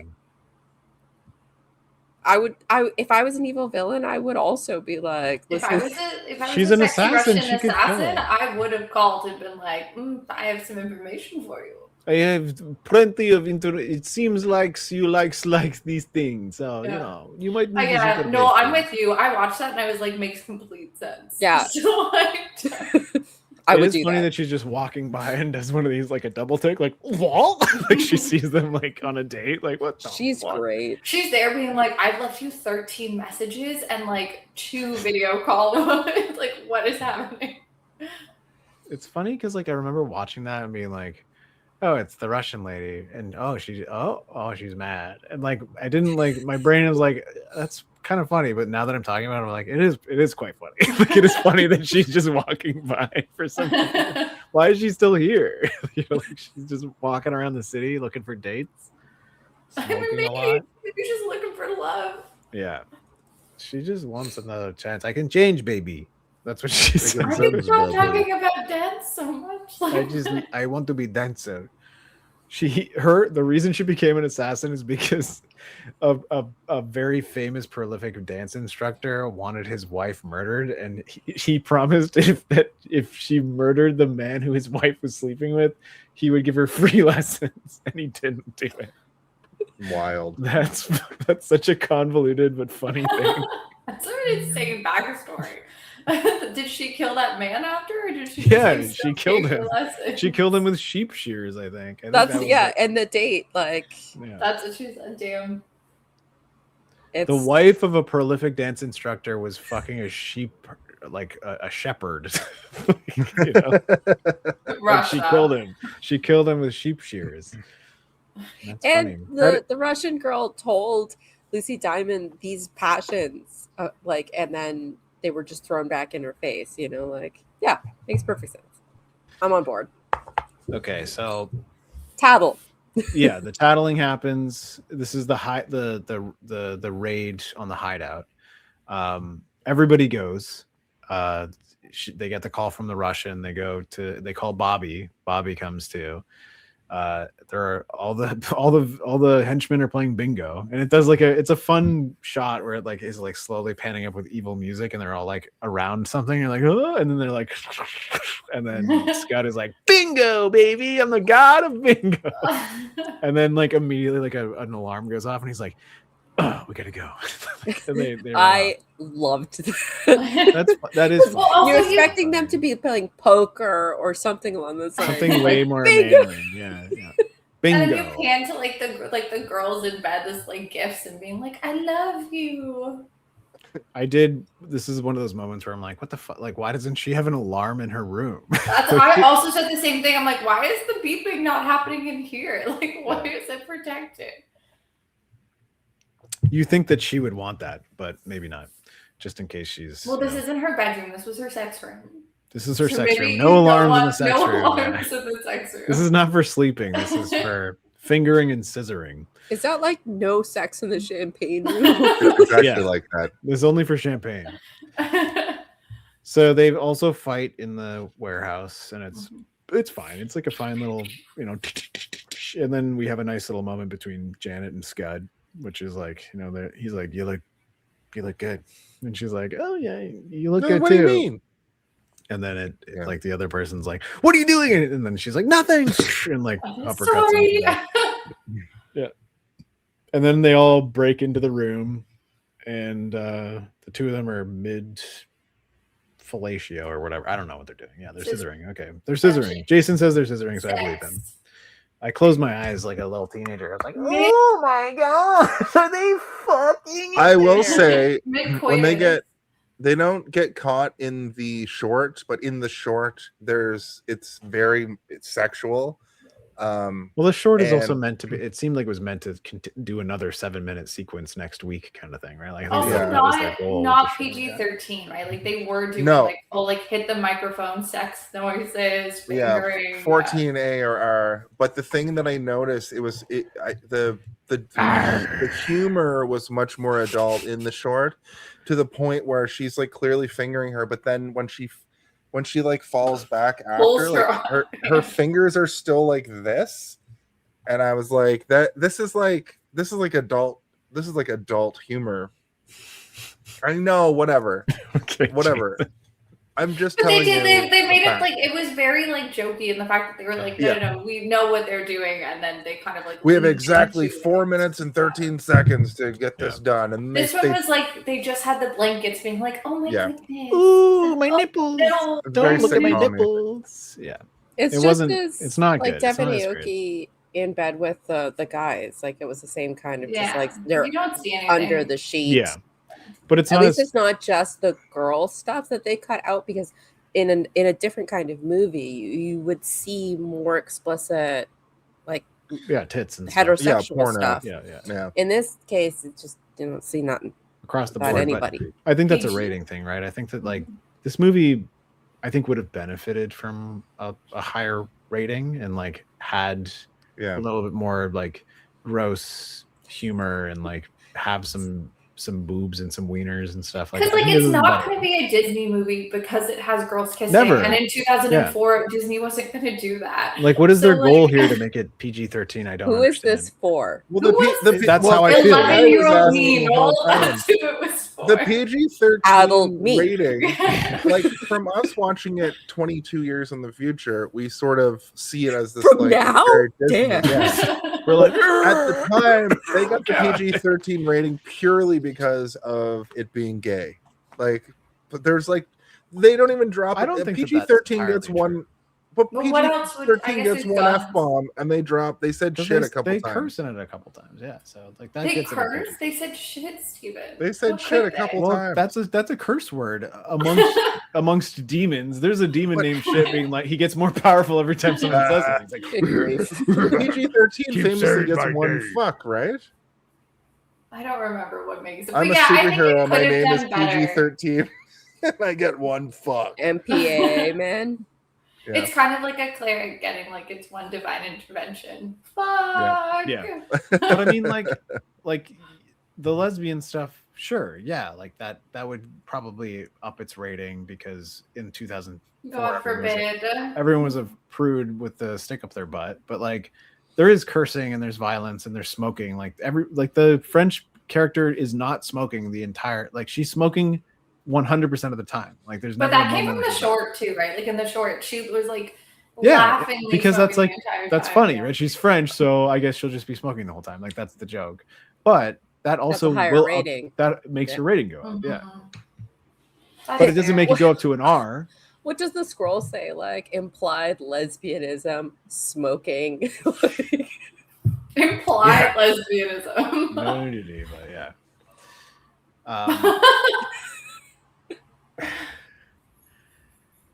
They're playing bingo, they fight, then they scissor, and then the boss, and then...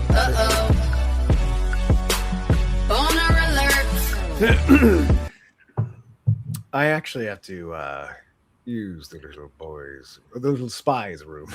Boner alert. Boner alert. It was us talking about all this. Boner alert. So I have a question as to what triggered the Boner Alert song, because that's new for me. And I was only on this a couple months ago with Star Wars. So I don't...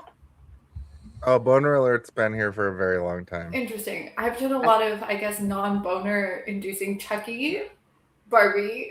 I got my first Boner Alert on the first episode I was on, I believe. Okay. Honestly, if you had me on The Mummy, it would have been Boner Alert from the start to the finish. Boner alert. I think this is the best sound clip you've ever done. And it's great because it's a pop song that doesn't get flagged by any of that. It's just short enough. It's just short enough that it doesn't get flagged. Love it. Yeah. So, I was trying to be better with the comedic timing, but it's I'm trying to click, and you should see our list of sounds. I should one day.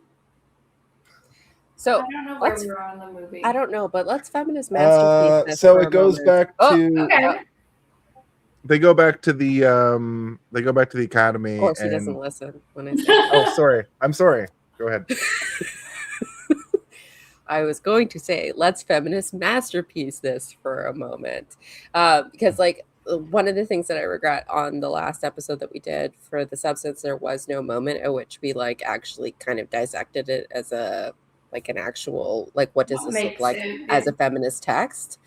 And this one, there are some things, like, and I want to get your take on this, and I think that was also not having B on that episode didn't allow for this moment, but since you're here, this is perfect. This movie, even though, like, directing, writing, etc., like, there's so many women, it's very women focused. Obviously, it passes the Bechdel test and all that. I don't really think this is a feminist message. It's male gazy. It's so male gazed. Like, it is, yeah. We see the from the very beginning with the outfits and this idea. Yeah. I don't know. I don't think so.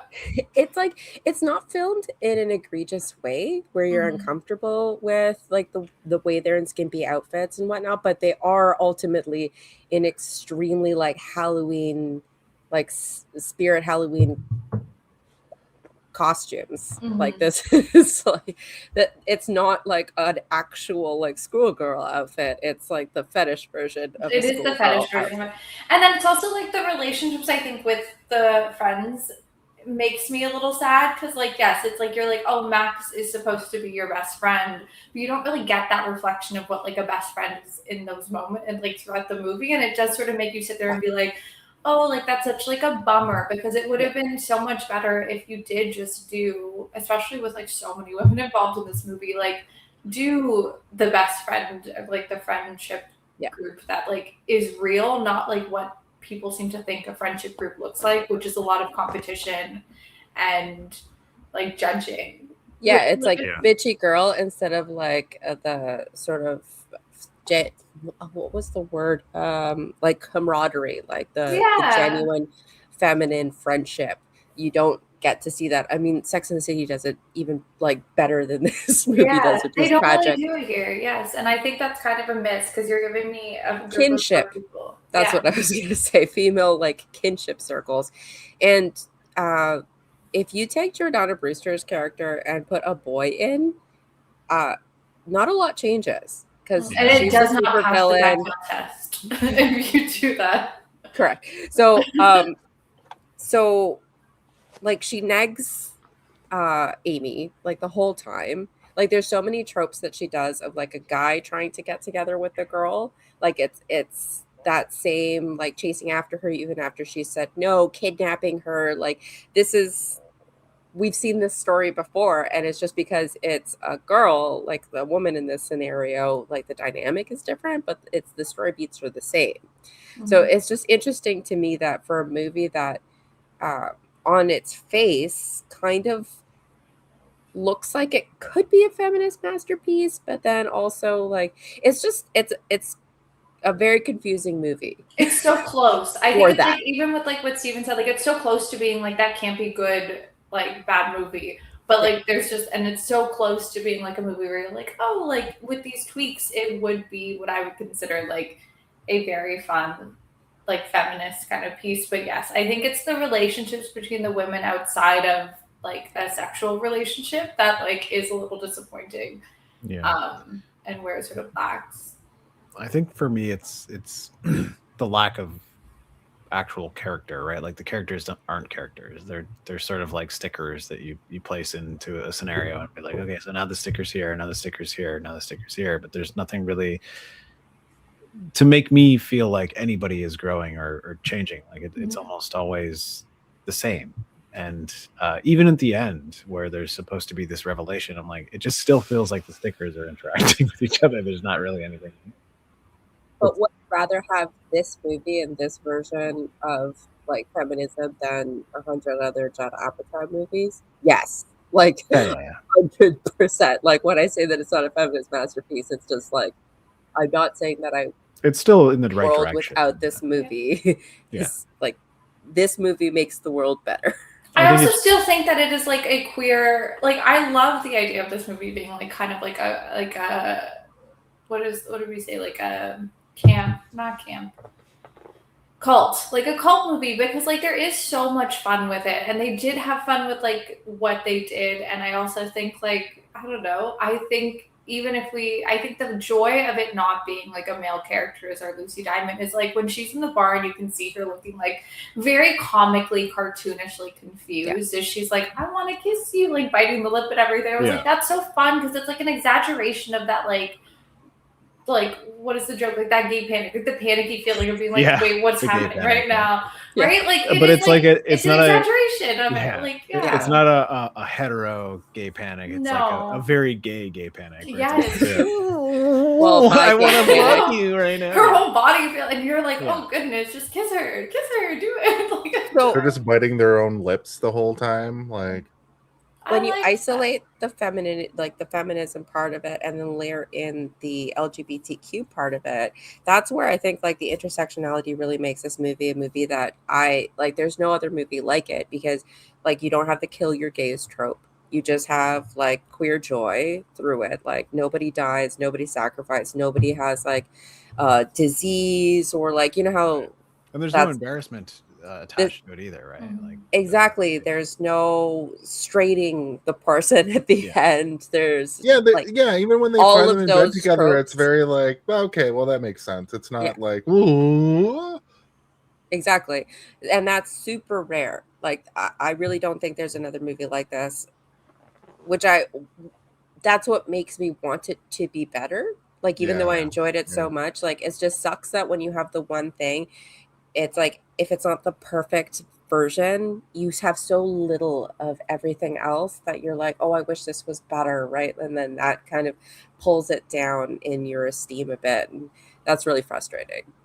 Yeah, I mean, I agree with everything you just said. It's not disappointing, but it's a disappointment in the sense that I know that there's something better here. That like it could be so much better, and I wish that it was. You know, like imagine like an Austin Powers level budget with this kind of like it would be so amazing. It would be such an amazing movie. Like a character whose power is that they're gay, but like done tastefully. I think we have to like also speak to the time, right? Like in 2004, how much did people want to give like a female-led queer movie? Absolutely. Nothing. The fact that this got made at all. A gay black woman making a movie in 2004 getting $3.5 million is maybe a miracle. About I think we can say this movie's ahead of its time, because nowadays, if this movie was made, it would do well, I think, and nobody would be like about it. But at the time, I think it didn't do well because people are like, "What even is this?" Do you know what? Actually, not now. 4 years ago, this movie would have hit. Yeah, sure. Yeah. Now I do understand. Somebody why get this Mike movie Myers is- on the phone and like, because they're thinking He about can making play that. every one of these people. He plays all the Mike Myers Debs just and plays all all the Debs. I do understand why if this Mike is a Myers gold played class. That's all the funnier than male my joke. roles, Okay, we'll leave it there. like all the women are different, and Mike Myers plays all the male roles. Somehow That would be hilarious. funny. They're Bobby, all Shrek. it's me, Bobby. Like it's Mike Myers in like a young face sculpt. Why or won't whatever. you love me? Dun, dun, dun. So funny. That's a good one. I do like Okay, so Feminist Masterpiece Theater segment has been Handled. completed. Nice. Boner alert. Let's get some props in here.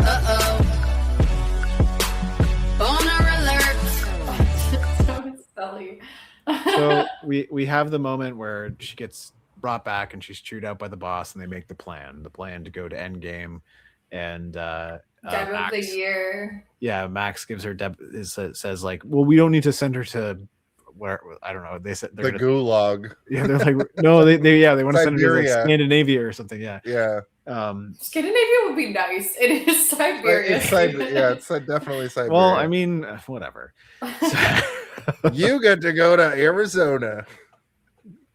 You get to Arizona, go to and we're You gonna get to tie go you to to a rock and you're Norway. gonna roast there. Yeah, you know the You go to famous Finland? prison.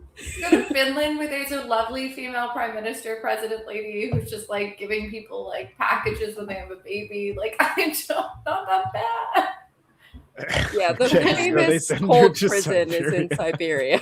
Jesus Christ, guys. You're going to Orlando, Florida. Orlando? Orlando Bloom. You get to Hot. drink from the fire hose.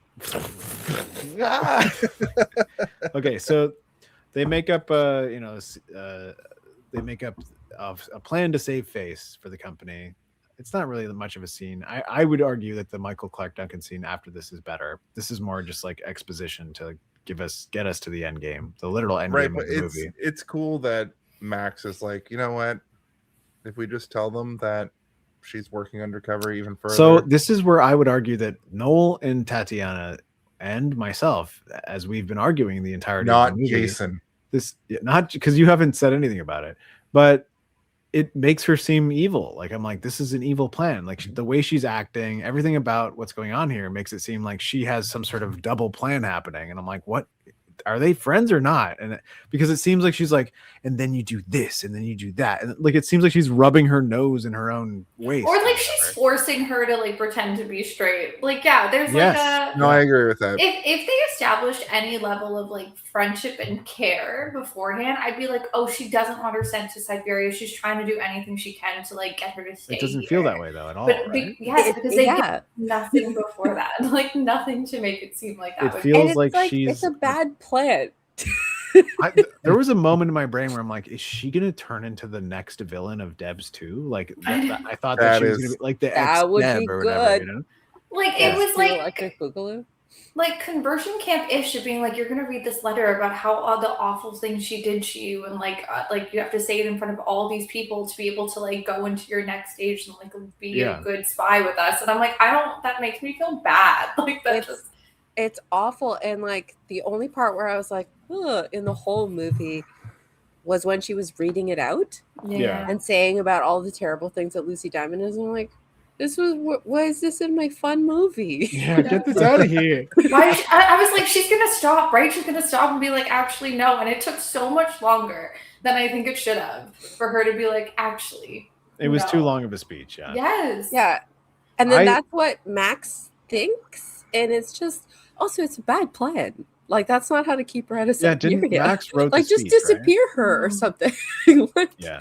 Send her to Siberia. Like, Yeah, you could let just send her her to some somewhere sort of else. Siberian work camp or whatever. But she's the perfect explorer. We have Okay, the maybe it's paper. not a bad plan. But it's So- still shitty.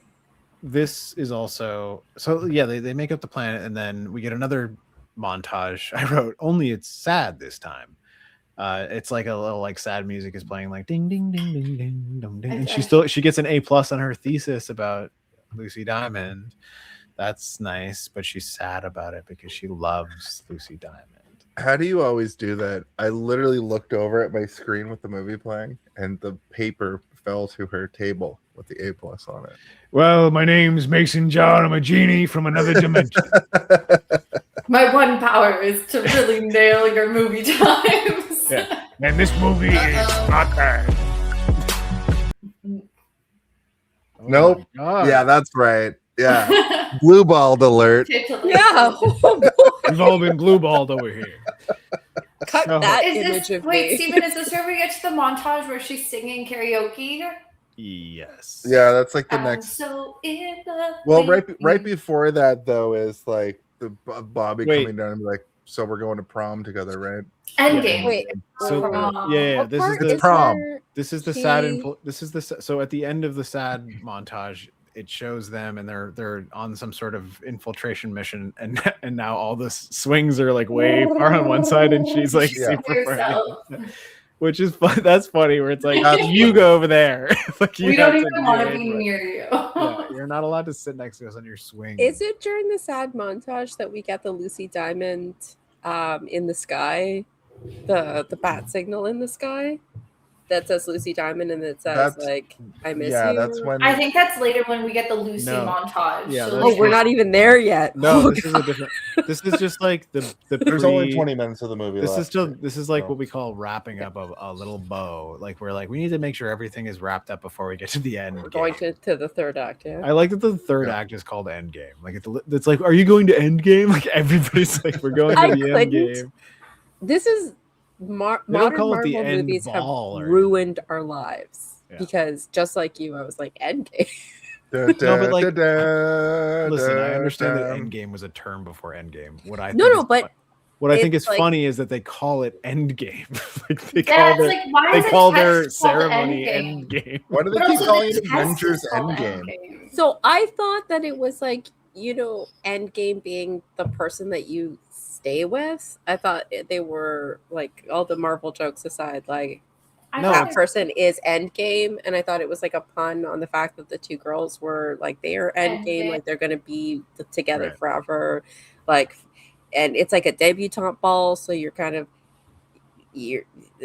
that's the person you're supposed to be with, like that's when you get And then a character like, shows up and he's like, "My name's Ed Game. How are you?" And you're like, I "Ed honestly Game's here. thought- Ed Game at Endgame." I you thought guys Endgame would be kind some of get sort of. what I'm getting But at. that makes a I lot do. of sense. But I I mean- genuinely thought Endgame was like a kind of like the SATs is the test you take before university. Endgame would be kind of like a testing your lying, cheating, killing, spying, whatever abilities. I think it's just a cheeky way of being There's a like test. everything that you've prepared for is for this, which is the end. The end game. Right? The end game. Yeah, like everything you've set up, planned for, and determined is important to you is meant to affect the end game. And I think that's it. It is. That's what it is. It's literally an end game. That's what the end of the movie is. But then the best Deb is called the Mary Jane. Yeah, that was. I didn't understand. I was like, why are they introducing this now? At the I think very it's a end? marijuana joke. Like Because we have the Lucy guy and with the guy diamonds. with diamonds. Yeah. Yes. I think so as well. But I'm like, but why? And we give our Mary Jane award to. It's like someone comes up and like, hey man, what's up? It's me. I think The it high works better. Deb. It only works if it's Lucy in the Sky with Diamonds with Mary Jane. Like that's, I think I but saw we don't random- have that. I think I saw an IMDb trivia thing, and please take this as something I may or may not have read. We while I will was remove watching points this if movie. it's untrue. If it's wrong, but I think there was a point at the end in Endgame where someone was supposed to be running, like smoking a joint, but they swapped it over to smoking a cigarette because they were like, we can't get away with this as PG-13. But They then when all actually the switched it over shooting- to smoking a walkie-talkie. a walk. Okay, because I was like, and then there's like a scene where they didn't actually catch it, and he's like running. No, with that's the that's a reference to ET.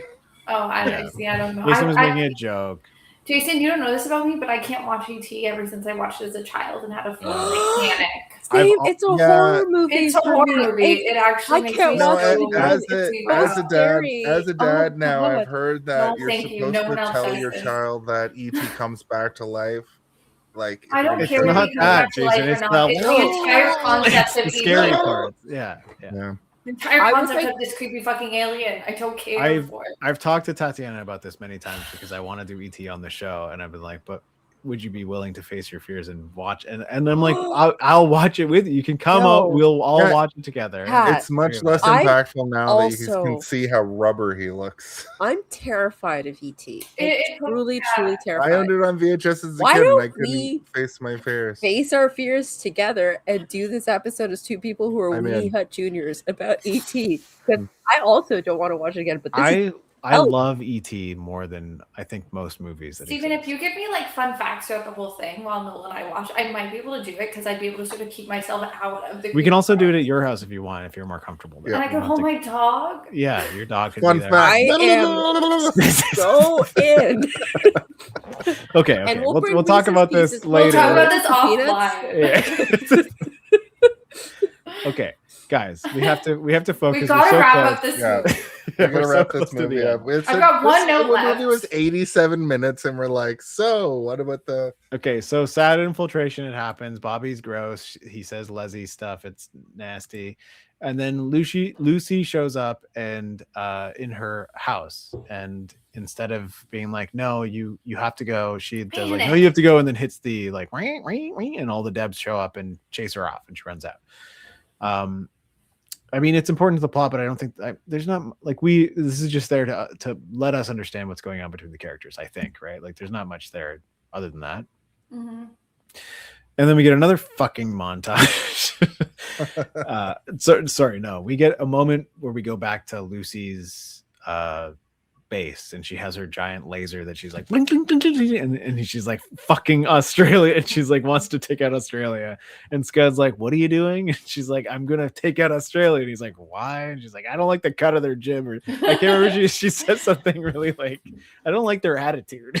I don't like their attitude yet. She fucking hates Australia, but it's really, she's just mad. She's just mad. And he turns it off. Like he immediately just grabs the lever and turns it off, which I'm like, that's such a nice moment where he is able to do that without having like fear. Like she's not like a fearful boss, right? Like they're best friends. It's so nice that they can just sit down on a couch and talk. It's a good working environment. Yeah, he's a lot not, of emotional. he IQ probably gets happening. dental and like he doesn't worry about his. Yeah, he's probably got like a good plan. Oh, she going gets on. dental. That's for sure. Yeah. What do you mean by that? I just like the idea that like a supervillain who is feared by the world has a henchman who can turn off the laser that she's about to shoot at Australia to sink it, and she doesn't like punch him in the gut or throw him off a railing or whatever. Like, you know, she's not evil, he's not evil. They're just like, you know, we're doing this for money, not That's for just their job. Yeah. Yeah. It's really. I agree. Well done, Stephen. But is Thank this you. the moment where they say like, oh, you gotta like, if you want her back, you've gotta like really show her? Yeah. And then and that's where the next montage happens, which is her singing and him coming up behind her and being like, boo, and like back up singing. And she gives back all the money across Earth or whatever. I In don't the know. cutest way possible with little post-it notes. that are Sorry. like, sorry. Like the bank is like, this just in, a bunch of people have received hundreds of thousands of dollars in their bank accounts and nobody knows how. And you get the newspapers like showing you like Yes, and like Max's character's reading it while like Janet's character's like watching the news. Yes, I think that was a very fun little montage. I like the song. I thought it was so silly, like all the way through. this is the plot of Grease. Whenever it was song. Like There is also a moment in that montage where she seems to be taking the SATs to She try does it. try Yeah. Yes. Yeah. Yes. It she seems like is. she's trying to become a Deb just so that she can, like yeah. cheats immediately. And then Well, she she punches. immediately is like looking And over at somebody. punches out the. She question. tried. She's like, maybe I can get in if I become a Deb, and like they're like, no, you can't. And it does cut away to Amy at one point when like she's seeing all like the new stuff happening, and she does smile and she's like looking all cute. I was like, oh, you know what's happening here. You've changed her. Yeah. So again, this is a moment where I'm like, on paper, I really like this, but in execution, I think it's kind of bad. She's on the track team now and She's running faster than somebody else. and Amy is wearing leather and smoking now. This is great. Yeah. Like this is perfect. I love this. And then yeah, the last shot is like all the big stack of money with the note on it being like, I'm sorry, which is, again, cute, but whatever. I really like the Lucy Diamond skylight thing though. That turns into Be Mine. I miss you. Yeah. I love it. So the bat much. signal. Yeah. It's Lucy in the sky with diamonds. Imagine she shot a bunch of diamonds and they sparkled like.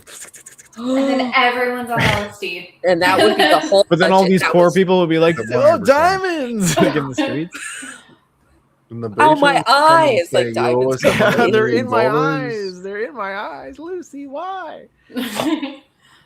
And then we have our last moment with Michael Clark Duncan, I think, and he shows up to be like, he like warps into the room. I need to tell you a Also, yeah, he teleports into the room while she's like about to get dressed. While she's getting dressed, I was like, there was no alarm or notice or able to walk him out. That makes me so uncomfortable. Yeah. And she's not uncomfortable. She's like, "Oh, hey, Mr. P," and he's like, "Well, I guess you're getting ready for tonight." And she's like, "Does this happen often?" That's what I think. It seems like it's just a daily. Yeah. I don't like it, but at the same time, he gives a very nice piece of advice. He's also non-pervy. He gives non-pervy energy. Yeah, he's not like, well, you might want a little bit more red on those lips or whatever. Like, he doesn't do anything like that. But he is. I don't think anyone's ever done that. No one said that before? You might want a little bit more red on those lips? What's your favorite color lipstick? What's your favorite porno movie? This one? What's your favorite porno scary movie? It's a good one. Okay. Anyway, he says like there's a difference between, what does he say? He says there's a difference between love and, sorry, one of you guys might be able to answer this more. It is like it's a heartfelt thing, but it's like you can't be a spy and also fall in love is sort of the conceit. You can't always get what you want. You try sometimes. You might find you get what you need. Oh, yeah. He does be say a mermaid and have a tail and walk on the thing. Sometimes you want to be was an inside job. Sometimes you want to be a mermaid from the bottom down, but other times you're a mermaid from the top up. Pretty sure that's the freaky type. And that's the bottom line. Good grief. But she asks, and the universe provides. Like that. He basically says you can't be in love if you're a spy. That's like what the whole thing that he says is. None of us can remember exactly his words. But wait, I'm is pretty this sure. where he said she's asking? Well, what did the test actually? Yeah. I was about to get to that. Yeah, right. That's So, but the beginning is him being like, "I know you're in love, but like you can't be in love if you're a spy. Like it's impossible." And then she asks, "What do they test for?" And he's like, "Being a liar. You're the best liar that we've ever met. Like we can teach everything else. We can teach how to kill. We can teach how to everything else that your friends excel in. You are maybe not so good at, but like you are the best thing that we need, which is somebody who can be." She's got soft skills, like in leadership. Yeah. She's really good at lying to people. Imagine you were told you're the best liar. That seems like a shitty. I've been told I'm a bad liar. I actually think that would be an absolutely delightful thing to be told. It means I can never get caught. As a spy, being told Tatiana, me too. Fake lying, subterfuge is like it's something that can't be taught. Yes, I think that would be a nice thing to be told, personally. Yeah, that's true. Some of my favorite things do include chicanery and subterfuge. And you know what the best is when people think that you're like, "Oh wow, you're such a bad liar," and you're like, "No, I'm not." Definitely not. I make my choices. I just lie so much. Oh my god! I find my windows. I've never told the truth in my life. I played. Is that a lie? I played D&D. I was not a Deb. I play D&D with Tatiana all the time, and like I've seen this before. I've been lied to by Tatiana many It's times. not a lie; it's make believe, and that is how you lie well. And Exactly. If you just pretend everything's a lie, then everything will be a lie. Steven is surrounded by spies right now. It seems like. Oh no, I can't lie. If I get asked a direct question, I can't lie about it, and I just go, and then like remove myself. You just accidentally quoted the hit film Liar Liar. I can't lie. It's not a lie. It's not a lie if you don't. If it's realize true. If you don't realize it's a lie. I just don't know what's going on. Yeah. If you're confused, then it's the truth. Basically, it's my truth. It's not a lie if you believe it. So she's lies are told only that. lies if you're caught telling them. I think this guy was trying to do trolling, but he said something. They said, I don't know. Irwin, I still don't know. Curtis. No, I think that he was just joining in the fun. I don't think he was trolling. No, there's other stuff that they said that I didn't post. Oh, well then those were about us. Maybe they were just lies. What does this mean? Having a fear of phony aliens is as absurd as having a fear of rocks. Yeah, I was to have a fear of 2 because I would have to believe. I was literally 2 years old. It was so freaky. Everyone tried to tell me that was nice. Self. Yeah, we had a lot of trolls. Try to explain. You should be afraid of rocks if they're really big and falling on you. Man, also, if you jump falling on you, I think if you jump off a cliff thinking you can just do a cute little water thing, but you hit a bunch of rocks, that's death. So I should be afraid of rocks. Guys, we gotta stop talking about this. Yes, bro, I'm a dude. Okay. We're so close, guys. We're so close to my one last line. That is my one and only note at the very end of this. So the montage ends. She gives all the money back. Duncan comes in and has a little nice speech. And then we get to Endgame. Ding, ding, ding, ding, ding, ding, ding, ding. Diddle-in, the Debs show up. Captain America's there. Vision is there, phasing through walls. He catches the fucking Thor hammer or whatever. Yeah. And by this, you mean Homeland Security's there, FBI is there, all with these young girls. Yeah. Gross. Lucy is on the roof infiltrating because Scud has a plan, which is you get in and then you tell her that you love her. And he's like, what? Yeah, that's a good plan. She's like, that's not a plan. That's I could just do that through the front door. What do I have to infiltrate for? Which is, that's fine. And then we have a scene with all the other Debs going through Max's speech because she has a speech to give as well. Or no, that's the speech she's going to give to Amy, right? Yeah. She's like, so then this, that, yeah. I don't know. Someone else take over this. I don't. This part kind of bugs me. I don't really like it. She's giving a pretty intense speech. She's pretty much saying that Lucy is a bad person and is like the gunk on the bottom of your shoe. When you see that, that's Lucy Dunn. Yeah, she's terrible. She does terrible things. She thinks she's not redeemable. I was taken by her. Oh, sorry. I meant everything leading up to her speech, all the stuff that's happening.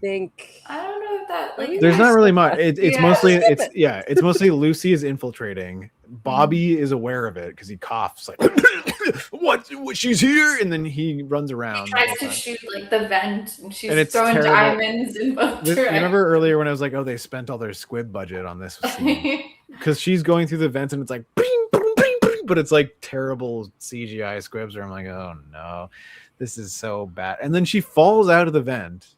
And it's a funny comedy staging, and there's a guy drinking water, and he goes, whoa, but it never goes back to him. She just falls and gets up and leaves. I'm like, comedy, why aren't you doing that? Why don't you cut back to the guy being like, well, there must be a rat problem?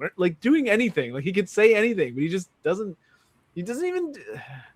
I think one of the wildest. He doesn't do anything. It's so annoying. It's so annoying that there's these comedy beats that don't pay off. One of the wildest things in this whole movie that is similar to that moment is when the spikes come down, and it's so clearly just the worst CGI, and I think that's kind of a metaphor for this whole thing. I know, but she falls out of the roof, and there's a guy near a vending machine, and he turns and looks at her, and it's only the back of his head, and she gets up and runs, and it switches to a different camera. It could be a person trying to get a bag. Shut the fuck up. I need to finish this, or I will lose my mind. I'm gonna go eat pudding. You have fun. Just finish your thought so I can say my thing. She falls out. She gets up a man is looking at her from behind. The back of his head, and then she runs off, and then it cuts to her getting up again, and she runs off again. It never cuts back to that man. Why have that man there? There's no comedic effect. There's no reason for him to be there. It's just there. And what I was gonna say is he could be trying to, like, his chips fall and they get stuck, and she falls from the ceiling on top of the vending machine, and then the chips come out, which would have been more like flair for the scene. Okay, I wasn't trying to find a solution for the scene. I was just telling you how bad it was. But yeah, that would be great. Oh, my dill pickle lays. Finally, thanks, lady. My Let's chips. Sure, why not? It might have been something that was left in from a previous cut with more information. Sure, but I think that, like, this whole sequence of the chase and everything at the end of this, there's no humor. Like, the humor is completely kind of being sucked out the windows for her running up and listening to the bad part of the speech, which her face drops as she's watching it. And then she starts at the end being like, and that's why I need to tell you all that I'm lying right now. And then, like, her smile comes back. And I'm like, okay, that's, I guess, the point of the whole thing is that she's a good liar, and now she's not lying. But, like, there's nothing funny about this. Is there anything funny in this last sequence that you guys can pinpoint? No, Tatiana, you're muted. The oxygen is being sucked out of the scene like Dominique smoking in an airtight vault. Yeah, this part felt very much like it was just like kind of the like just trying to get to the point where they're sort of riding off into their whole thing together. The callback to the original joke, what's the first thing ever said to me, was a thing that I chuckled at, but I don't even remember what she said. It was much more violent than, like, get away from my bed. It was like the rules are as such. Like, it was like a very particular thing that she says to her, and it's like, that's no, the my second bunk thing, bitch, and then it's like, well, yeah. What's the thing at the end of the movie that she says though? She says, "You're my best friend." I can't remember. What's the first thing? Yeah, what's the first thing that you ever said to me? It's not the bunk thing, because the bunk thing. Oh, something about like a high protein diet. It's like not real. Yeah. Yeah. Which was a great callback. What's the second thing you said? Yes, Debs stick together. Yeah. That's a classic. Like, no, the other thing. No, the other thing. No, and it does call back the beginning. I think in the second one, doesn't she say, like, what's the second thing I said? And she says, like, we're gonna be best friends. I think that's what it was. Right? High protein diets are overrated. Yeah, yes, and then it's like, we're gonna be best friends. So, which is like, would be great if we believed at any moment that they were best friends. They just had to do one. It like would have taken like a 30-second scene to make me be like, oh, these people are friends. But everything I was told and shown, and that's the biggest one, is like shown was that they should have done like a Paul Verhoeven Starship Troopers shower sequence. Yeah. Where they're all in there being best friends naked. I don't think I can make through an episode without Paul Verhoeven coming up. I know. I literally did that because I knew you. I was like, can I bring it up? Can I bring up the shower? Hold on. No, but like I think minus simulation. I think, Steven, you mentioning that there should have been an opening mission that like establishes their friendships should have, like, I think that would have done a lot of work to feel that Max and Amy even are if they actually spent the best majority friends. of their budget on that opening, like a James Bond style thing, where they're in like I don't know, like Uruguay, Iceland or something, where they're like and they're like she's like got like a full mask on, but there's still like a cigarette poking out, like like that. She has to do like a parachute bit. That's clearly a stunt double. Just to show, but also just to show the relationship between those specific two. Like, think about the beginning of something like GoldenEye, right? Where or like Fox and the Hound. Fox and the Hound is also appropriate, I guess. Yeah. Yeah. Remember in Fox and the Hound where they jump out of a helicopter and they're like, "You're my best hound friend." There must have been something on this set that told that story better than what we ended up seeing. Mm-hmm. Like, I bet you there's stuff on the cutting room floor that tells that story way better than we've ever seen. Because like, it seems like a lot of this movie is dialogue, right? Like, it's not all based entirely on set pieces. It's more based on them having conversations with each other. So I assume there's a lot of stuff that they had to trim to be like, we got to get it down to this amount of time. Like maybe they wanted it to be kind of like a Mean Girls, where it's a lot of like dialogue heavy, fun moments. But then it's also a spy film, which I wanted more action through it. And then all the action sequences are clearly on the worst green screens you've ever seen. So I don't think it's a mistake that Angela Robinson is a better TV writer. No, not at all. I think this makes way more sense as a TV show than it does as a movie. True Blood and L Word. So she's written mostly on and Herbie television. Fully Loaded. Come on. This is a DCOM, that's a DCOM. Like that makes perfect sense to me. I think that I agree with what you're saying, Noel, is and like she's clearly written like stuff that is queer, colored, and like everything about it is like is part. Herbie is canonically gay. So. I also just think that like I just the non-binary masterpiece. Right. Sorry. No, it's okay. I was like, if you even go to like the short's whole idea is that Amy keeps getting kidnapped in these like crazy different heists that they get to like have their alone time with. That feels episodic, right? Like like that's like the silliness of it's like, oh, this one she got kidnapped once for like a week. If it was just like, oh, kidnap found, and they like develop the relationship that way, I think that would have been so funny and like lends to such like a campiness of like, okay, well, what's she gonna do now to get her away from everyone else? Like the three acts of this movie being different stories completely, like almost anthology. I think even like a 15-minute sort of like Adult Swim style. No, we like love montages. A 15-minute Adult Swim style TV show where like the first 5 minutes are her like creating like a crazy elaborate plan. Like a Pinky in the Brain, but it's like, what are we gonna do? The same thing we do every night, Scud. Try to get Amy to come kiss me. Oh my god, Vision. Do you know what would have been great? Like you're saying on Adult Swim, those between episode shorts. Oh, if this was a cartoon as the between episode shorts, and you just have like basically an infinite number of like these really, really short episodes of this, that would have been great. Well, Lord Inquisitor was in here earlier talking about the cartoon Totally Spies. Incredible cartoon. I love Totally Spies. Also incredible right? But games. and he had said that this feels like almost a live action version of that. What if we just have like a live act? And I love the idea of it being interstitials, because when you boil that's a sexy word right there you got. Interstitials. Yeah. When you boil down the idea of this movie, it becomes the short. But if you boil down the short, it becomes like 40-second. Like you get the full like that intro of like D.E.B.S is a crew of women who are elite spies. You get that whole section, and then it's just like 9 seconds of like the next part of the story. Hilarious. Right in the middle of the commercials. I was trying to figure out how to do it, and I did this instead. Oh, you just became Predator. Tatiana, we're gonna do Star Wars soon. This is gonna be my Star Wars character. Oh, like Master Plo. Master Plo, yeah. When you take his gas mask off, he's so good looking. Underneath, yeah, he looks like the Predator. We're all non-humans, so that would fit. It's true.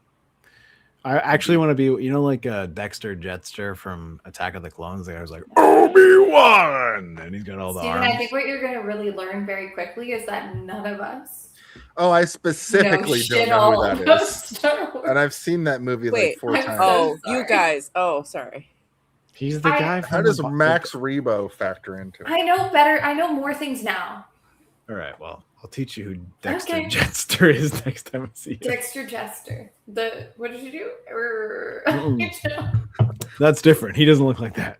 He looks like me, except no nose. We are literally at the last 5 minutes of this do we have an ending to this movie? Because I'd like to go to my well, own yeah, line. she gives her speech, which is that she hates Lady Diamond, and she shows up, hears it, and then at the end she looks up and sees that Lady Diamond is watching, and then they both run off together. Who's Lady Diamond? Lucy Diamond. I mean, why the fuck? No, honestly, that would have Lady been Diamond. great. Lady Her name Diamond. had been Lady Diamond. I assume people call her that. They have a fantastically touchy scene where they're all saying goodbye, and Max and her finally get like their little like, I'm not gonna like hate on you. Also, if you leave, I'm top dog. That's like really the vibe you get from that. Yeah. I also like the scud is that like it's like everybody shows up, right? Everybody that we care about in the movie shows up, except for Michael. It would be good if Michael. The people that were green screening like, didn't show up. I also like this. Like that would be good too. But yeah, it's nice. I like they all point guns at each other, and then everybody puts their guns down, and then it was just like, okay, well they're gonna go off. And Max says like, if you break her heart, I'll fucking hunt you down and kill you to the ends of the earth or whatever, which is nice. That's the first time she showed any sort of like friendship vibes. Yeah. Yeah, at the end, I was buying it. It just was everything leading up to it. But I just want to say very quickly that the Homeland Security and all the devs and everyone all freaking out and running and panicking is just hilarious. Like these are the worst spies. I forgot to tell you my favorite. Ever.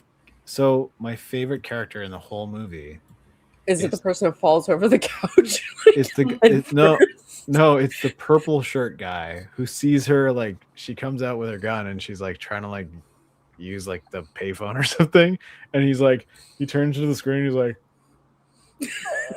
like he does this crazy face, and then he runs out and he goes like, she's here. Like I'm like, who is this purple shirt man? He deserves an Oscar. I loved that scene. Is that not Scoot McNairy? No. Oh, it's a random man. It's a random man just all of going above and beyond as an actor. All of these running scenes were like one take, and they were like, no, let's go with it, because like the way that people are falling over each other like and themselves, there's no way that all of that was like completely scripted. Is there a way we can show this purple shirt man? It's like maybe like 30 seconds. If you can find the lady falling headfirst over the sofa. Hold on. Good too. Stuff's good Jason, too. I got it. I got this purple shirt guy. I'm eating pudding with a fork. Hold on. Oh, here he is. It's at 118:51. Are you able to? I can bring it up on mine actually. I can't. All right, let me share my screen. I put my movie on a different screen. All right, let me do it. D.E.B.S. Window. This. Share. All right, Tatiana. This is my favorite character in the entire movie.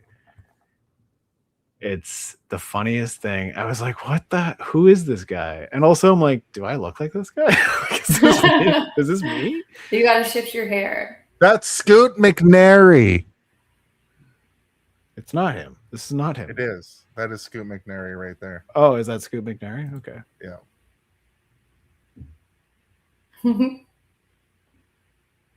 That face. Lucy Diamond is here. Run for your lives. Is that what he said? Yeah, run for your lives. I like his face that he does. That's kind of the energy that I want to like exude.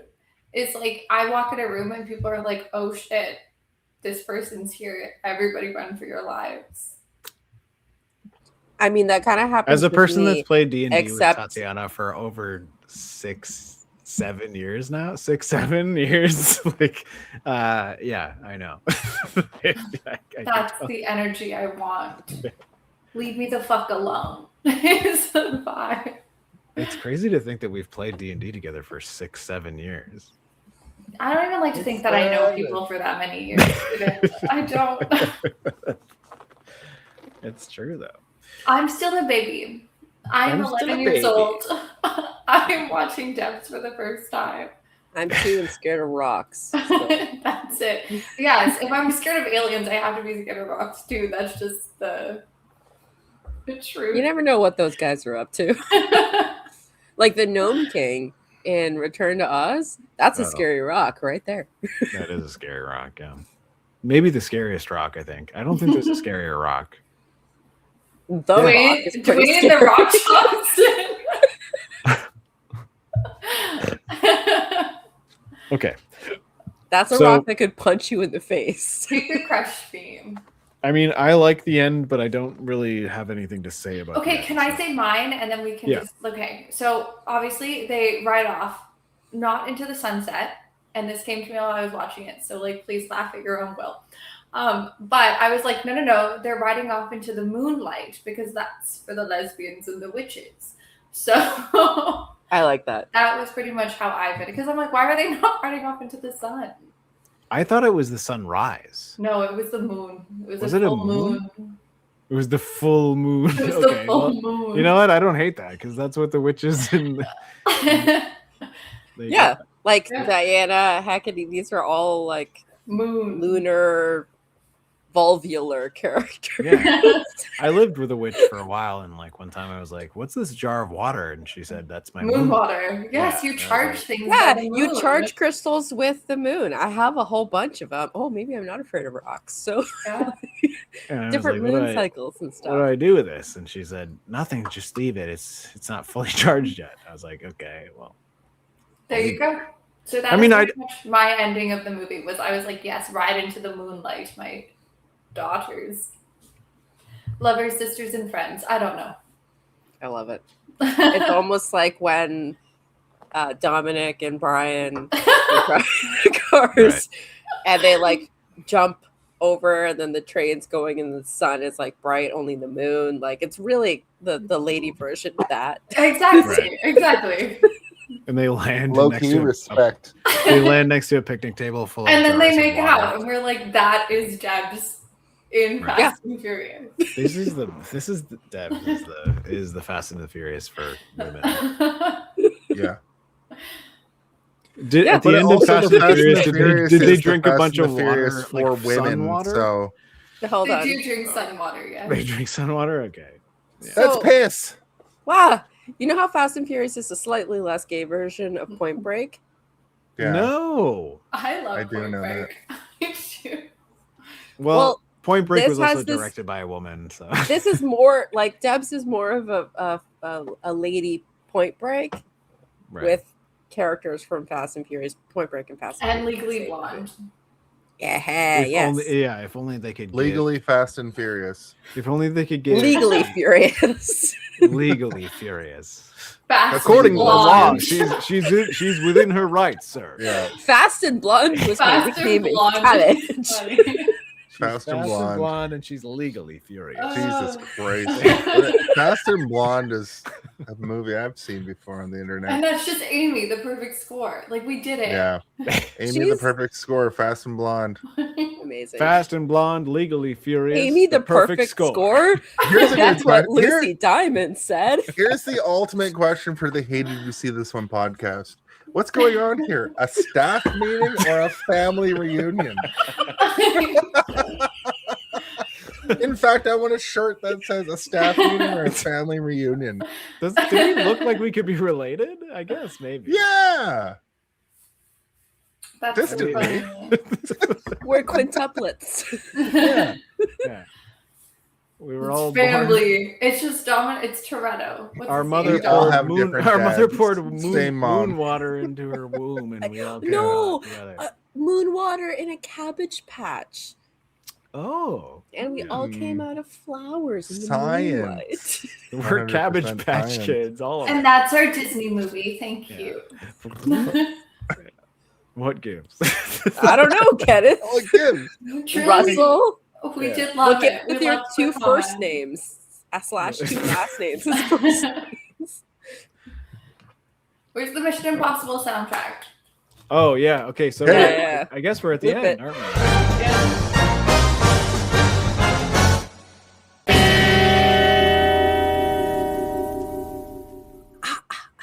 Okay, so we're at the end of the movie. Right. Jason is not allowed to use the soundboard. Steven's like, And that's no my boner shit. alert? No, Well, we're not in boner the thing town. is that you use it for comedy, but when you just spam it, it's like it's not funny anymore. Okay, so I thought it was kind of funny. Boner alert. All right, as soon as we're done spamming the board, we can get along. Fuck, I think Professor X is mad. Are you folks drunk? Not Sadly, yet. no. No, I'm sober as a. We're Okay, just so 3 hours and 40 minutes into this. So. Yeah. So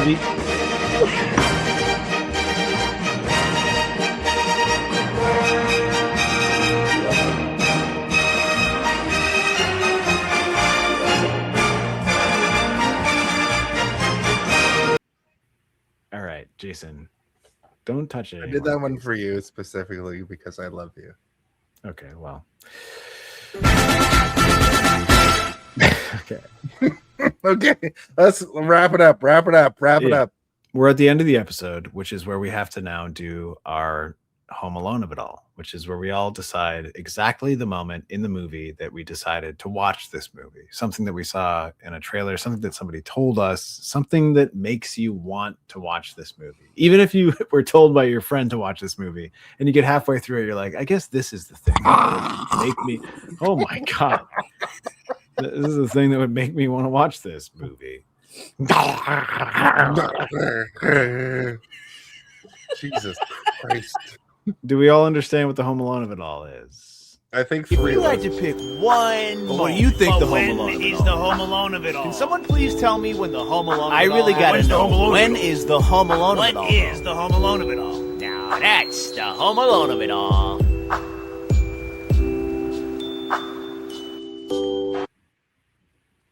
All right.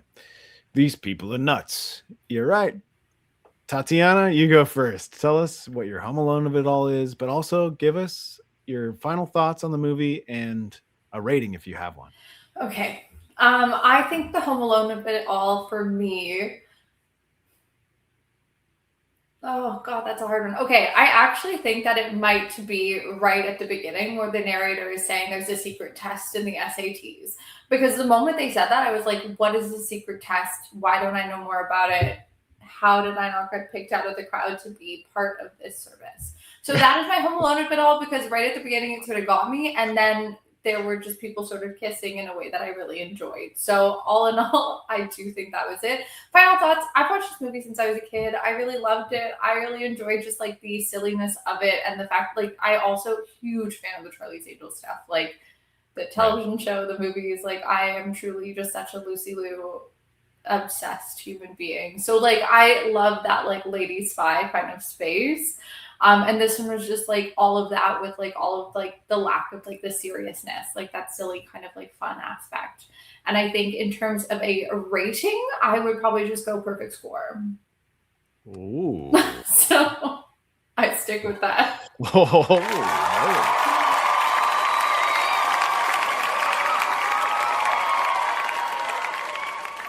One Amy out of a max. Like I don't know. all right. Noel, why don't you give us your Home Alone of it all, your final thoughts, and your rating? Yeah, I don't know if I have a Home Alone of it all, because there's like, so far as like favorite parts of the movie, it's just like all of it. And why did I watch it? Don't know.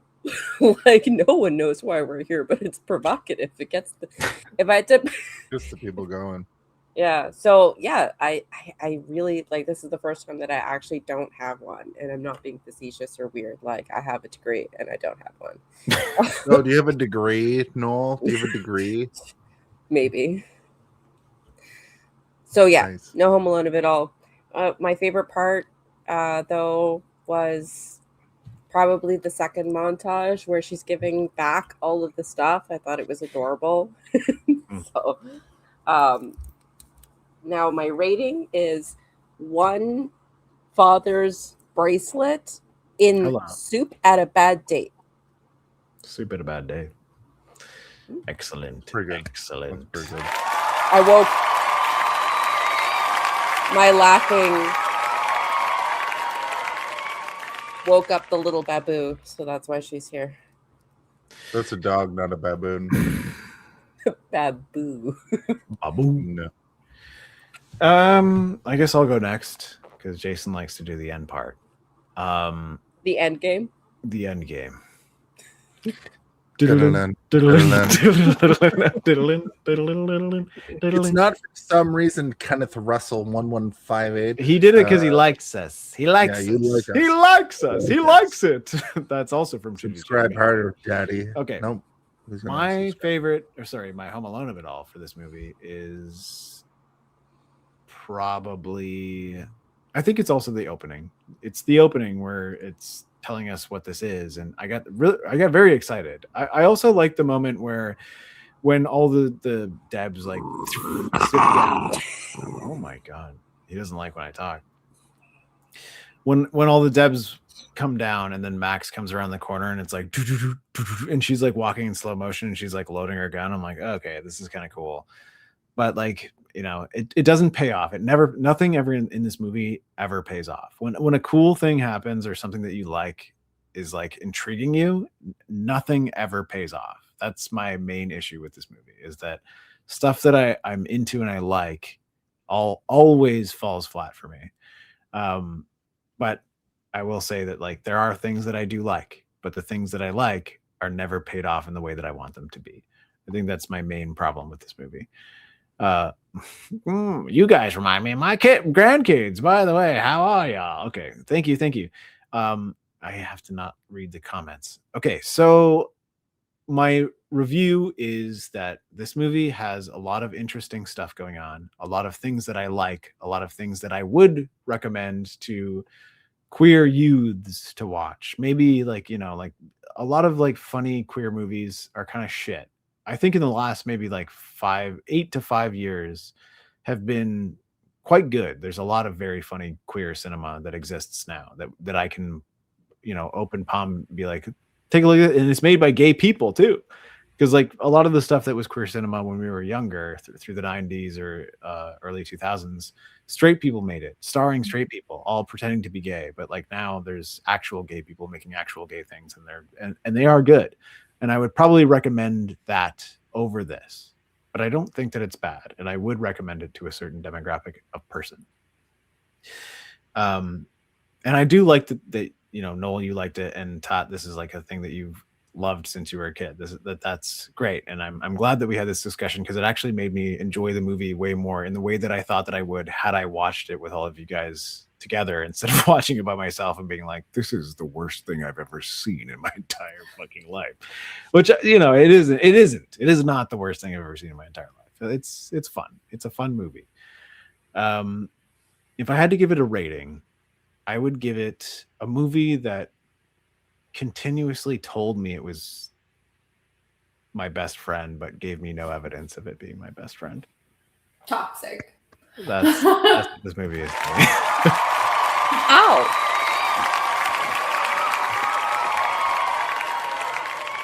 And then it told you something about how. And then it made me do a speech in front of everybody to break up with my my gay lover on the balcony. And it was called Endgame. Yeah. Good grief. I think that was a good rating, guys. That was a fantastic rating. Yeah. It's probably the most accurate rating there's ever been on this show. I think so. I think probably out of 10, he gave it like a 9. I want to say about this as my Home Alone of it all. I really like the turning, like when they go into like the bad guy place. I think that's a turning point in the movie, and it was really fun. But also, like overall, this movie doesn't really have a Home Alone at all, because it's so like a 90-minute movie that is this concise with its storytelling, because there's not much story to tell, because it's really just about it's a romance, and it's a turn you on your head romance too. I think that. I'm sorry, what?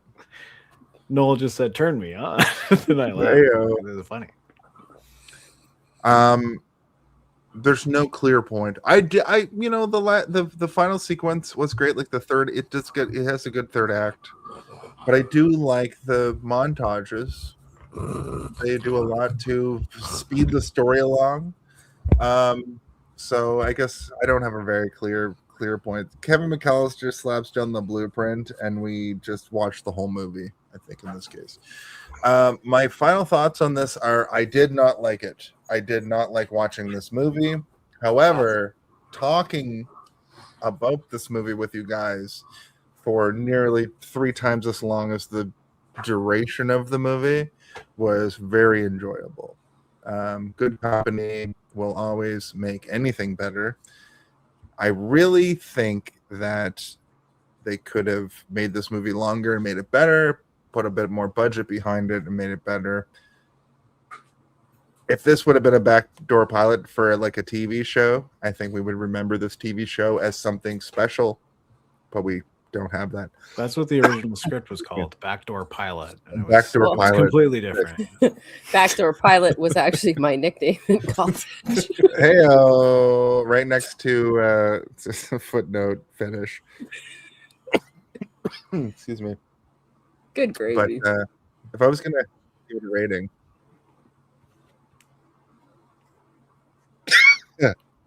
if you were, but you're not. So. Hold on a second.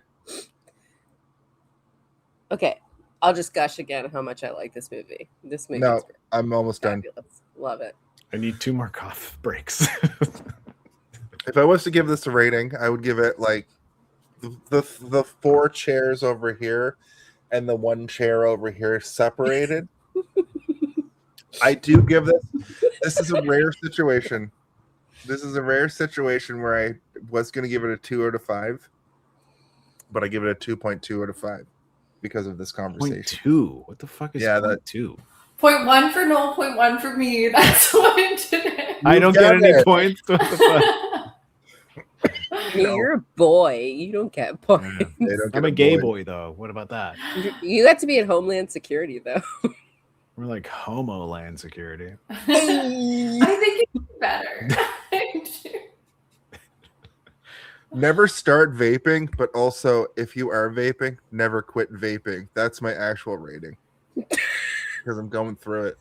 But that's it for me this week. All right, great job.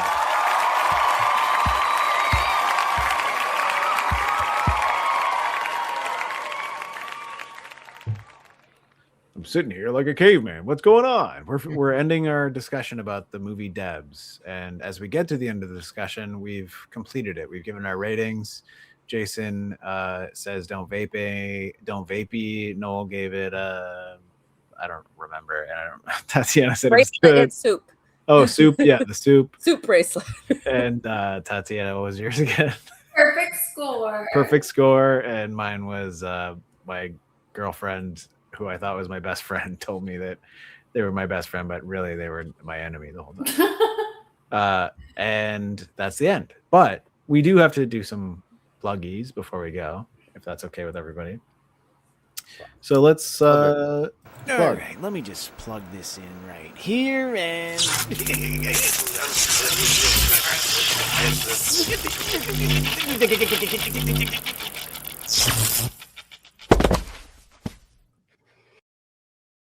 He's dead. This is where we talk about stuff we have going on. So Tatiana, what do you got going on? I have no plugs. No plugs from Tatiana. Anything else you want to shout out? Anything at all? Thank you all for watching this movie. You've got a playlist. I'll show you your playlist here on the channel. Yeah, you have a playlist on this channel, this very channel. Oh, that's lovely. Tatiana's Shout out my own playlist. All right. Noel? No plugs. Just you guys. The show's awesome. Watch it every week. Noel has They've got like 230 something. Noel has a playlist as well, and also is the proprietor of this it's so Feminist hard. Masterpiece. Yeah. Masterpiece, yeah. Yeah, I plugged this handsome. No, but really, thanks you guys. It's always a pleasure. You have a great crowd. Thank you for having me on. Thank you all for. Thank you. You. It's all you. You're welcome. You sure? Yeah, I am. I'm 100% sure. I'll go next because Jason does the end part. But it's this. It's what is it? It was. No wait, I can't remember what I did. It was pretty good. This though. feels like a gang sign. Like I don't know what I'm doing. It was something like. Welcome back to the Bugatti gang. Use the middle finger. Yeah. That's pretty good. It's the predator. Yeah. What are the predators actually called? No, you know what? They're called Yacht Jow. Jonathan Predators. So my plug is that I am the voice of Darth Theorist, Three-Eyed Theorist, and Half-Blood Theorist. They are creative writing channels where I do all the narration as well as all of the character voices on those shows. They're doing well, so I would appreciate everybody who's watching this to go check them out and like, share, and subscribe. But yeah, it's very fun, and we're continuing to grow. Everything is getting very exciting and overwhelming almost. Where I'm like, wait, are we like a company now? Is this happening? We're thinking about doing creative writing outside of any sort of lore-based stuff, and just doing our own, having another channel that is just us to write, which is really fun and cool. But I probably shouldn't be talking about that, but I am. Yeah. I also am working with some people on the extended universe of Stanland, which is a fun comedy podcast. It's a narrative-based podcast. Everything is scripted and interesting and fun. That connects over into Randy, a thing that I did a bunch of re-edits for and interjected and was like, should I just re-record this whole thing? Yes. Okay, I'm going to put myself in. Is that okay? Yes. Now I'm in that show. A show recorded 10 years ago. I'm now in, which is cool. And we have a new one that's coming at the end. We're recording the final stuff at the end of this year. Jason did some recording for that this week, which is fun, as well as a bunch of other people that have been on the podcast and a bunch of proper actors. We're not proper actors. We're a bunch of fools. We're a bunch of fools on the internet, but I guess we're actors now. So that should be very fun, and I look forward to when it's released. I'm going to be doing the sound design for that, so I'm pretty excited. And yeah, that's what I'm doing. What are you doing, Jason? Well, I'd first and foremost like to say hello to all 7,000 of our YouTube subscribers, and I'd like to thank each and every one of you for coming by. I would also like to thank all the trolls, because we're in our troll era as a show. This happens. You kind of go through like the hate era and then the troll era. We got through a hate era. There wasn't too much hate, but now it's goddamn trolls every week. So many trolls, but I'm fine with that because I like the trolls. Conversion. It's the funny trolls when are trolls funny. are there. Yeah. So I thank all of you for this show right here. It's called Hey, Did You See This One? You can find it each and every week right here on YouTube, Facebook, and Twitch at 8 p.m. Eastern.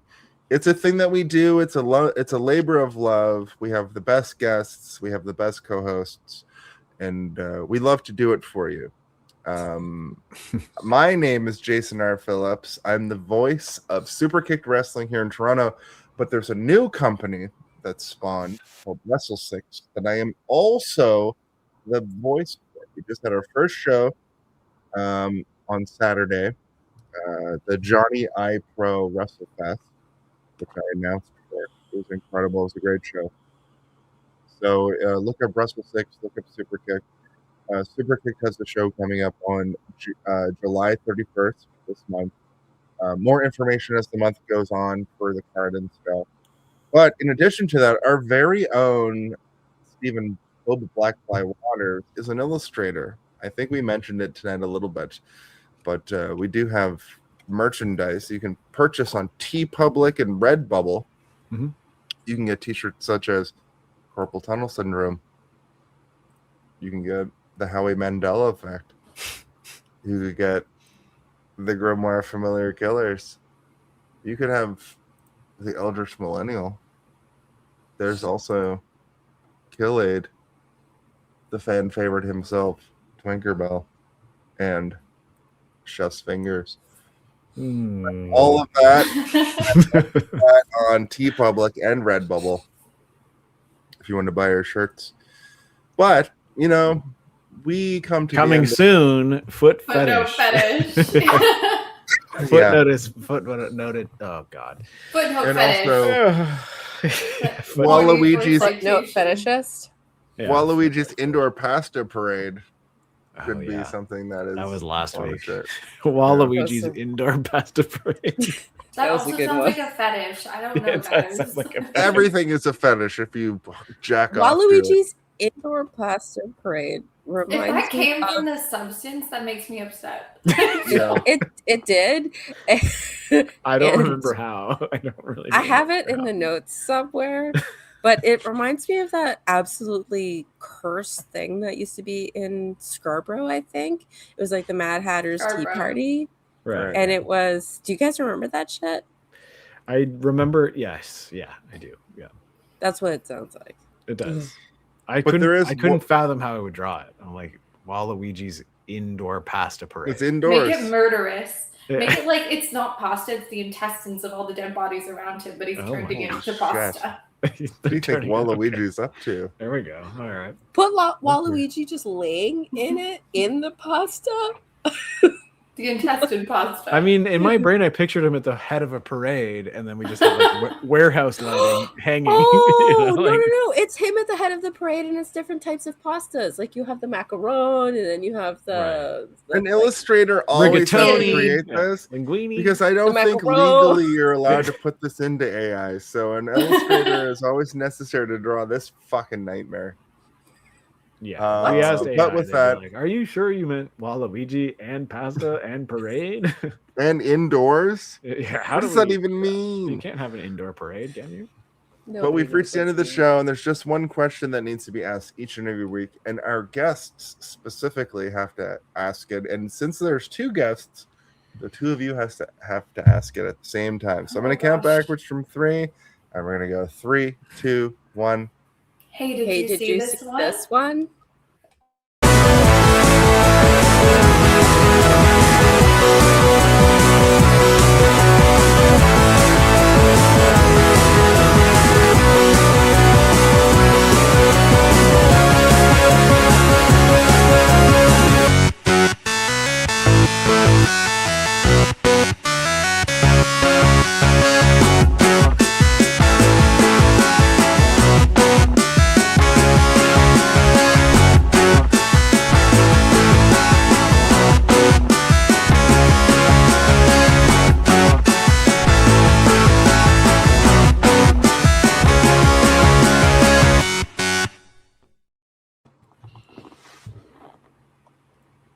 Hey guys, do you guys got any funny anecdotes or like humorous comedies that you'd like to share with us? I have to whiz again. Uh-oh. I'm standing up because I got to Wait, is this a real question? Boner alert. Yeah. It's so fun to pee. The other day I asked Scott to make me breakfast, and he was in the middle of writing his book. And I turned to him and said, wow, the guys on Love Island are absolute trash, and even they make their girlfriends breakfast every morning. Oh, dang. And I did get a breakfast from him. Beam up some Star Trek content with Live Long and Podcast. A roundtable movie discussion with Hey, did you see this one? And take a peek into the darkness with Heard Noise, Must Investigate with Michael Chan. Watch us duke it out on trivial debates. And let's chat about TV with the Super Mater Brothers. It's all here on the United Federation of Podcasts. Oh no!